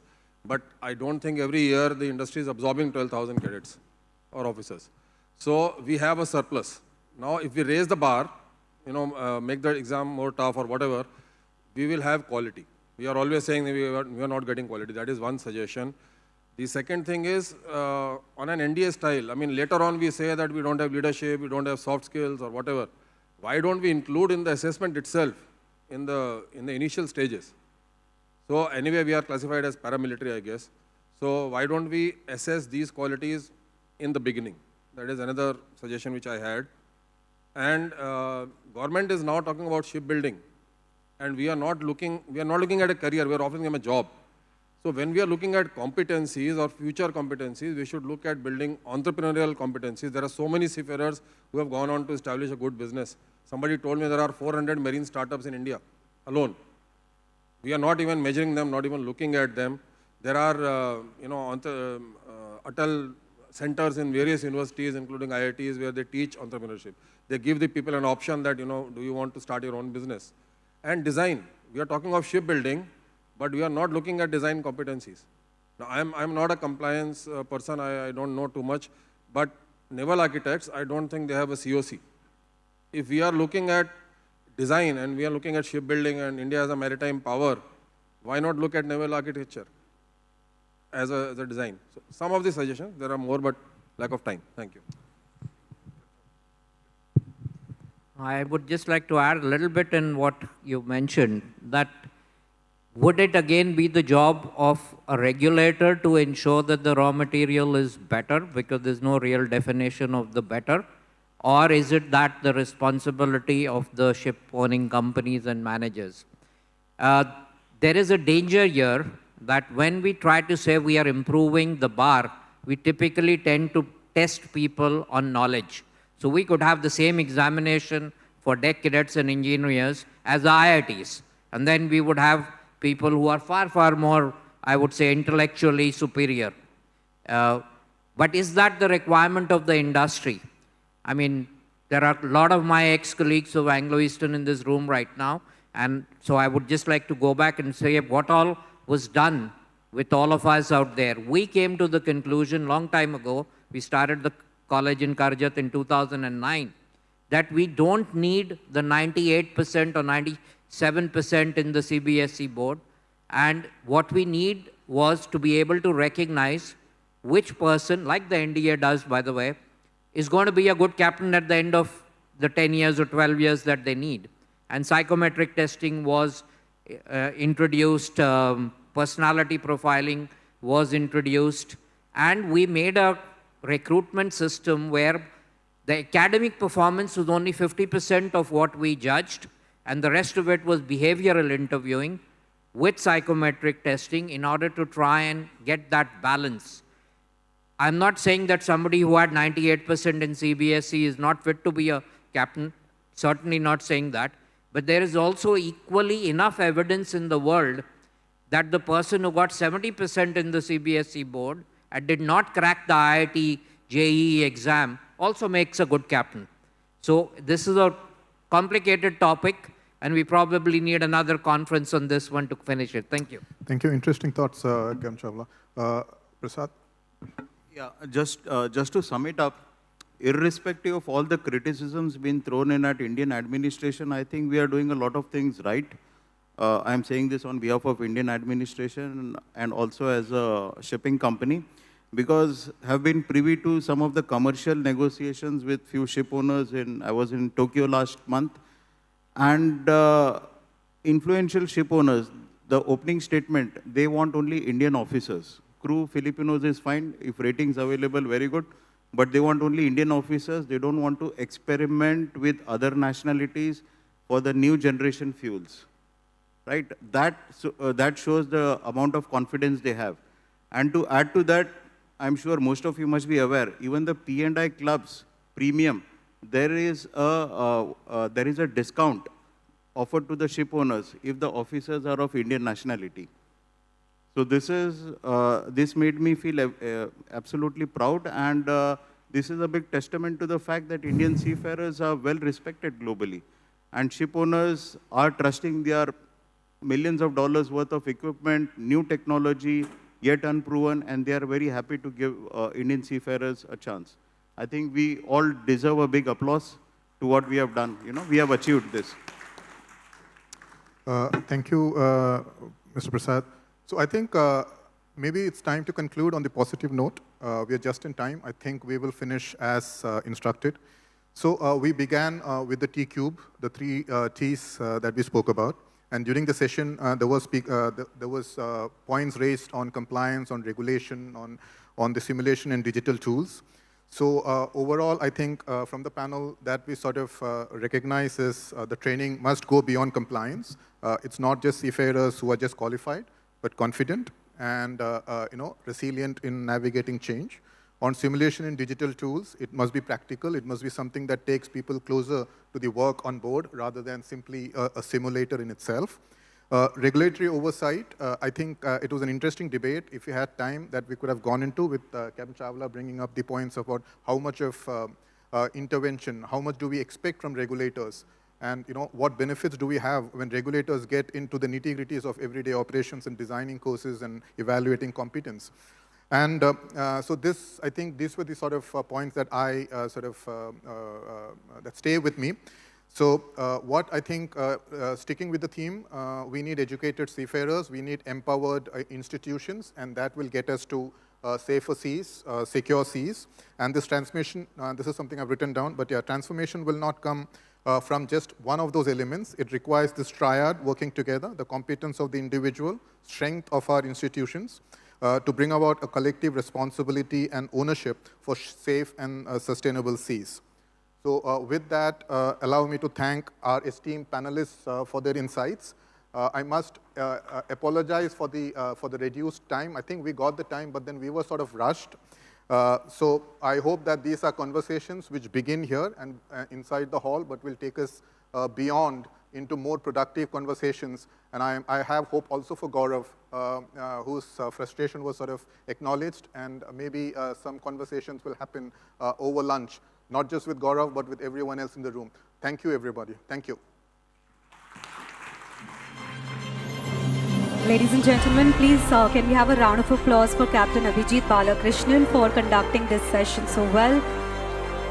Well, yes, to proceed further, I will request on stage if we can have the honor of Shri Sushil Mansingh Khopre sir to please felicitate our moderator and our speakers for this session.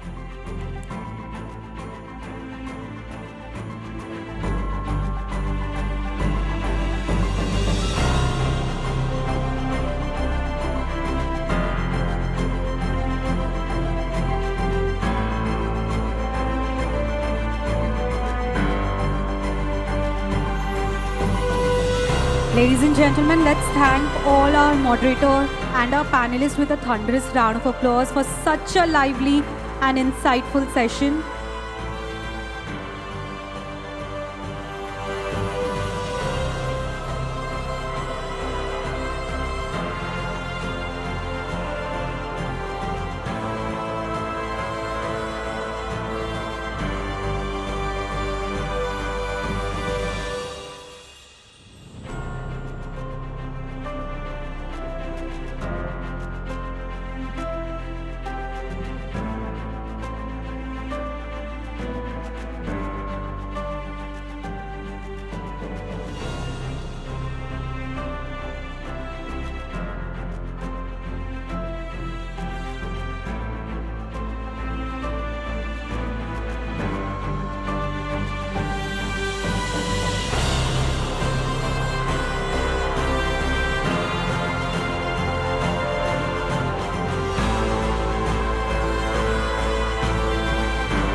All right, once again, a big thank you to our moderator and our speakers for this session. Well, we can already sense that food is in everybody's mind, so we are not going to hold you back, ladies and gentlemen. It's now time to refuel and recharge. Of course, the lunch is served. Please, we'll request you, all of you, to help yourself with lunch. Please make sure that we look forward to see you all back at sharp 3 p.m. for the last session of the day. So make sure that you return with the high energy for the last session of the day. Thank you so much, everybody.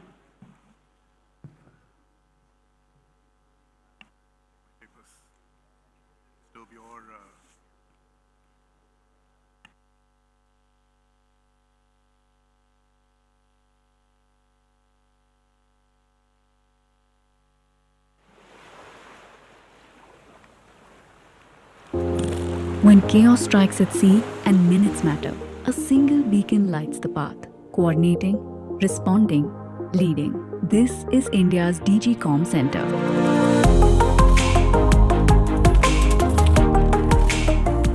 This center functions as a nerve center between the ships, between the various agencies. And this center responds to emergencies in case the emergency is happening around Indian coast or it is occurring on ships in which Indian seafarers are involved.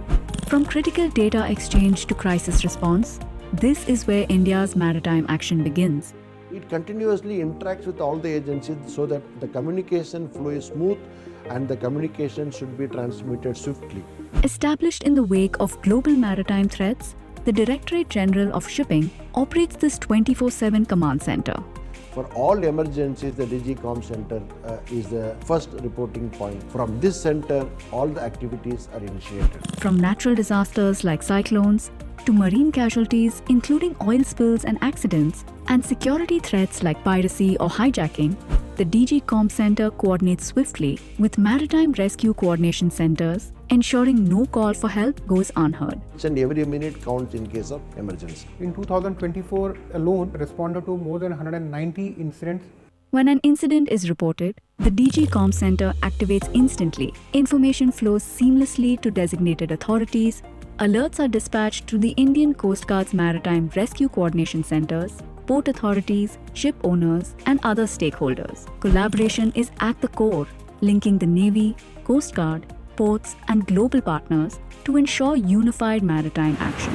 During cyclones, the DG Com Center tracks weather systems, warns ships in danger zones, shares alerts with ports and rescue agencies. The center collates information from all the ports where the cyclone is likely to hit or likely to have an impact. We inform the ship, inform the company to ensure that our seafarers in our waters remain safe at all times. In the event of an oil spill, the DG Com Center alerts authorities, protecting the environment and reinforcing our commitment to safety. Central to maritime security is the Ship Security Alert System. Concealed aboard vehicles, this system allows crew members to discreetly transmit distress signals during threats like piracy or hijacking. Once activated, the system sends continuous alerts to designated authorities without alerting the attackers. These alerts reach the DGCOM center instantly and allow swift, coordinated action, safeguarding lives and cargo. This center is known for its efficiency in communicating, in delivering immediate response to any emergency. Also housed alongside the DGCOM center, the National LRIT Data Center, a vital tool enhancing maritime safety through real-time vessel tracking. We started in a tiny room where it was a small computer and few personnel receiving only a security alerts.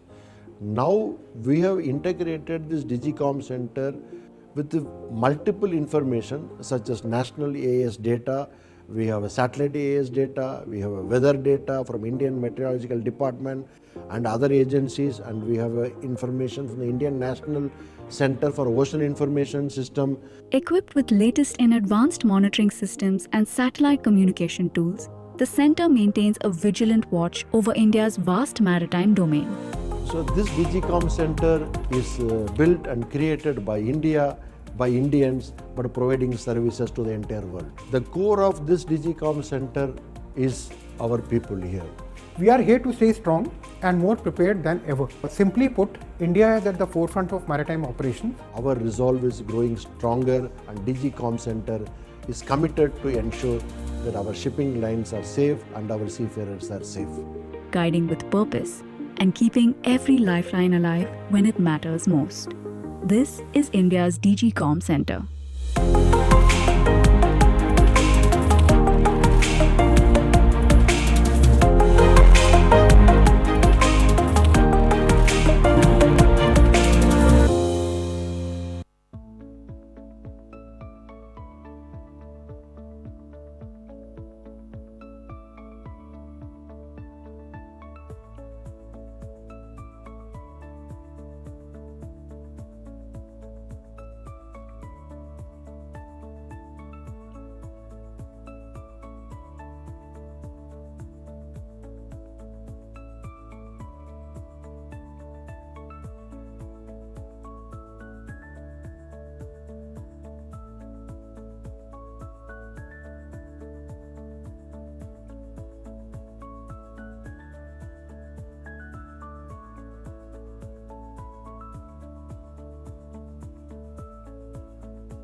Maritime safety and security is the backbone of global trade. Every container, every shipment, every vessel at sea keeps our economy moving. But for that movement to stay safe, we need a silent sentinel, one who is always watching.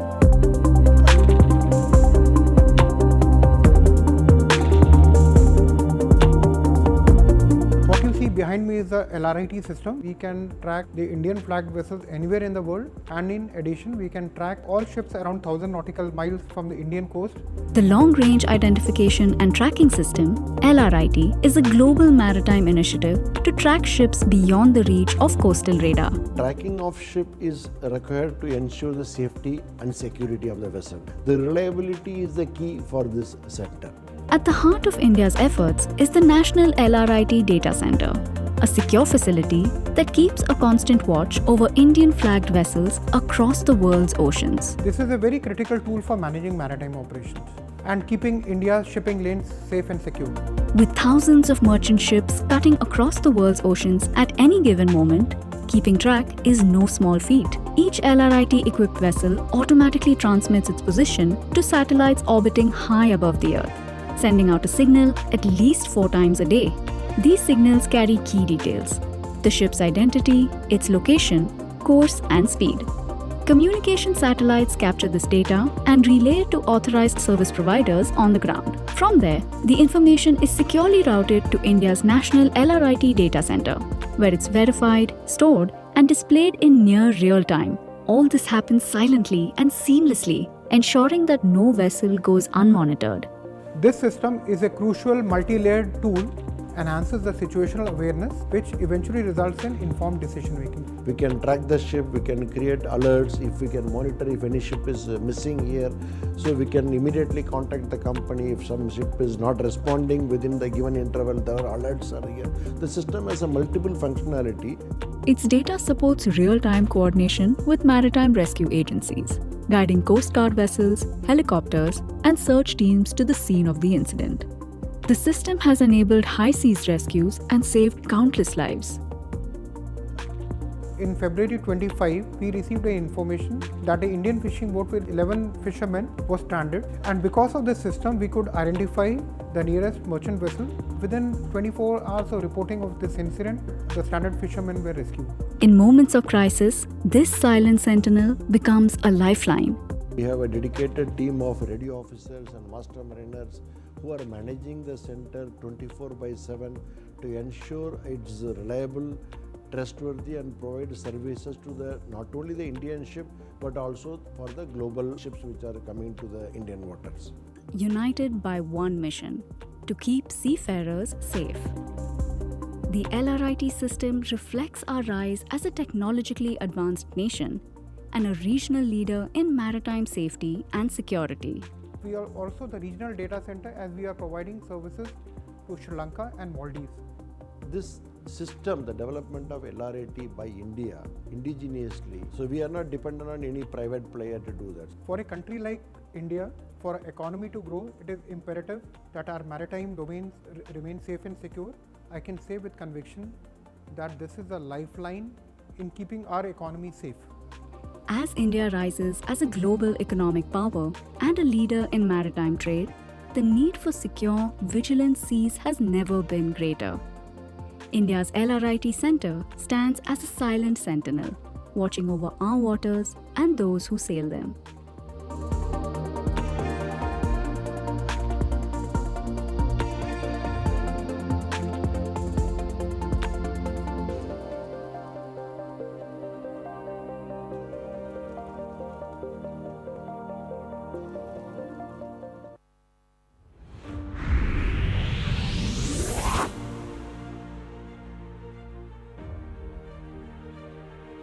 India's rich maritime heritage dates back to the Indus Valley civilization, where early evidence of organized shipping and trade can be found. The port city of Lothal was one of the world's earliest known dockyards, showcasing the advanced engineering skills of the Harappans.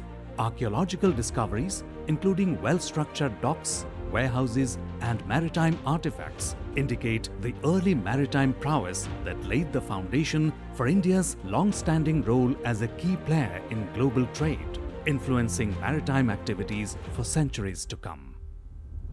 India's maritime sector is on a transformational journey towards sustainability, safety, and innovation.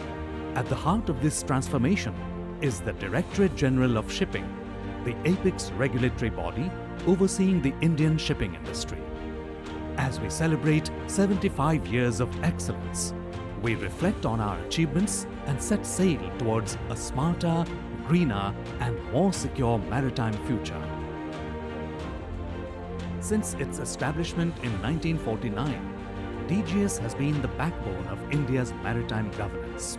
From ensuring the safety and security of vessels to regulating the training and welfare of seafarers, it plays a crucial role in shaping the industry by implementing international conventions such as SOLAS, MARPOL, STCW, and MLC. DGS aligns India's shipping sector with global standards.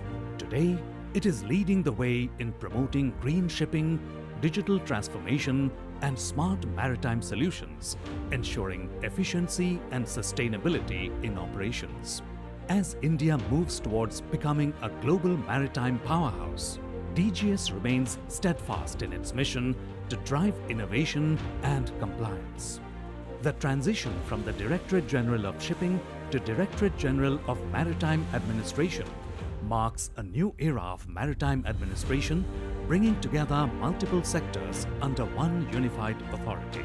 As India's maritime sector expands beyond shipping to encompass ports, shipbuilding, ship recycling, offshore operations, and inland waterways, an integrated governance approach will be implemented under the revised authority granted to the Directorate by the new Merchant Shipping Bill 2024.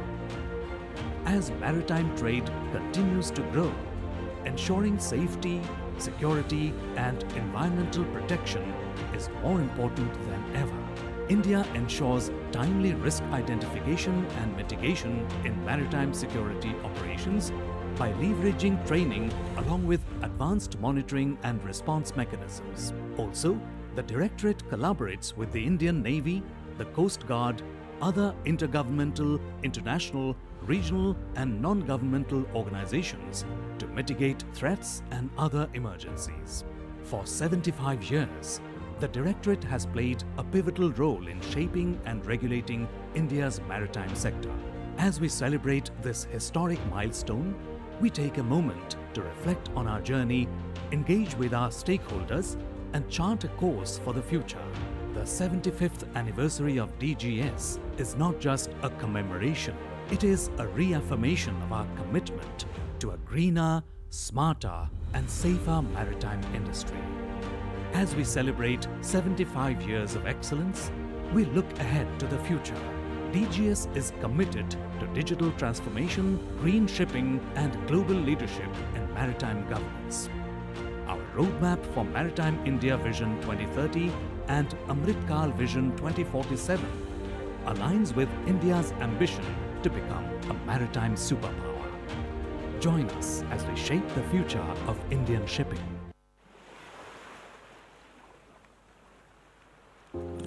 When chaos strikes at sea and minutes matter, a single beacon lights the path, coordinating, responding, leading. This is India's DG Com Center.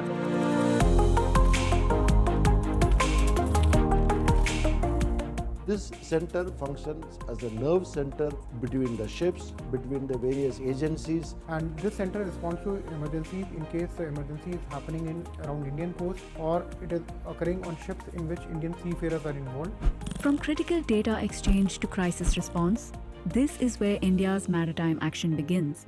It continuously interacts with all the agencies so that the communication flow is smooth and the communication should be transmitted swiftly. Established in the wake of global maritime threats, the Directorate General of Shipping operates this 24/7 command center.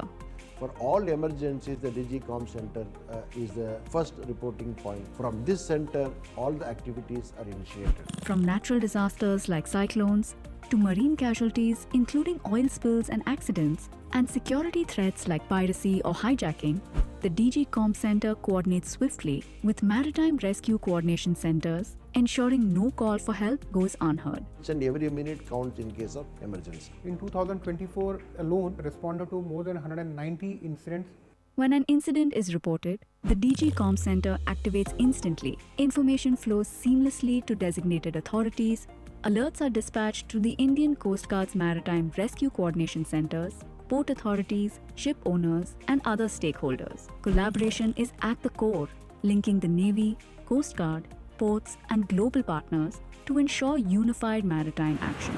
During cyclones, the DG Comm Center tracks weather systems, warns ships in danger zones, shares alerts with ports and rescue agencies. The center collates information from all the ports where the cyclone is likely to hit or likely to have an impact. We inform the ship, inform the company to ensure that our seafarers in our waters remain safe at all times. In the event of an oil spill, the DG Comm Center alerts authorities, protecting the environment and reinforcing our commitment to safety. Central to maritime security is the Ship Security Alert System. Concealed aboard vehicles, this system allows crew members to discreetly transmit distress signals during threats like piracy or hijacking. Once activated, the system sends continuous alerts to designated authorities without alerting the attackers. These alerts reach the DG Comm Center instantly and allow swift, coordinated action, safeguarding lives and cargo. The center is known for its efficiency in communicating, in delivering immediate response to any emergency. Also housed alongside the DG Comm Center, the National LRIT Data Center, a vital tool enhancing maritime safety through real-time vessel tracking. We started in a tiny room where it was the small computer and few personnel receiving only a security alerts. Now we have integrated this DigiCom Center with the multiple information such as national AIS data, we have a satellite AIS data, we have a weather data from Indian Meteorological Department and other agencies, and we have information from the Indian National Center for Ocean Information System. Equipped with latest and advanced monitoring systems and satellite communication tools, the center maintains a vigilant watch over India's vast maritime domain. So this DigiCom Center is built and created by India, by Indians, but providing services to the entire world. The core of this DigiCom Center is our people here. We are here to stay strong and more prepared than ever. Simply put, India is at the forefront of maritime operations. Our resolve is growing stronger, and DigiCom Center is committed to ensure that our shipping lines are safe and our seafarers are safe. Guiding with purpose and keeping every lifeline alive when it matters most. This is India's DG Comm Center.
Maritime safety and security is the backbone of global trade. Every container, every shipment, every vessel at sea keeps our economy moving.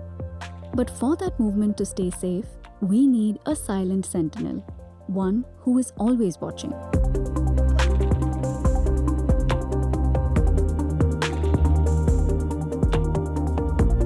What you see behind me is the LRIT system. We can track the Indian flagged vessels anywhere in the world, and in addition we can track all ships around 1000 nautical miles from the Indian coast.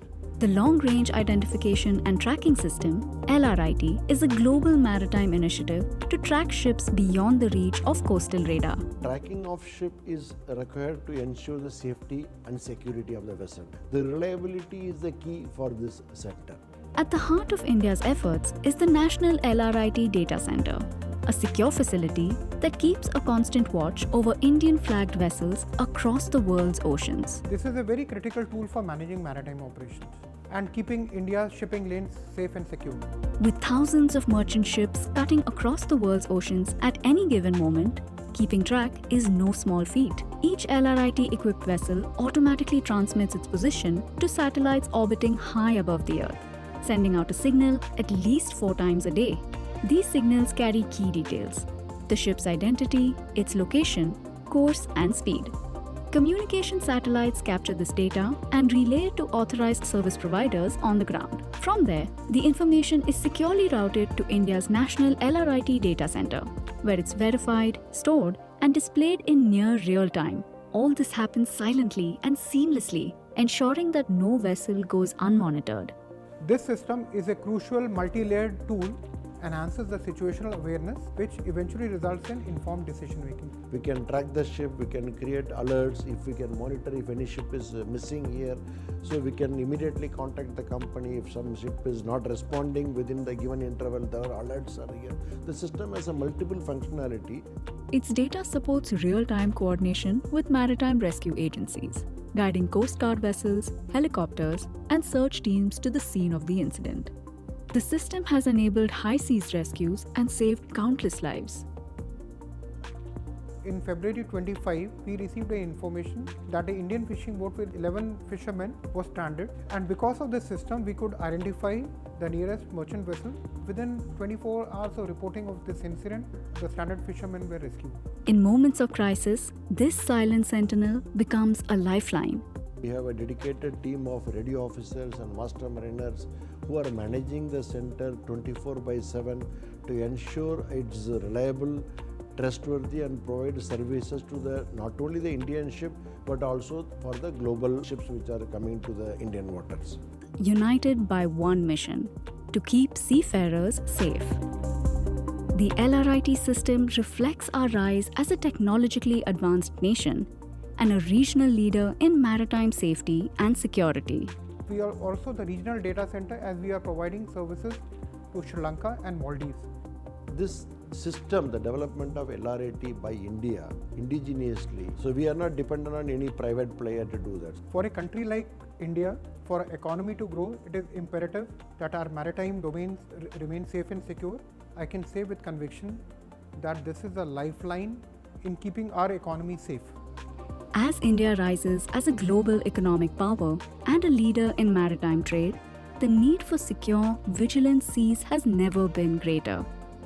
India's LRIT Center stands as a silent sentinel, watching over our waters and those who sail them.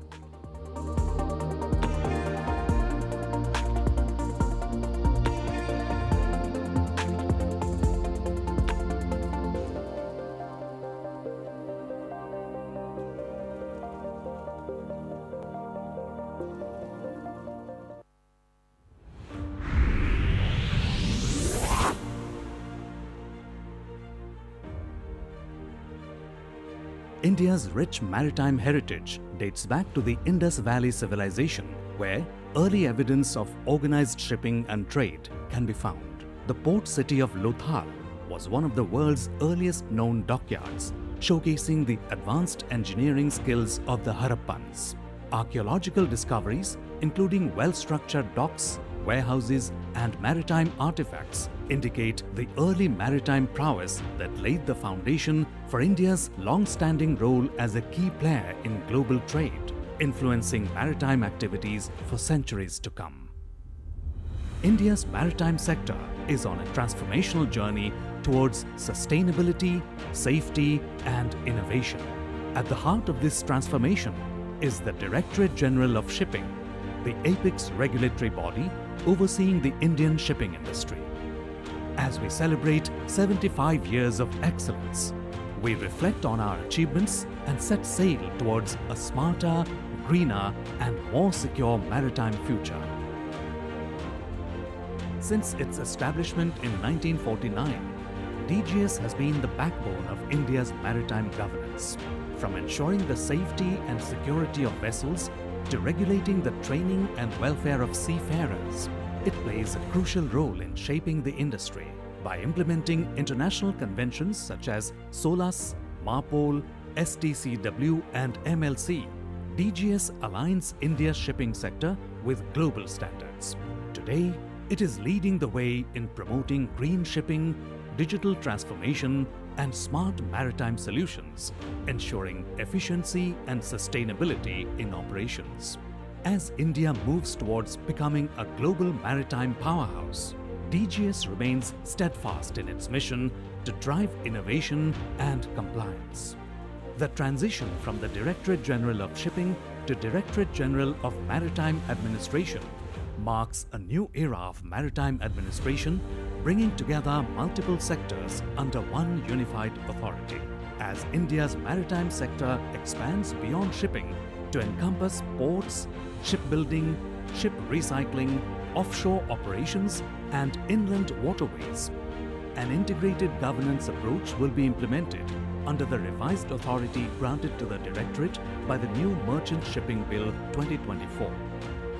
As maritime trade continues to grow, ensuring safety, security, and environmental protection is more important than ever. India ensures timely risk identification and mitigation in maritime security operations by leveraging training along with advanced monitoring and response mechanisms. Also, the Directorate collaborates with the Indian Navy, the Coast Guard, other intergovernmental, international, regional, and non-governmental organizations to mitigate threats and other emergencies. For 75 years, the Directorate has played a pivotal role in shaping and regulating India's maritime sector. As we celebrate this historic milestone, we take a moment to reflect on our journey, engage with our stakeholders, and chart a course for the future. The 75th anniversary of DGS is not just a commemoration, it is a reaffirmation of our commitment to a greener, smarter, and safer maritime industry. As we celebrate 75 years of excellence, we look ahead to the future. DGS is committed to digital transformation, green shipping, and global leadership in maritime governance. Our roadmap for Maritime India Vision 2030 and Amrit Kal Vision 2047 aligns with India's ambition to become a maritime superpower. Join us as we shape the future of Indian shipping.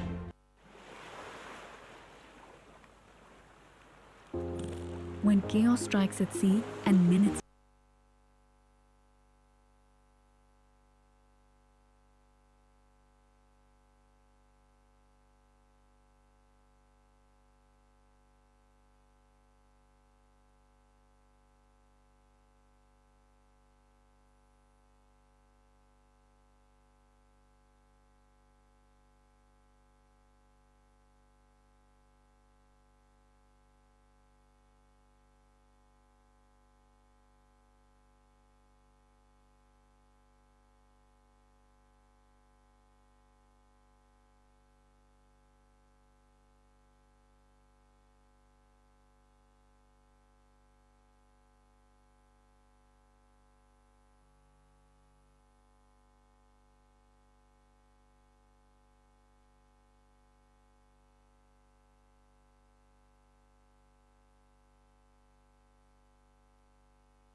All right, ladies and gentlemen, I'm sure we are all set to take our day forward.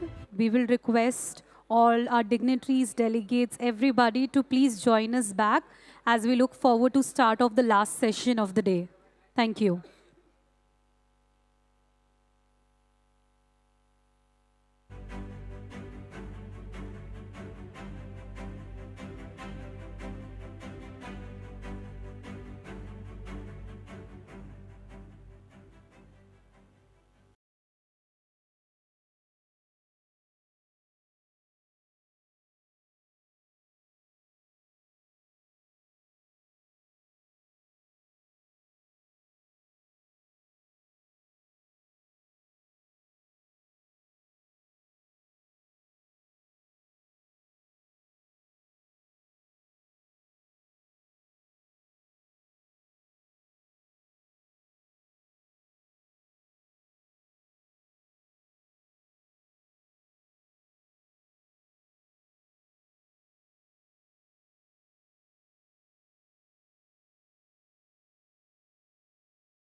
All right, welcome back, everybody.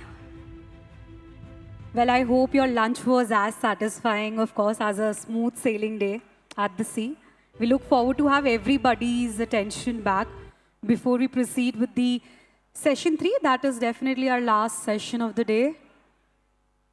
I'll request everybody to please be seated as we look forward to introduce our moderator and the speakers of this session.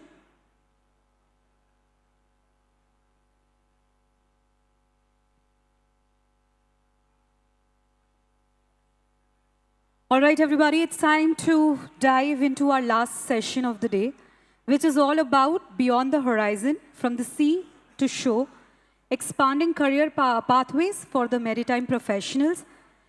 This session has been moderated by a qualified master mariner with nearly 29 years of maritime experience. Ladies and gentlemen, over the past 9 years in the government service, well, he has shaped policies in maritime safety, navigation, security, and international cooperation. Well, while representing India on the IOPC Fund's joint audit body and as an IMO auditor.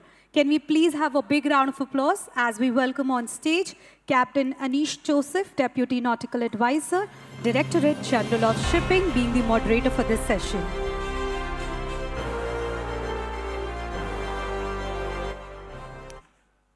Thank you, Pallavi. I'm kind of in a challenging space because of one side we have the lunch which we have just had, and on the other side we have the Mumbai traffic, I think which all of us were challenged by today. We had a big rainfall and then it created the first. But hopefully what we are trying to do is, we are going to talk on an important session, actually it's quite dear to me because being a seafarer, we have transition ashore, and a session is, we are going to talk about on this aspect. To set the context, can I have the presentation please? I'll just briefly run through what is the theme of this session, and then we will be inviting the elite panelists onto the dais.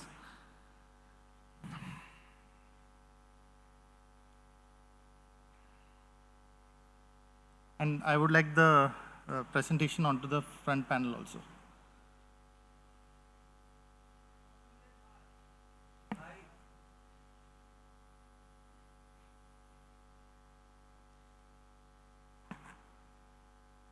So in the morning, the T cubes, the triple T's were already discussed. It was taken up during the keynote address by the Director General of Shipping. And a few essential elements which I want to just try and bring out is the importance of the seafaring background, which allows you to retain the maritime expertise when you come and transition ashore. This experience ensures empowerment of institutions, because any of our maritime training institution by default needs a mandate, retains a mandate of having shore experience, being a master mariner or a chief engineer or other similar experience out at sea. And the theme, which is the Sanskrit slogan everybody has spoken about, it embodies that spirit, ensuring safer seas. The rationale, the careers are evolving. There are more opportunities which are coming ashore. Earlier, there's a panel discussion on Mars. Definitely, there may be a kind of a reduction on the need of seafarers on board the ship, but there will be similar expertise which will be needed ashore. Even if a ship has to be controlled from the shore, you need an expertise for that. Sea service as a foundation, it is something which many organizations have recognized. We have the elite panelists who will be deliberating on them. Maritime ecosystem is continuously evolving, and structured training, and this concept which we have actually embodied first time with the DG Shipping. I think this is the first time a conference, a theme where we have spoken about transitioning ashore. I'm not on a personal level aware of any particular conference where such a thing has been brought about. And as a part of DG Shipping, this is something I think we should also look at, how to support the seafarers, how to try and see at what levels, what are the competencies and what are the alignment to the shore-based transition which we can look at. These are the key themes which we are looking at: mapping transferable skills, recognizing the frameworks which each seafarers have based on the type of ship, the area of operation, the career planning and mentorship. Mentorship was something already discussed, very important, challenging now based on the type of time and effort which is required to ensure this is given to the current generation of seafarers. And also the collaboration which we can look at. We have a panelist who will be discussing on that aspect also. A kind of an extension of the earlier slide, we intend to highlight structured transitions from sea to shore. We would like to see if there are opportunities where we can map the gaps, and the gap analysis will ensure designing specific pathways to transition from the ship to the shore. Try and bring about mentorship models and align with India's vision, whether it is the Maritime India vision, Maritime Amrit Kal vision. We are looking at the seafaring industry supporting the shipping. One big element is our Merchant Shipping Act has come 2025, and this particular session would also want to try and drive this initiative. When the new act comes, there are new requirements coming, new regulatory frameworks being developed, and there will be opportunities ashore. So few of the guiding questions, I will not be reading out this, but this will be something which I'll be posing to my panelists. And without further ado, I would like to start inviting the panelists one by one. I start by inviting the first panelist of the day, Captain Dhruv Sawhney, who's founder and CEO. He's a seasoned master mariner with over 12 years of sailing experience, having commanded ships across global trades, transitioning from sea to shore. He has spent the last decade as an entrepreneur, building his organization, the Ship's Cart, into a leading e-procurement platform for the $100 billion maritime industry. He has successfully expanded to more than 90 countries, doubled revenues for 3 consecutive years, and he has raised quite a big amount of money from global investors. He is recognized for his strong industry relationship and visionary leadership. Dhruv has led Shipcart to win many prestigious accolades, such as the best startup in Dubai and Rotterdam, and the most innovative maritime company in 2024. I welcome Captain Dhruv Sawhney onto the stage.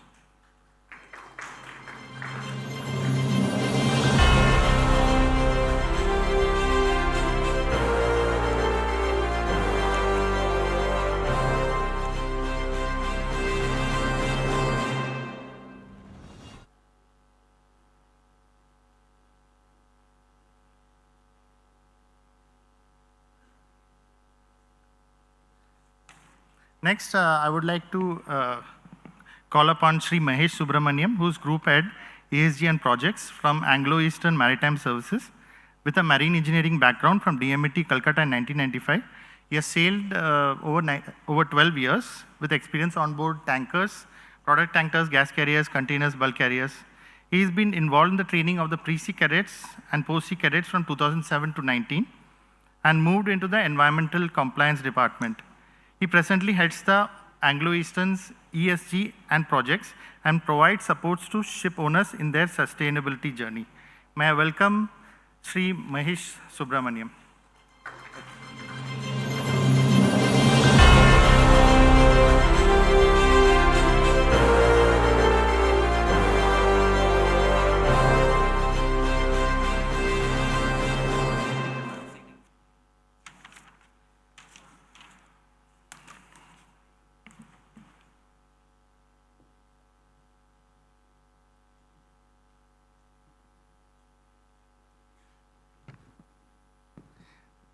Next, I would like to invite Dr. Sanjeev S. Vakil, who graduated in mechanical engineering from the University of Madras in 1990, started his career after the GME course, and by 1996, he was a chief engineer with Indian and foreign companies. He's the founder and CEO of HIMT in Chennai, which commenced its operation in September 1998. He is the first marine engineer in the world to be conferred with a fellowship by the prestigious Nautical Institute UK, and is a recipient of over 25 international and national awards. May I welcome you on stage, sir. Dr. Sanjeev S. Vakil.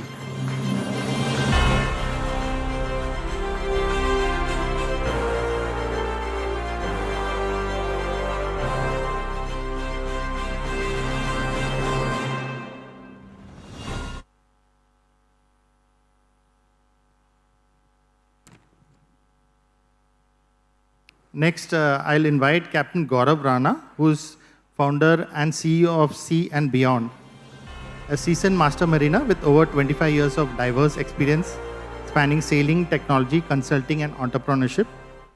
After spending 13 years at sea, he transitioned ashore to work in port consulting, followed by an MBA from IIM Ahmedabad, and later on took on a leadership role at IBM. In 2015, he has founded the Sea and Beyond with vision of helping maritime professionals to make well-informed career decisions. I know Captain Gaurav for the last 12 years or so, from the time when we met in Cochin, and I welcome you and request you to come over to the stage. Captain Gaurav Rana. Let's have a huge round of applause.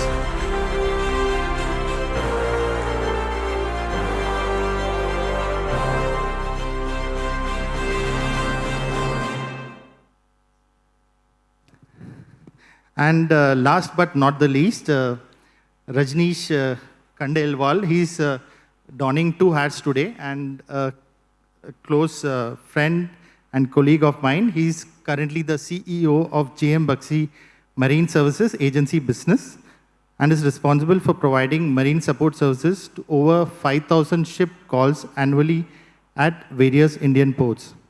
Over 3 decades of experience in the maritime industry, and he's the only non-seafarer, if I'm correct, in this gathering, but he's donning the second hat, which is he's also the president of World Maritime University India Alumni Association.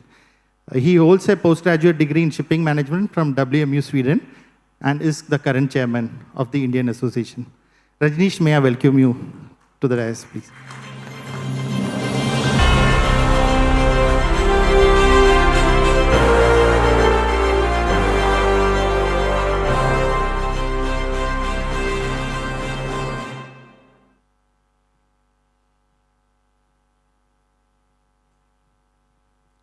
So for the opening statement, can I hand over as per the order which we invited you on the stage, Captain Dhruv?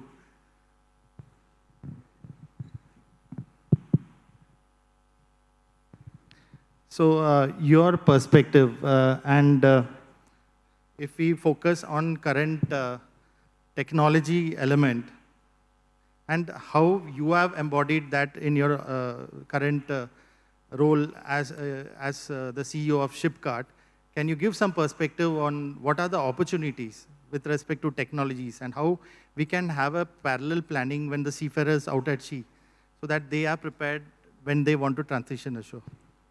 Thanks, Captain Nish. So I was watching an interview of Nikhil Kamath with Mr. Vinod Khosla, and one of the pertinent questions that he asked him was, what should students who are still in school and going to college, what should they be studying in this day and age where AI is taking over most of the jobs? Which jobs would be secure in the next 5 to 10 years, and what should an entrepreneur be looking at in terms of incorporating AI? And to be very honest, Mr. Khosla also could not answer that question clearly because the world is changing so dynamically every day.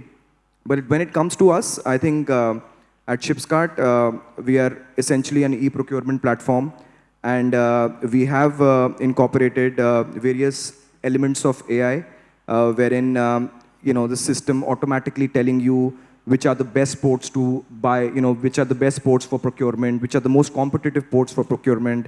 What if you split orders between 2 ports? What if you split orders between 2 vendors? How you can save procurement cost. On top of it, what we have done is that we've incorporated Shipcart GPT. So a lot of the ERP softwares that you had earlier, they would have like 5-6 reports that you could get from the software, right? The templates. But now with Shipcart GPT, it's same like ChatGPT incorporated into your database, right? So you want to ask any question that what is my procurement cost in Saudi Arabia? What is my procurement cost in Amsterdam? Tell me the 5 most expensive ships when it comes to these categories. Like how you ask questions to ChatGPT and you get immediate answers. We've incorporated Shipcart GPT into your database, and you can just about think of any question that comes to your mind in terms of anything to do with procurement. Obviously, this can be replicated with crewing, with maintenance or anything. You just have to incorporate a OpenAI source into your database. So with Shipcart, at least we've done all that. We've already launched that version, and And yeah, that's more to do with how we have incorporated AI so far. Okay, so that's a very interesting note. Adding on to that, just something which I would like to inquire is, how has your experience in seafaring or the staff which you are using help in developing this AI, the model which you are having, and try and get a better output? So this can probably give an idea to the seafarers who are listening in, what are the various avenues in company like yours to transition ashore? So I feel these days, there are too many avenues for people sailing at sea. If that's the question that you're asking, like, what can they learn about the company and how can they transition ashore, right? I think seafarers have gone beyond just joining a ship management company now. You have, companies now in tier 2 and tier 3 cities also. So you've got more opportunities for seafarers who can still be at in their hometown and have a job related to shipping. That's one of the first things. Second, personally, I felt I was a very misfit at sea. I always thought I could do better ashore. So the moment I got the first opportunity to step ashore, I did that. But coming back to that question, the second point can be that there is more exposure nowadays when it comes to seafarers. They want to be their own boss. That everybody, not just seafarers, everybody wants to start their own company. There is this, this wave of entrepreneurship that is going around, and people want to try and people want to take that risk of starting their own companies.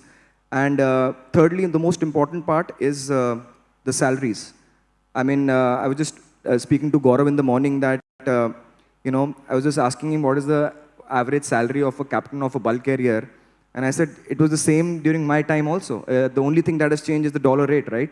From 55, 60 that time to 85. So I think there is a belief that seafarers can earn more money, and, have complete ownership of that company because that's what they're running. So I think there is so much that they can do. And there are, when it comes to AI, there are these 28 days courses that you can do.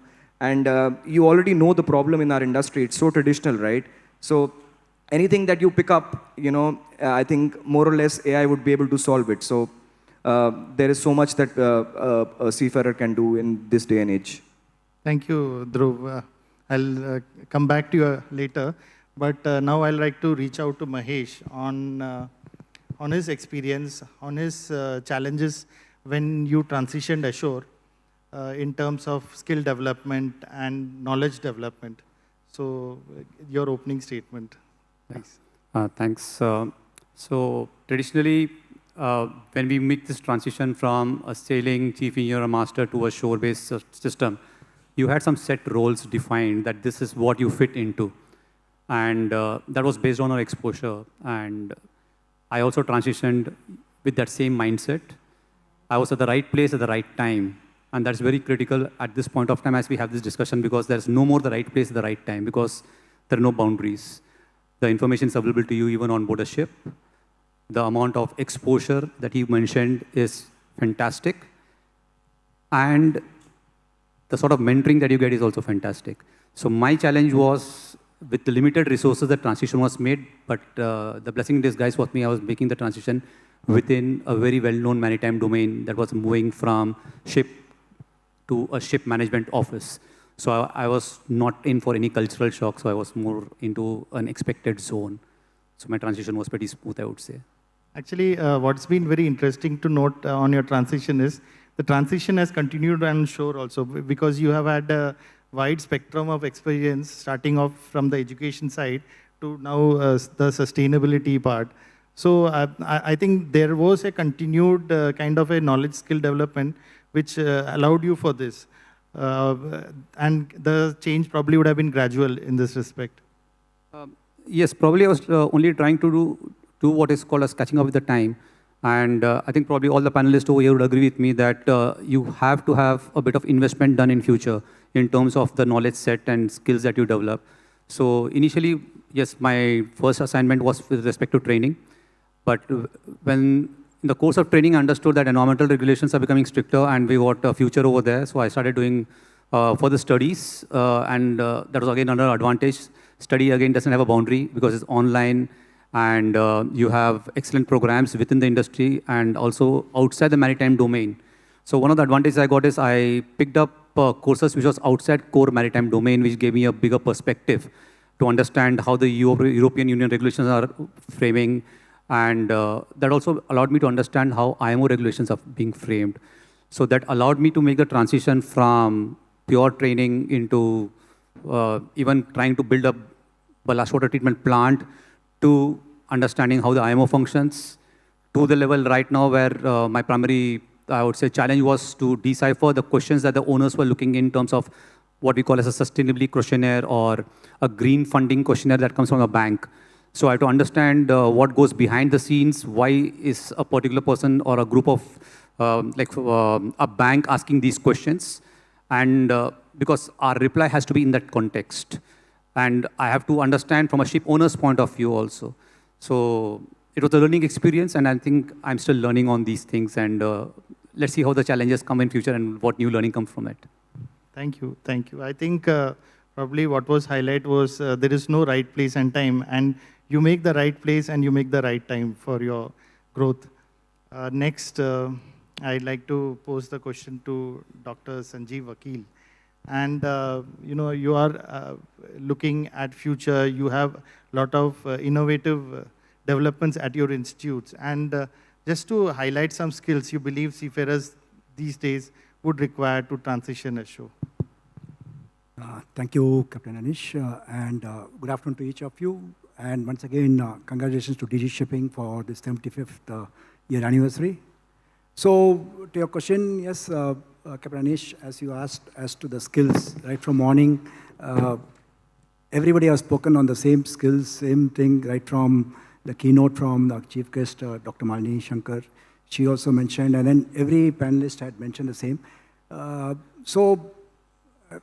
Sea certainly is a place where a person learns a lot.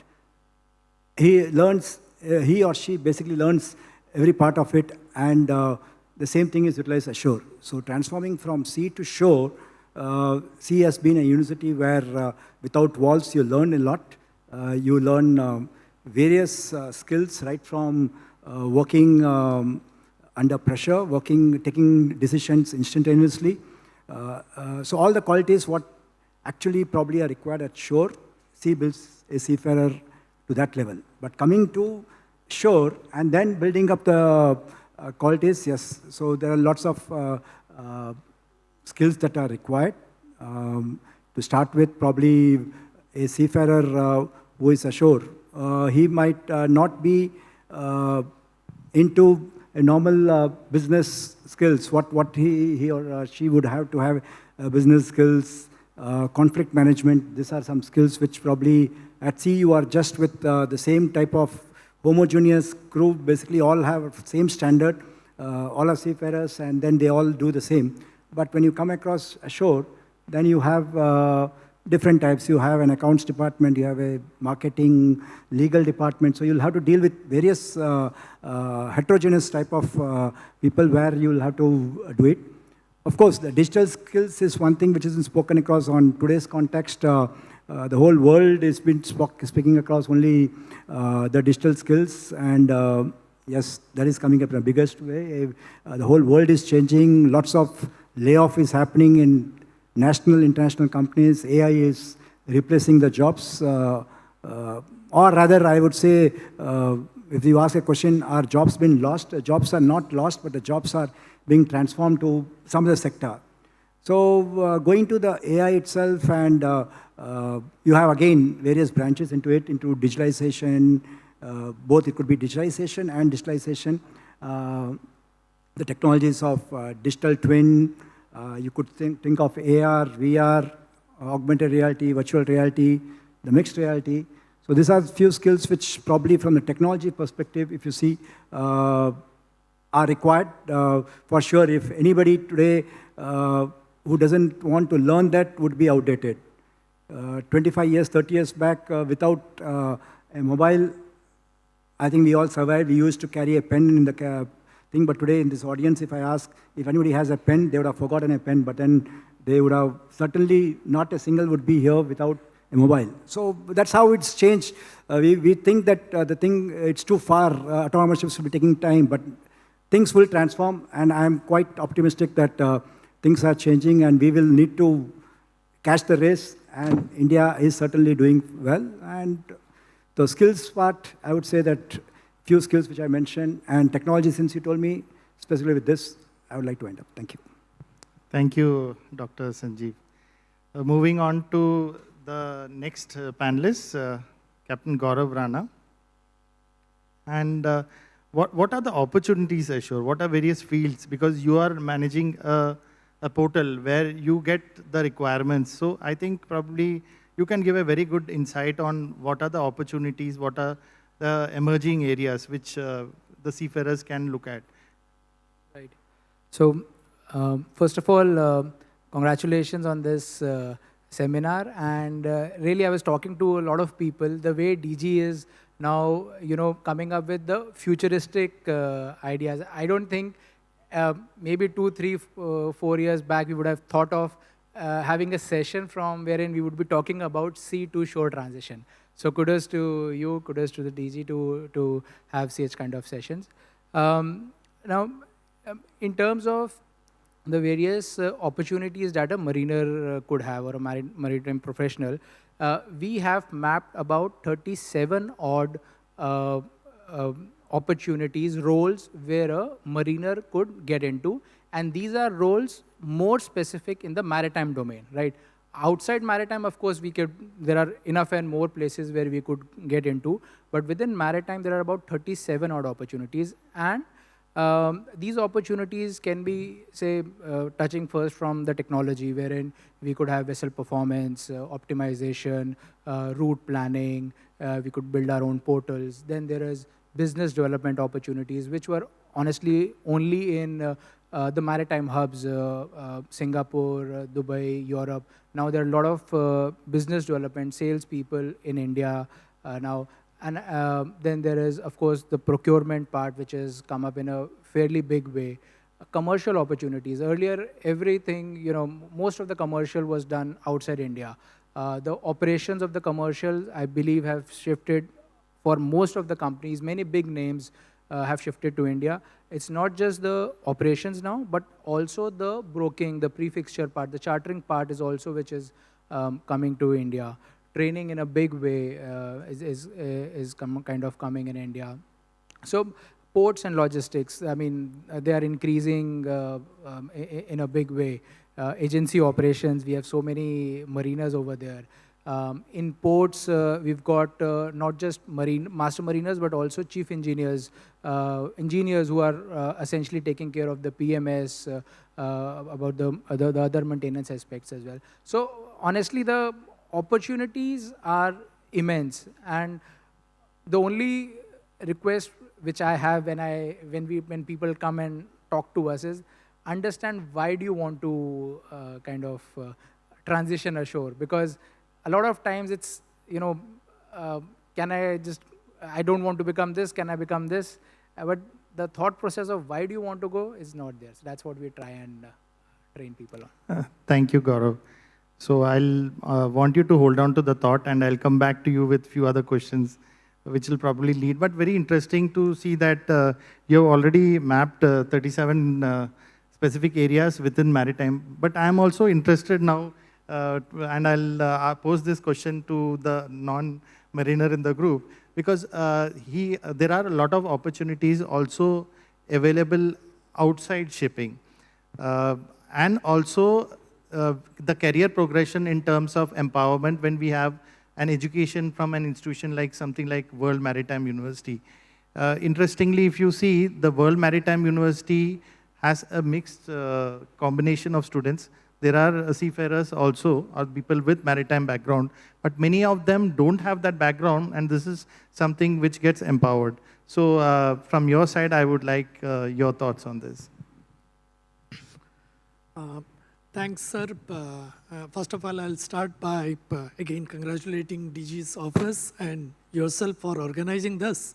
I'll start off by, again, stating that I saved you one question. You didn't have to ask me how was your transition from shore to sea to shore. It's quite interesting because we have people who, within GM Baxi also, who have come from sea, and it's always a difficult transition, so I'll come to that later on. Immediately, your question about WMU. So the World Maritime University has been around for good 40 odd years, and there are about more than 160 graduates who have graduated from there.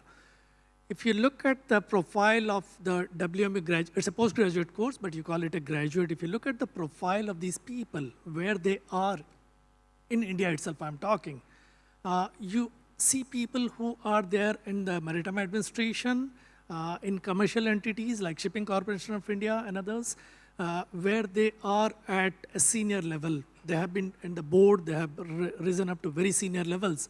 So definitely it does give them an edge. When you're coming ashore, an added qualification and added knowledge and added education gives you that edge. Now, when you're a seafarer, you want to come ashore and you want to have that additional edge. You want to have that additional qualification. You look at courses like an MBA, which IMU and others are offering. Many of them go for an MBA abroad at paying very high fees at various universities. If you talk of a top-notch university in the US, is going to cost you at least $100,000 a year as fees and other expenses. And that's where WMU is an option, is what I feel like, because number one, it's giving you an education at half of that cost. That's one. Second is the amount of networking you develop, because you have about 100 students in a batch who would have come from 20, 30, 40 different countries, and who would be going back and working in different fields over there. So this is what all the WME graduates from India, we feel like it's a big edge that we have got because of the networking, which the days which you would have spent in Malmo, and you can pick up the phone or drop an email and ask for something to be done at their end. So that's the edge that WME provides. And I would definitely highly recommend for seafarers coming ashore to have a look at it. Thank you, Rajneesh. Personally also, I acknowledge being a WMU alumni, but more so from the fact that if you see in our services also for our promotion, we require to have a WMU degree.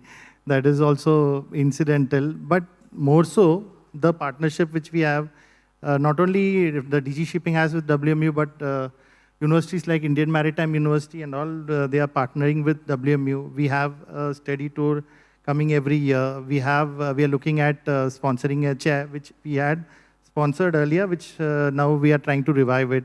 So there are various areas of engagement.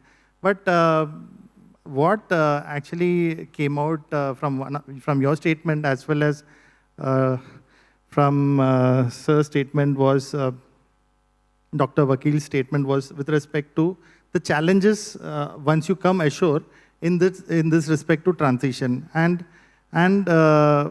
this is a question now I would reach out to Dhruv in terms of for professionals who are tempered in a particular frame of mind out at sea and to come and work in an environment which is cohesive in a group setting, which is a challenge, which has also been identified by Dr. Vakil as well as Rajneesh wanted to say something. I will reach out to him again later on the challenges. So your thoughts on this aspect? So I think two things that, I mean, I obviously have a lot of friends who have now started to work ashore and have been working ashore for some time. Two pertinent things they always say is that A, they have to work 12 months in a year, you know, as regards to working just 6 months in a year. So that's one of the first things. And secondly, people cannot accept the fact that the salary that you get working, you know, ashore is not, you know, the same, or will, you know, it might be the same, you know, going forward. But when you're just joining a shore job, it will never be the same. So these are the two things that they always compare, you know, whenever they transition ashore from sea life. But I, you know, my feelings and my personal feelings with Shipscard and, you know, the sort of, you know, having conversed a lot with my friends also, that as Gaurav also rightly mentioned, that you must be very clear in your mind where do you want to see yourself 10 years down the line. Do you want to be a CEO of a company or a managing director? Or, do you position yourself that, yes, 10 years down the line, I'll be heading this company? For that, you must ensure that you make this transition before you're 40 years old at least, right? So that, and most of the people are doing that, because I think life at sea beyond a certain point becomes very monotonous. You cannot just keep on doing the same thing again and again. And plus social media again, right? You see other people prosper. It plays a big part in changing your mindset. That you see people attending seminars like this. You see people going for office conferences somewhere outside. It does change your mindset. You would know it, right? How people think about how seafarers think about people working in the office. They think very differently. So I feel that once you can overcome these two challenges, particularly about salary and also about the fact that it will be a slow and gradual process, but you will progress every year. You will do that. You might be sailing as second engineer for the next 5 years, but here you will prosper. There would be an increment if you're doing well. So it is a slow process, but I feel that it's the right process. It's the right thing to do before you turn 40. Yeah, I agree very much in terms of you earning tax-free in dollars. Oh, yes, the tax-free part I forgot. That's a big thing. And one more aspect is probably the personal part, the family part, which is a kind of a mental block, especially even in terms of the probably the attrition which we see, or the challenges for seafaring, the numbers which we are looking to increase, which is not reaching. Yeah, for me also, it was the same thing. My kids were born. I was blessed with twins.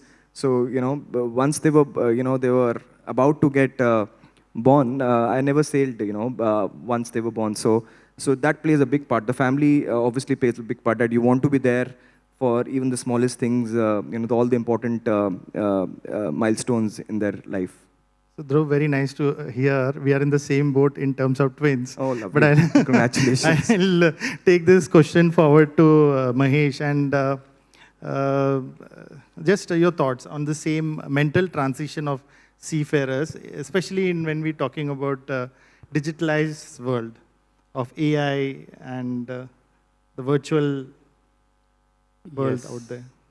So we have different generations on board right now. Some people are totally oblivious and probably scared of making a transition because they are scared they will not be able to adapt to the changing world of AI and ML. They feel threatened. And then you have got smart young kids who are very, very confident. So my personal observation has been that the earlier the person decides to leave the maritime profession in terms of, let's say, cadetship or junior ranks, they have a much wider horizon where they would like to venture into. Probably they look at non-maritime domains also with equal confidence. But as the years pass by and the person is, I would say, the blood is more turned into seawater, he looks for a transition more into maritime domain because he thinks he has an expertise that can be put into use. And there's nothing right or wrong in it. It's just in terms of the confidence that the person has when making this transition. And irrespective of the fact that it's going to be a young person or the seasoned seafarer making a transition, they will be up against AI, ML. They can't deny that. That's a reality they have to work on. And as I mentioned earlier also, it's not something that they decided they make a move and they think they are prepared for it.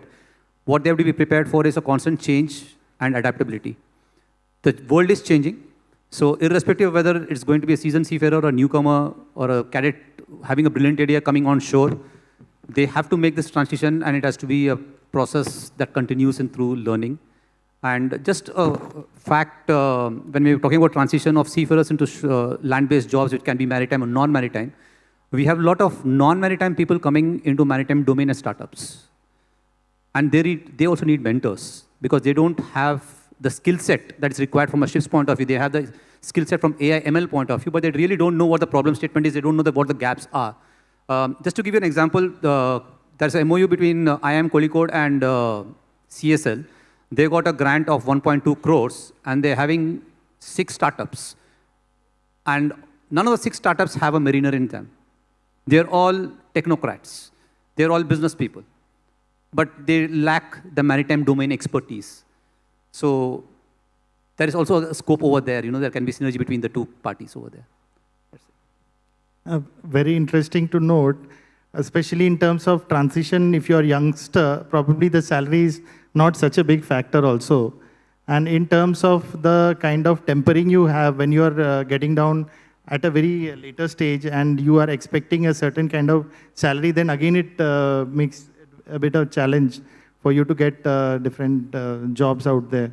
And probably my next question to Dr. Sanjeev is on this aspect only. How this kind of thinking in terms of teaching as a profession becomes challenging because from what we see is, and I think this is something, a discussion probably which was there in one of the earlier sessions in terms of the salaries for the professionals who are coming and teaching. So the idea is that if you end up paying good, you may get good and the attrition may not be so high.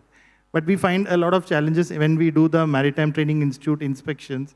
And your thought on that, how you can retain them? What is the importance of transitioning in terms of seafaring into the role of an educator? Yeah, thank you. Thank you for the question. So, teaching certainly is a noble profession, and I would say being in the maritime training, I would say, in this room you have, everybody who is here, most of them have been at sea, majority of them are into different fleets, but teaching generally, honestly speaking, is considered by majority of them as a retirement type of job. They do not consider, that's the hard truth. They always say that, once I become 60, then I'll come to teaching because probably that's the time then my needs are reduced. I have my kids settled down. So I'll take up teaching at that given juncture. But then after the STCW 95, which is, for the last 20, 25 years, if you talk about from 1998 when 10 institutes have grown up to 170 institutes now. So training has become certainly a big sector where you have faculty. Now, if you see the DigiShipping website, you have about over 7,000 to 8,000 faculty across India, which is already been listed across. And as you rightly said, that yes, the salaries are less. As morning Captain Philip Matthews did mention, and there have been representations by many of them generally, that why you restrict the teachers to be just for 18 hours of class, or why do you prevent when every other person on board, we work for even 20 hours, we can work at a stretch. People assure, I could see every sector, a superintendent works, a surveyor works for more than 12 hours, 14 hours. I think everybody works. But when it comes to a teacher, you restrict them by putting it across only for 18 hours. On the context that UGC says that only it is 16 hours or 14 hours, but then that is only for the colleges. It's only for the, what you talk about a pre-C college, because you have research, you have discipline issues, you have ways issues, you could restrict, but not for a post-C training where a person is going to read the same PSSR course which was made, or 25 years back, IMO model course was made, and that is still the same. The faculty who goes and teaches the same subject regularly, repeatedly, week after week. 1,000 batches he has done, but then still he has been restricted to do only this many hours. So certainly salary, ultimately it's a business again. If you are going to say a faculty to be paid, and if it is to be an international market, then if you want to have youngsters into the market, because the future is with the young seafarers also who are going to step ashore, they need to be, they are more connected. They are going to be more connected with the Gen Z because they also right now have been right from mobile to everything. They have been connected across. So if you want them, then probably we should remove this such type of restrictions, probably like other nationality like UK, MC, etc. They don't have any such restrictions. So my request in this forum would be the same which many of them did made, including when the training manual was being made. I think the committee was set up across, and the committee's outcome was the same. But then finally the outcome was different in the book. So, so you allow people to work, and then you'll have youngsters. In fact, I just appointed last month. I appointed about 7 master mariners, and all are in the age group of only about 35 to 45, not a single. But then for that. The real thing is, I had to pay up double. And I know that, because if I have admissions and if I am going to give quality education to them, my students are going to get placed, and ultimately we are going to have. So the challenge is certainly those few restrictions would be required to be removed in case if we have to do on the salary front. Okay, other challenges, certainly to handle the youngsters today, the time span for these cadets or anybody in the education, it's less. Everybody wants to see, even in a post-C training institute where mobiles are not restricted, and pre-C at least we say you keep the mobiles in the, do not bring it to the classroom, but post-C we cannot do that. But then you have, including a regulation course, you have the superintendents coming and everybody coming across. They have other works also to do, but then they are coming with a mobile phone. We can't stop them, though how much we say. So the attention span is certainly less for them. And for that reasons, yes, technology. This faculty, the youngsters can learn faster, so the faculty will have to get into the course like what was mentioned, 28 days course on AI is available. Today, a seafarer can sit at home and learn all the technology, which is going to be difficult for a non-seafarer to learn probably the IT-related means seafaring. So for sure, I would say that those technologies have to be learned and then make the education more, I think, presentable. It should be, you could have VUs. In fact, the VR and AR, it's not in labs. In fact, we have put, in all our classrooms, we have put smart TVs at HIMT, and then we use the same Oculus glasses into the classroom, and then we have exercises in the classroom. So it is not that you go to a lab and then do. Today, labs are transformed into the classrooms. So we need to get that. So technology can do a lot of wonders, and you allow even at the pre-C level, I don't see the future where the cadets will be told to bring across the mobiles into the classroom. You will have to use the tools like Kahoot and all those tools you will have to use in the classroom. They are going to be more user-friendly, and rather than making an assessment a long way through, I think we have to use technology and technology to the advantage. Thank you. Thank you. You did mention a lot of things, but one thought which came to my mind was in terms of the continued professional engagement, a professional trainer which you have. Now, you said there are faculty members who have been 20, 30, 40 years, but they have not been sailing. So when they join, like you've taken 5 master mariners, and they are fresh and they are aware of the latest conventions and latest happenings on shipping. And over a period of time, that kind of a stagnancy comes. How does your institution try and take care that they have the kind of competency which is continuedly developed? Thank you. Good question. And for sure, I would say that any faculty and every faculty, other than the VICT or TSTA and the AACS, the revaluation course, when it's made mandatory for seafarers, I would say personally that even the faculty should be doing it. I personally, I have not been at sea for the last 25 years, but then I ensure that I do a revaluation. I have my COC valid even today, and I try to keep it across. So every faculty probably should be undergoing such courses. Why only at people at sea? Because a lot of things are changing. A lot of things are changing. And that's how we have, at HIMT at least, we have every faculty to have at least 2 CDPs every year, 2 faculty development programs we have, of which one should be probably a mandatory course, which could be either a revision course or it could be any course. If he's taking a PACRB, go and attend a PACRB again, because things have changed. So you will have to ensure, then only you will be, otherwise going by when I was at sea, when I was a chief engineer, when I was a master, this was then, those stories, today's generation is not going to pick up. They have mobiles with a hand. If the faculty is not prepared, they will directly tell, okay, you're not prepared and this is the correct answer. So we cannot go on old days where they had to go home and refer to this. Today, students are more smarter than the faculty. They have things on hand, and for that, I think it is a faculty development program which is most important, which I think Mr. Bisin did mention that such programs are coming, and I think ranking of faculty also. When you rank institutes, why not faculty? Probably rank them as well. Then only I think, then pay the highest faculty. Let the market decide on that. It's an interesting thought. For an institution like yours, probably it will not be so challenging. But the smaller institutions, if you post this kind of training requirements and if you make it mandatory, then whether the attrition rates, what will happen to that? That's I'll just leave it out there. And I'm sure that many of them would be cursing me, but at the same time, I had to. Right, thank you. But I'll take it forward with Gaurav. And Gaurav, you are having a kind of a database. You must be aware of the latest trends.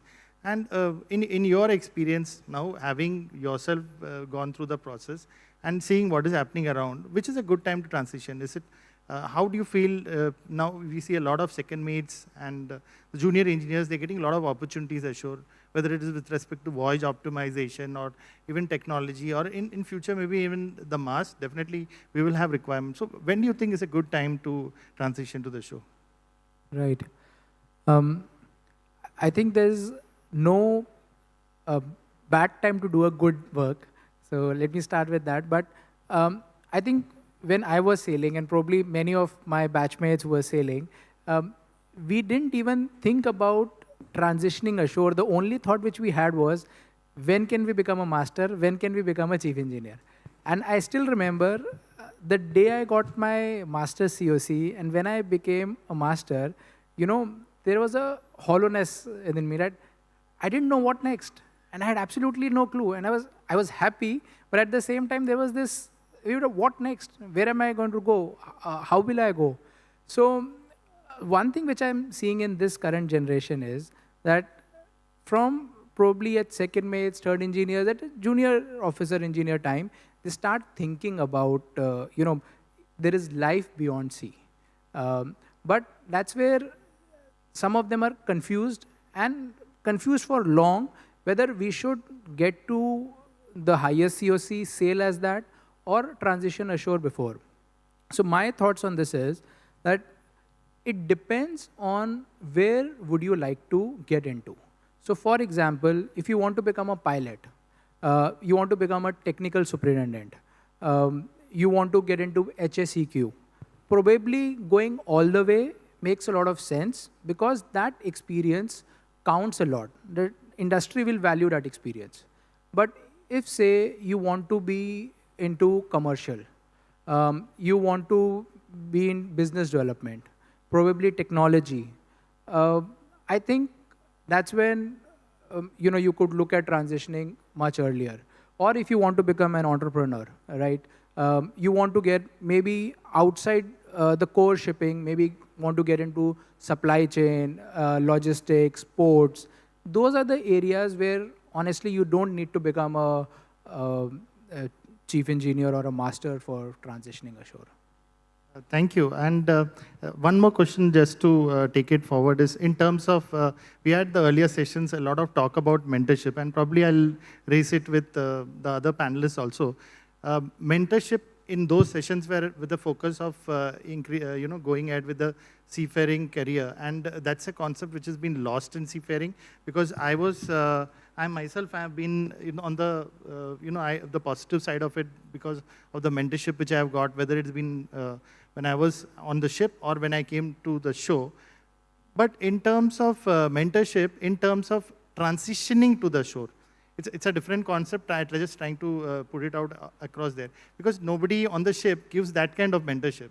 And that is something, maybe it's something we should also start looking from the shore, maybe even as an administration or as a private entity, and your thoughts on that. Yeah, absolutely. So when I started CN Beyond 10 years back, the first thing which we did, and we did it for 1 year, was holding webinars wherein we would call very senior experts in the industry who would talk about one particular field. So I remember 15 years back, when this thought of CN Beyond came in my mind, the first person whom I called was Captain Saggi, and I'm not sure whether he's still here, but I always thank him. So I asked him, sir, that, I see this as a problem statement. Do you also feel the same? And if so, would you like to come in as a mentor on our platform to help mariners transition ashore? And he agreed, and he encouraged me a lot. So what we have done is, we have identified about 37 odd fields where a mariner could go, and we have about 65 plus experts who would talk to a person, counsel them. Mentoring is a strong word, but at least at the first level, counsel them in terms of where they could go, how could they go, and whether a particular field matches the aspirations or the skills that a person has.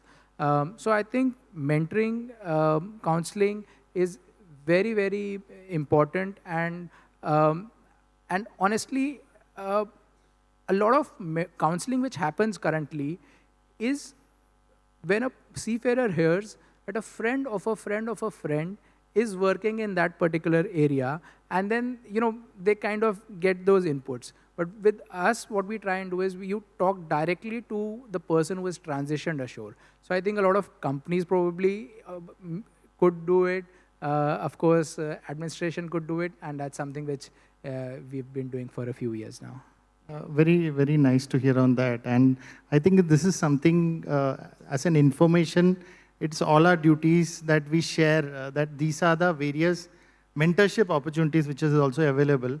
So, but I'll be now transitioning back to the shore side of things, because Rajneesh left a thought out there in terms of the challenges when seafarers were joining on the commercial side, and probably if you can enlighten on that.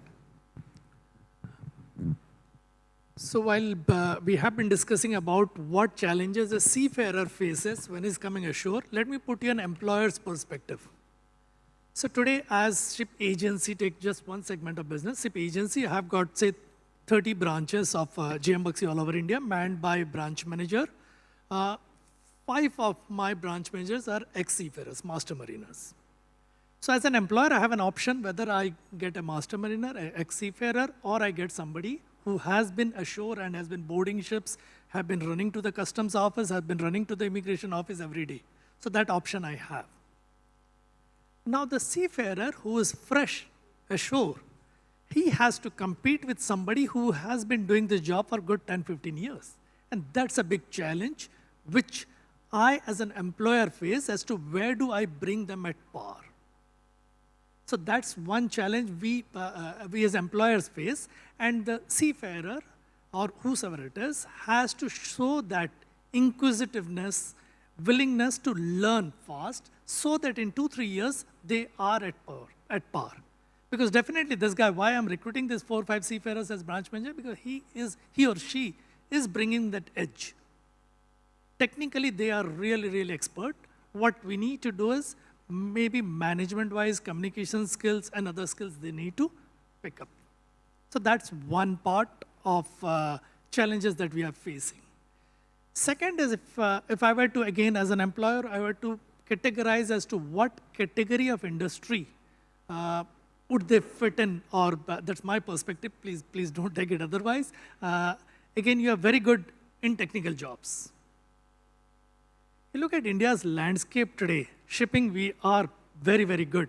But if you look at India's landscape today, shipping is part of the entire supply chain, and supply chain is growing. It has got tremendous potential in our country. We have an economy which is galloping at 6% plus. We are going to have 5 trillion economy soon. So there will be huge demand for this supply chain, people and companies over here. One, economy is going up. Second, the government is pushing hard to bring down the logistics cost. So we have wonderful, wonderful prospects available over here. And that's where when we bring in seafarers, we try to train them on the job as to how you can capitalize on this opportunity. Let's not go away. Let's our economy not grow at the rate which we desire, because we are not an efficient supply chain system. And that's what we as GM Baxi try to train our people to capitalize on this opportunity. Thank you, Rajneesh, on that aspect. But one more question which I just want you to answer in terms of your experience with the port sector. And what do you feel are the emerging opportunities for seafarers within ports? So again, at GM Baxi, we operate 12 port terminals in the country today, and 3 of those are headed by master mariners. Our port at Vizag Container Terminal, it's an ex-master mariner. Our port at Nhava Sheva is a master mariner. So yes, there are opportunities over here, because the port sector, again, if you look at the government's policy document, the port sector is going through tremendous changes. One is the public sector, the government ports are getting privatized, and you have new port capacity coming up. Vadhavan, which is going to be the largest port in our country, is just close by. But across the Indian coast, if you look at it with the number of ports that are coming up, you would have huge demand for seafarers to fit into this port sector. So yes, it's a big opportunity over there. And thank you, Rajneesh. So I think the session went off very quick.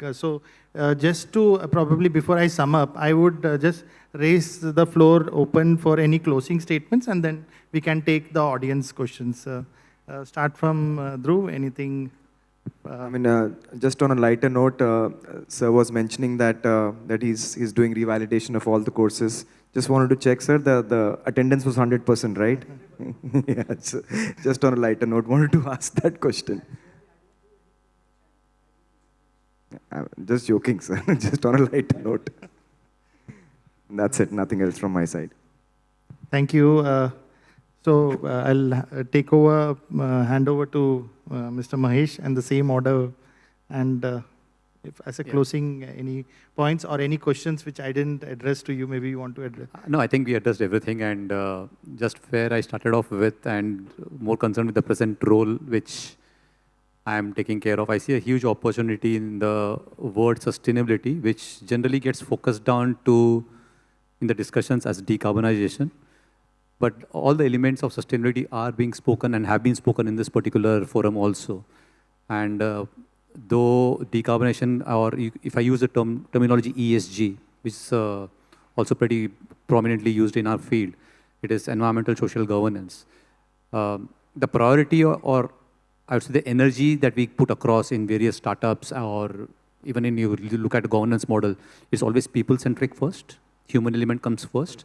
Second comes environment. In other words, I can take people, planet, and then the process, so the profits part of it. So I think the startup and the shift that seafarer has, or outside third party, I can call them non-seafarers coming into our domain, there's a huge potential because of the focus on sustainability-related issues. And the word sustainability, as I mentioned, is new, but we have been doing something in these three domains for a long, long time. Dr. Vakil, anything from your side?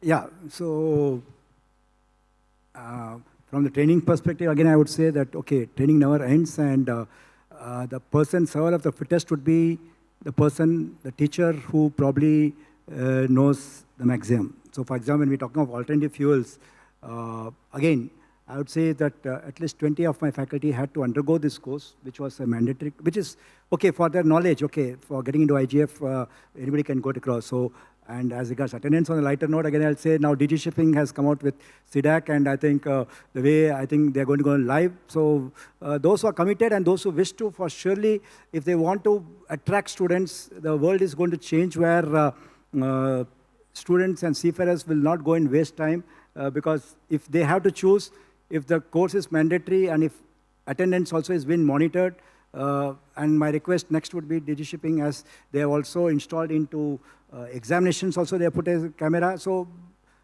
they're monitored. So good institutes will only develop the business because the fear is only for those who were doing something without attendance. So, and secondly, one is the mandatory, and one, as Captain Dubey did mention, on value-added courses. Yes, to be ahead, we will have to go across over and above the requirement on the value-added courses as well. The institutes will have to take, I think, a forefront. And I think the C is a large 90%, they say, and training is shining, India is shining, and we are learning from DG Shipping. In fact, I would say I should congratulate the whole DG Shipping team. This year I have seen, in fact, envy sometimes, they just launched the social media, and in just about 6 months' time, I could see 16,000 to 18,000, which is remarkable. I think a huge applause to each of you at DG Shipping, because this would not have happened otherwise. Every social media I could see, and when I see the graphical presentation, what Captain Ravi did, and also today morning from engineering side also, we had Ms. Nair. The graphical thing, what is made across, the analytics, what is been made, I've been telling my team, see how DG Shipping has come so fast, and then we are not able to do it. Every post I could see, the anything happens, okay, yesterday was sad demise of Captain Barve, but then that post also came in just few minutes it came across. So I should say congratulations to each of you and congratulations to you. Now you are heading the IT. Thank you. Thank you, Dr. Sanjeev. Closing thoughts to Gaurav and finally to Rajneesh. Right. So I feel we are all focusing on the transition of officers. And that's something which the industry also wants, and that's where we are also focusing on. But I want, and I need guidance, I need help from probably everyone over here. A thought for the ratings at the sea, right? There are a lot of people who are looking to transition ashore. They need opportunities, and a lot of them are very, very good. They have, they're graduate, they're well-spoken, but they are not able to transition ashore because companies probably, if a person comes from a rating background, they don't look at them. So that's where I need guidance from all of you, how we could possibly support the ratings. And if you could also, look at absorbing some ratings in your own organizations as well. So that's from my side. Thank you, Gaurav and Rajneesh. So closing remarks from me is for the seafarers who are looking out for an option of coming ashore. What industry you need to look out for is, I would say, look beyond the ship. So 3 industries I can straight away point out is, number 1 is supply chain. And when I say supply chain, it is not only the ship, but ship, port, warehousing, hinterland transportation. So entire chain, that's one industry. Number 2 would be sustainability. And again, in sustainability, a lot has been done on ships, but also there is lots that can be done at port sector as well as particularly the Scope 3 emission norms. Scope 3 offers huge opportunities for decarbonization and sustainability. So that's number 2. And the third would be automation. Automation, again, I would be harsh if I say, but it's a truth. In the maritime segment, I think we are still lacking in adapting automation the way the world has moved ahead.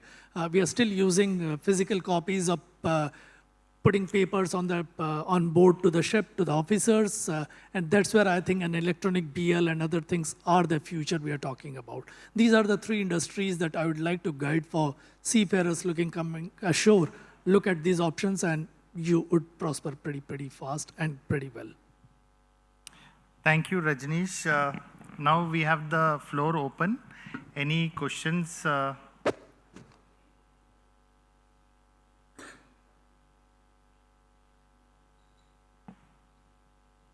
Kindly, please introduce yourself and keep your questions short, please.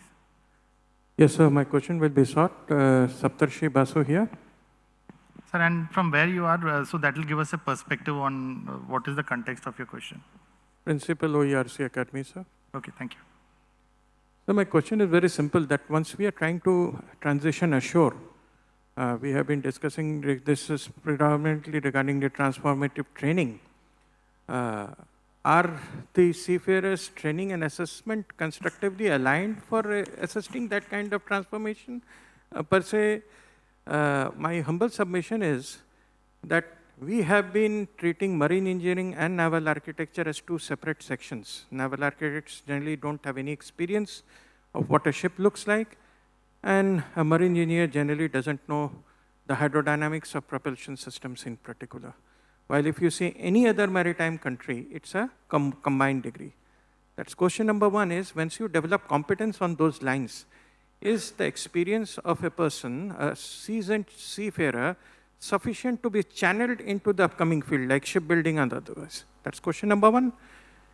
Question number 2 is, with respect to this kind of training requirements, is there any chance of a person who is maybe our qualifications stagnates somewhere around graduation and little bit on the graduation with the what we call as the licenses, to significant master degree and other things which in sandwich mode or a distance mode can enable a person to upskill and up-qualify for significant parallel and roles in the industry, which will be acceptable? my question ends. Thank you. Very interesting questions. Probably the first part, the naval arc and its alignment with engineering. We have two engineers, so probably we have to raise it to you, Dr. Sanjeev and Mahesh. Thanks for the question, and it's, I think, a very well-known fact that we don't have enough shipbuilders. I'm using the word shipbuilding over here in India. We had yards struggling to build ships because of technical expertise, or rather lack of technical expertise. And I am totally aligned with your views that we have two silos over here, one about the naval architects and one about the marine engineers. And we need to have a more synergistic approach so that if that is not there, we cannot really take over the shipbuilding, which is what Indian government is planning.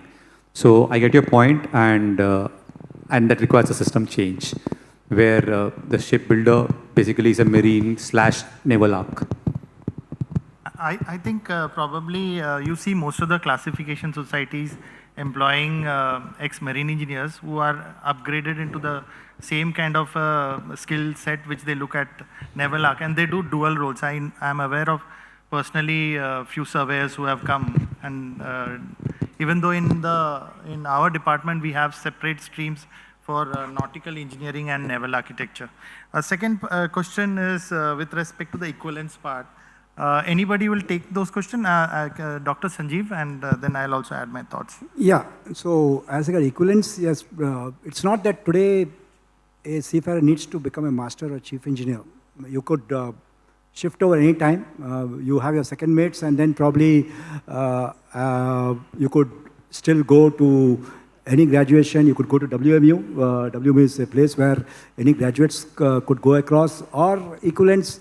Today, sure, the trend, what even I could see, many of them do not want to become masters, chief engineers. They feel that, okay, they transform when they are either a class 2 or a chief mate, and there are various fields because the degrees have been issued, and those degrees itself, whether it's a BSc Nautical Science or engineering, of course, you have the BTech, so there are various courses which anybody could take across, and you could further rise the ladder till the time you want to become a PhD or whatever.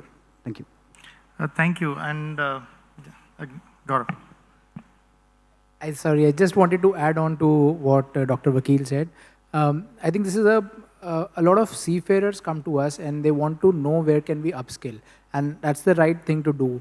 So what we've done is we have partnered to about 40 plus colleges in, say, Cyprus, Greece, Netherlands, France, UK, Canada, a couple in India, which have such courses which helps a person transition. So one is a thought of transitioning, which when it comes to a person's mind, the other is where can we upskill. So we have partnered to those colleges, and we have our own in-house courses which are into, say, commercial shipping, into digitization, which helps a person transition. And these courses have not just, for the sake of it, we have also got people employed into companies like Cargill, Scorpio, Navigate, wherein after the courses, they've got placement into such roles as well. I agree on that in terms of, especially the marine engineers have an advantage because they have a BTech marine engineering degree with them. And the nautical side, if you don't go for now you have an advantage because it's a dual program with Indian Maritime University or other universities where you get a BSc Nautical Science. But just to add on to that, from DG Shipping side also, we have issued a circular where we have gone to the Association of Indian Universities and they have given an equivalence to the second mate foreign going COC. So that allows the particular candidates, and many candidates have come to us asking for the mark sheet and a statement from us, which allows them to go for further studies. So that is something also I just want to put across. We have another question coming up. Can we have the mic? We have 2-3 hands raised.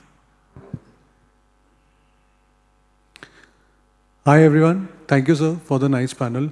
I have a question for Vakil, sir, and maybe Gaurav can also take it. When we were young, we were giving our exams, we all thought, let's go to UK or Singapore to give our exams, right? So what strategic steps is India, or must our institutes take to establish ourselves as global leaders in training at par with UK or better than Singapore. One thing which I would want to be vocal, that in UK, we fail our STCW, like firefighting. Why don't we fail in India? And it does make a difference when you have done your firefighting from UK and you have done your firefighting in India. It does, you see that difference in the seafarers on board the ship. So why we don't fail our firefighting in India or first aid courses in India? I mean, I've done my STCW in India. I've done my STCW in UK. So I saw that, and I'm very passionate about training. I'm a chief engineer myself, so I'm very passionate about it. Because now I see the quality of seafarers is going down. I think it should not just be here, but it should come from our maritime colleges, and we have to be a little strict. So yeah, it's a tough one, but yeah. On the lighter side of it, we have the certificate of competency. I don't think you mentioned that. So where it is opposite of what happens in UK. So now I'll hand it over for them to answer.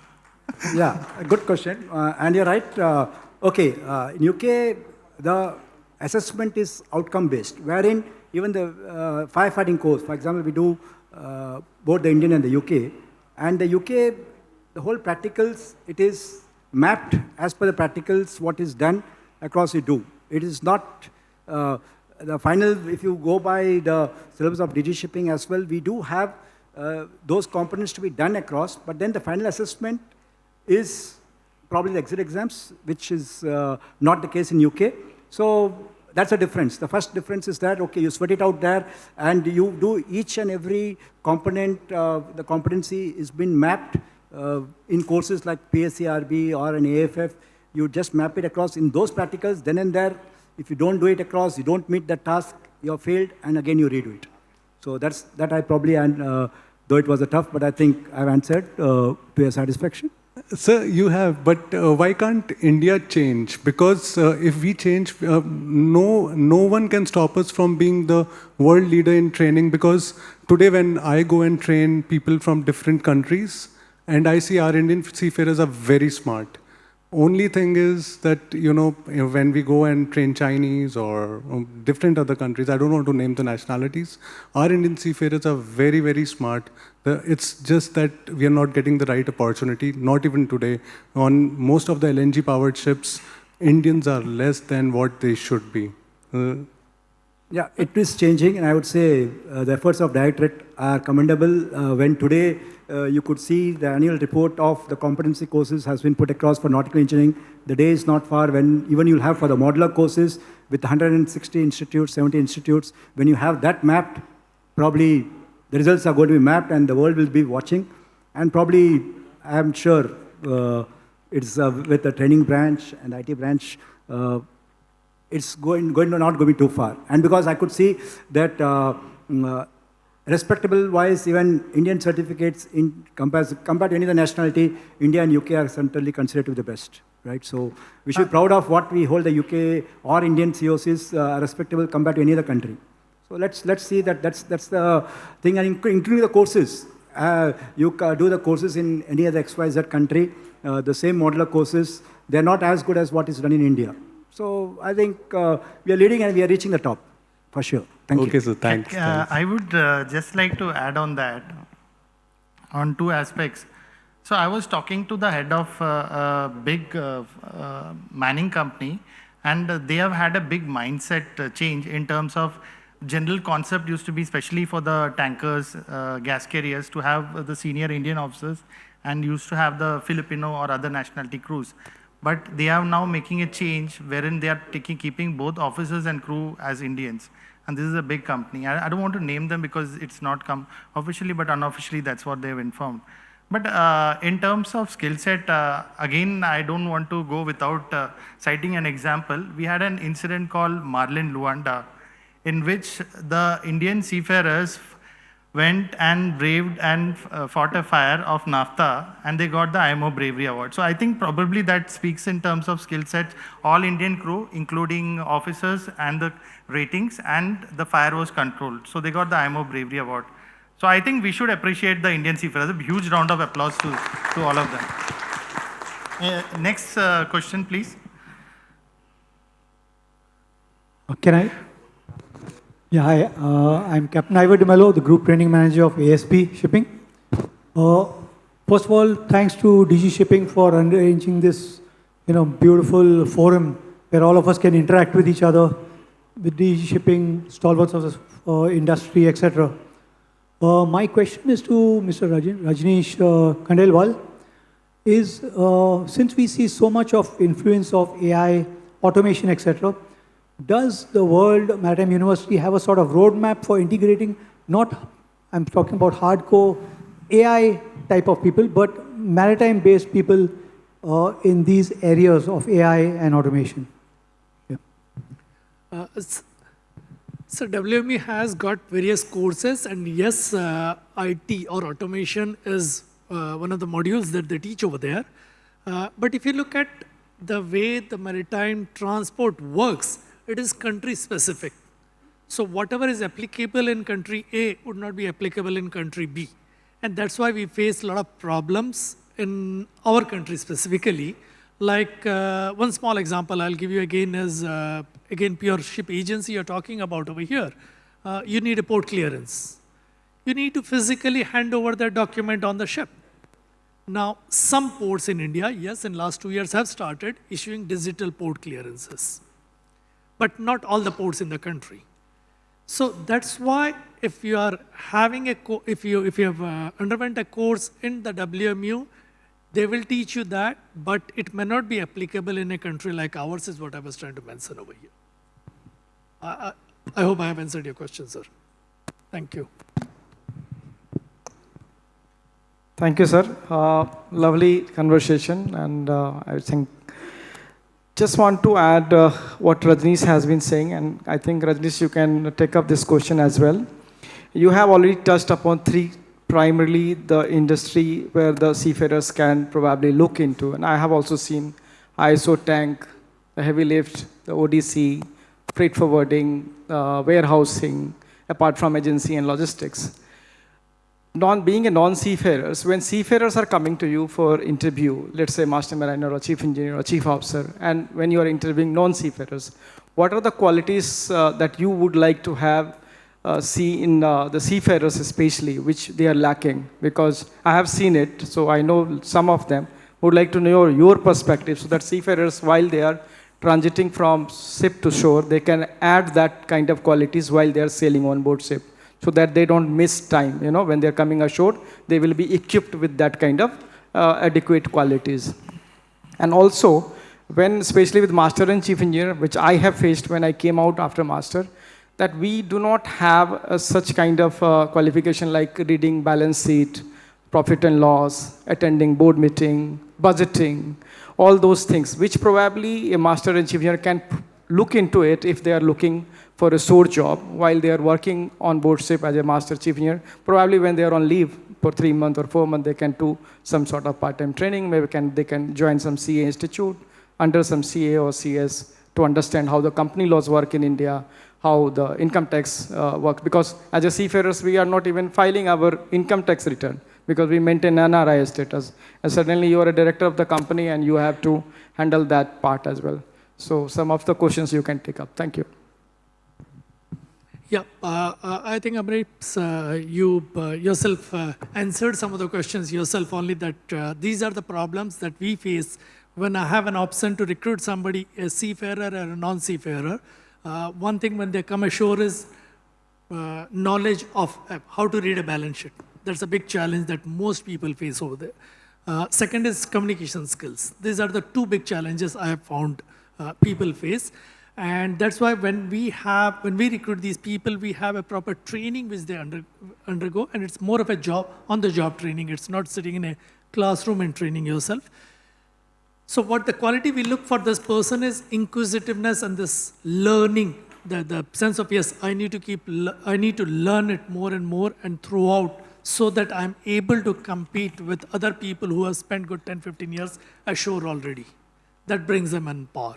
So what I look for is the sense of inquisitiveness to learn more and more. Because overall, if we have to take a feedback, are we happy taking these people? We are very happy because they come with a big sense of discipline is what we have seen. Second is they are able to work in case of difficult circumstances. Just put them across any difficult circumstances and they are able to come out with solutions is an experience that we have felt in our company. That's the reason we go ahead and keep recruiting them also. I think Gaurav is for you. Basically, we have been trained 3 years for pre-sea and let's say 4 years as a marine engineer before we go out at sea. While coming from sea to shore, we have no training as such. Maybe something to work upon that as well. Yeah, absolutely. I think there are a few companies which are looking at, say, most of the mariners get into superintendent role.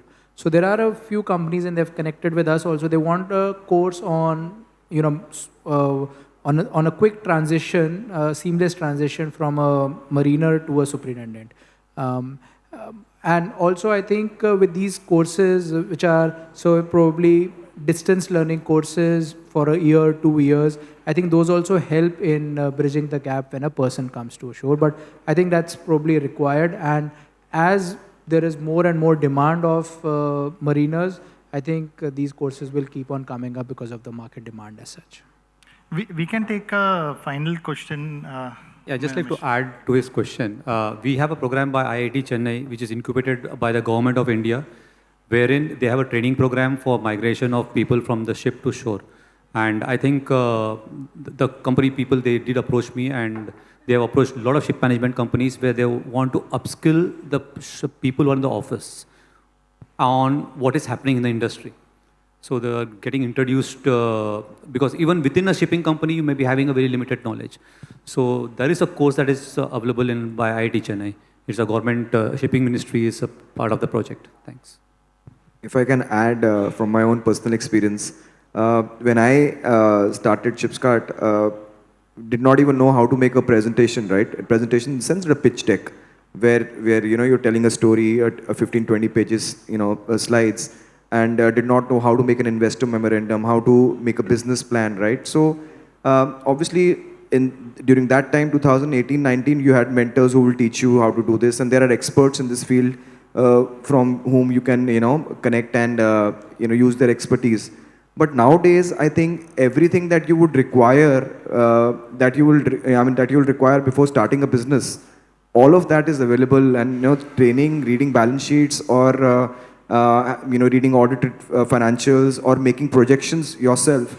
That these are the projections for the upcoming financial year. I think the templates are all there, the trainings are all there. So it's very easy nowadays. If you are willing to learn, you'll be able to do it yourself also. And that's my own personal experience. One last question. Good afternoon. My name is Shom Yogi. I'm a general manager with the AS Mullerboy. So further to what Mr. Rajneesh Khandelwal has mentioned, I think one more option that I would like to add on, that is the availability of repair and maintenance services that we can provide in India. We do provide substantial amount, but there is scope for much more, and therefore many people who are transiting from sea to the shore can think of that option as well. Thank you. That was not a question. I think you're talking about the opportunities in terms of repair. I think it's time for me to sum up a few key takeaways and see a few key points which came across in this session. One of the first aspects were the skill sets. The sea is its own school, and what happens is there is no right place, right time. Every time is right, every place is right. It's the way you mentor yourself, prepare yourself, and mentorship in terms of organizations, whether it is the administration or private entities, in trying and making the seafarers understand and prepare themselves for an opportunity ashore is very important. One thing which was identified was the opportunities for the officers were much better than when we were looking at the ratings ashore, who were also a category who were interested to come ashore, but were limited in their opportunities. So how this gap can be bridged is something we should also look at. Again, mapping of the opportunities on the shore, on the shore side of things, which is linked to maritime domain. And then we also should have a mental mindset to try and be a little bit bold and explore opportunities other than that. There are very classic examples, even though I don't want to name. There are people who have gone into technologies which are outside the maritime domain. They have new entrepreneurs. We didn't discuss and go too much into entrepreneurship, which is something a lot of I see youngsters taking up. Again, the keywords which are being talked in this generation, in this particular next, which is very relevant to the next decades, is AI, sustainability, green ship. Opportunities are there. Mars is something which we discussed earlier. And in terms of looking at opportunities, even as an administration, I think we all have to step up, try and bring in opportunities of mentorship, whether it is in terms of improving the seafarers' skill set or when they want to transition ashore. So in that, I sum up and close my this panel discussion. Let's raise a loud round of applause to the panelists. They made my job very easy. I can see, and especially also a loud round of applause to the audience. We have a sizable audience even after lunch, and they supported by giving a lot of engaging questions. So thank you for that. Finally, I just want to try and bring out 75 years of DG Shipping. We are halfway through our celebration. The big event is coming up. You will be all getting a one-to-one invite for the event, but simultaneously, I would also urge you to be on lookout for the 1st of September. On the 1st of September, we are having the four-page supplement, which is coming out on the Times of India Mumbai edition, Navbharat Times Mumbai edition, and Economic Times All India edition.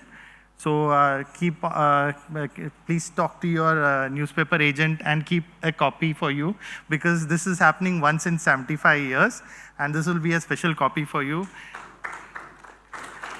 Also, we are coming up with a coffee table book, and we will be having a documentary which is being telecasted on the Times Now channel on Saturday and Sunday, 13th and 14th of September. So we will also be intimating in our social media platform. Thank you for this opportunity. Now I request Pallavi to take over.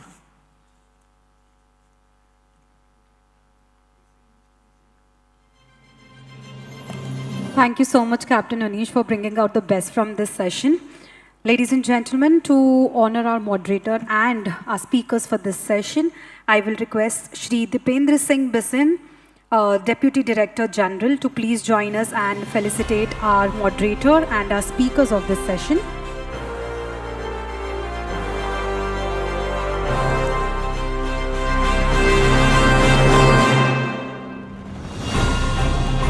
Ladies and gentlemen, it's time to have a round of applause for our moderator and our speakers, our panelists right here on the stage for such an engaging and an insightful final session of the day.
Well, I'm sure this was definitely an interesting and a fruitful session. Please, once again, one last time, a big round of applause for our moderator and our panelists.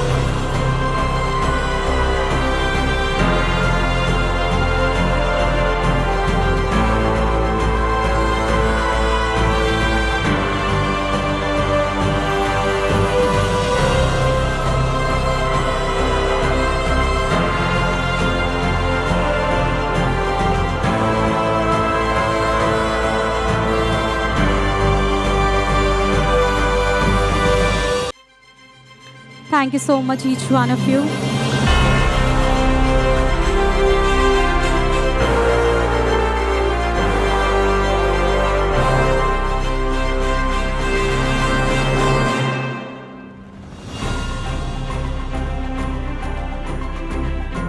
All right, everybody, to formally conclude today's proceeding, it's time to welcome on stage Captain Ravi Singh Sikkarwar, Nautical Surveyor cum Deputy DG Tech, Directorate General of Shipping, to deliver the vote of thanks.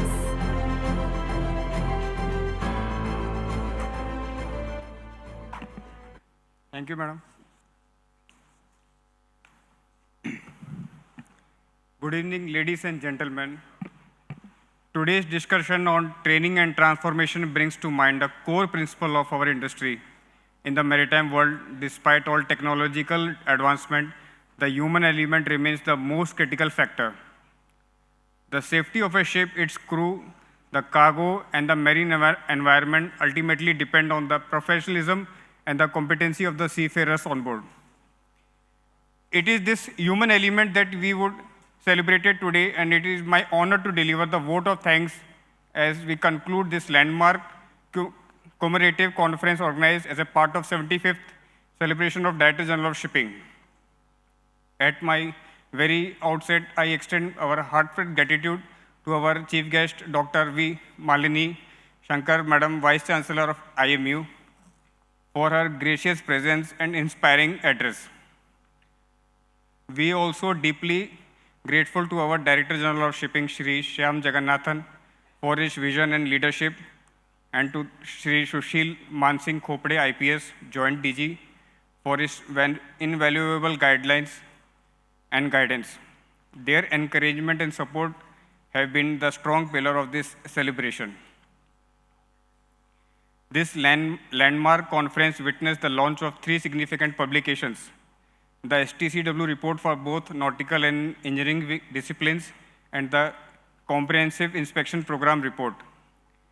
The very idea of such transparent and systematic reporting is a legacy of Captain Abdul Kalam Azad, Chief Examiner of Master and Mate, who conceptualized the STCW nautical report not just as a record of achievement, but also as a living instrument for learning, accountability, and improvement.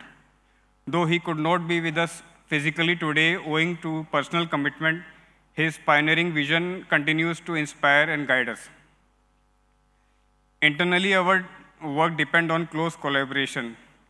Just as a ship, it is incomplete and cannot sail without both engine and deck.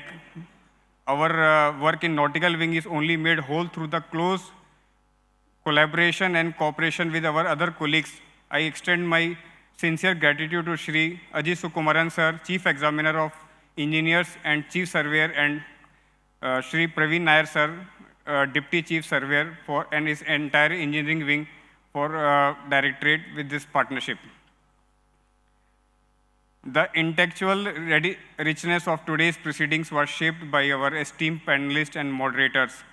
The first session on training explored the evolving role of maritime institutions in preparing Generation Z seafarers with skill, sensitivity, and sustainability. The session on transition addressed to the need of future-proof seafarer trained them for technologically advanced vessel. Finally, session on transformation looked at expanding career pathway from sea to shore and how we can harness seafarer vast experience for land-based roles. We remain grateful for their insights and contributions. Now it's time to acknowledge and thank all who contributed to the cause of examination and training, the true architecture of Shikshit Navik and the Sashakt Sansadhan. Our progress will not only possible without the tireless efforts of our examiners, auditors, surveyor, training institutes, and all our stakeholders. I wish personally acknowledge and thank them for their invaluable support. I also wish to recognize the vital role of our legal team of Nautical Wing, who has safeguarded the credibility of certification system and supported these 75 years of DGS for knowledge sharing. Of course, behind every achievement stands a dedicated team. I sincerely acknowledge the efforts of my colleagues at EAC Nautical Branch for result declaration, to the certification work, and even logistic for these reports. Their commitment behind the scenes making all the differences I value from my deep heart. As an event of this scale requires strong logistic and financial support, I would like to thank our sponsors whose contribution has instrumental in making this conference a success. In particular, our gratitude goes to the Resource 24/7, Mr. Jayesh and his team for professional facilitation of tireless efforts to ensure today's program seamlessly.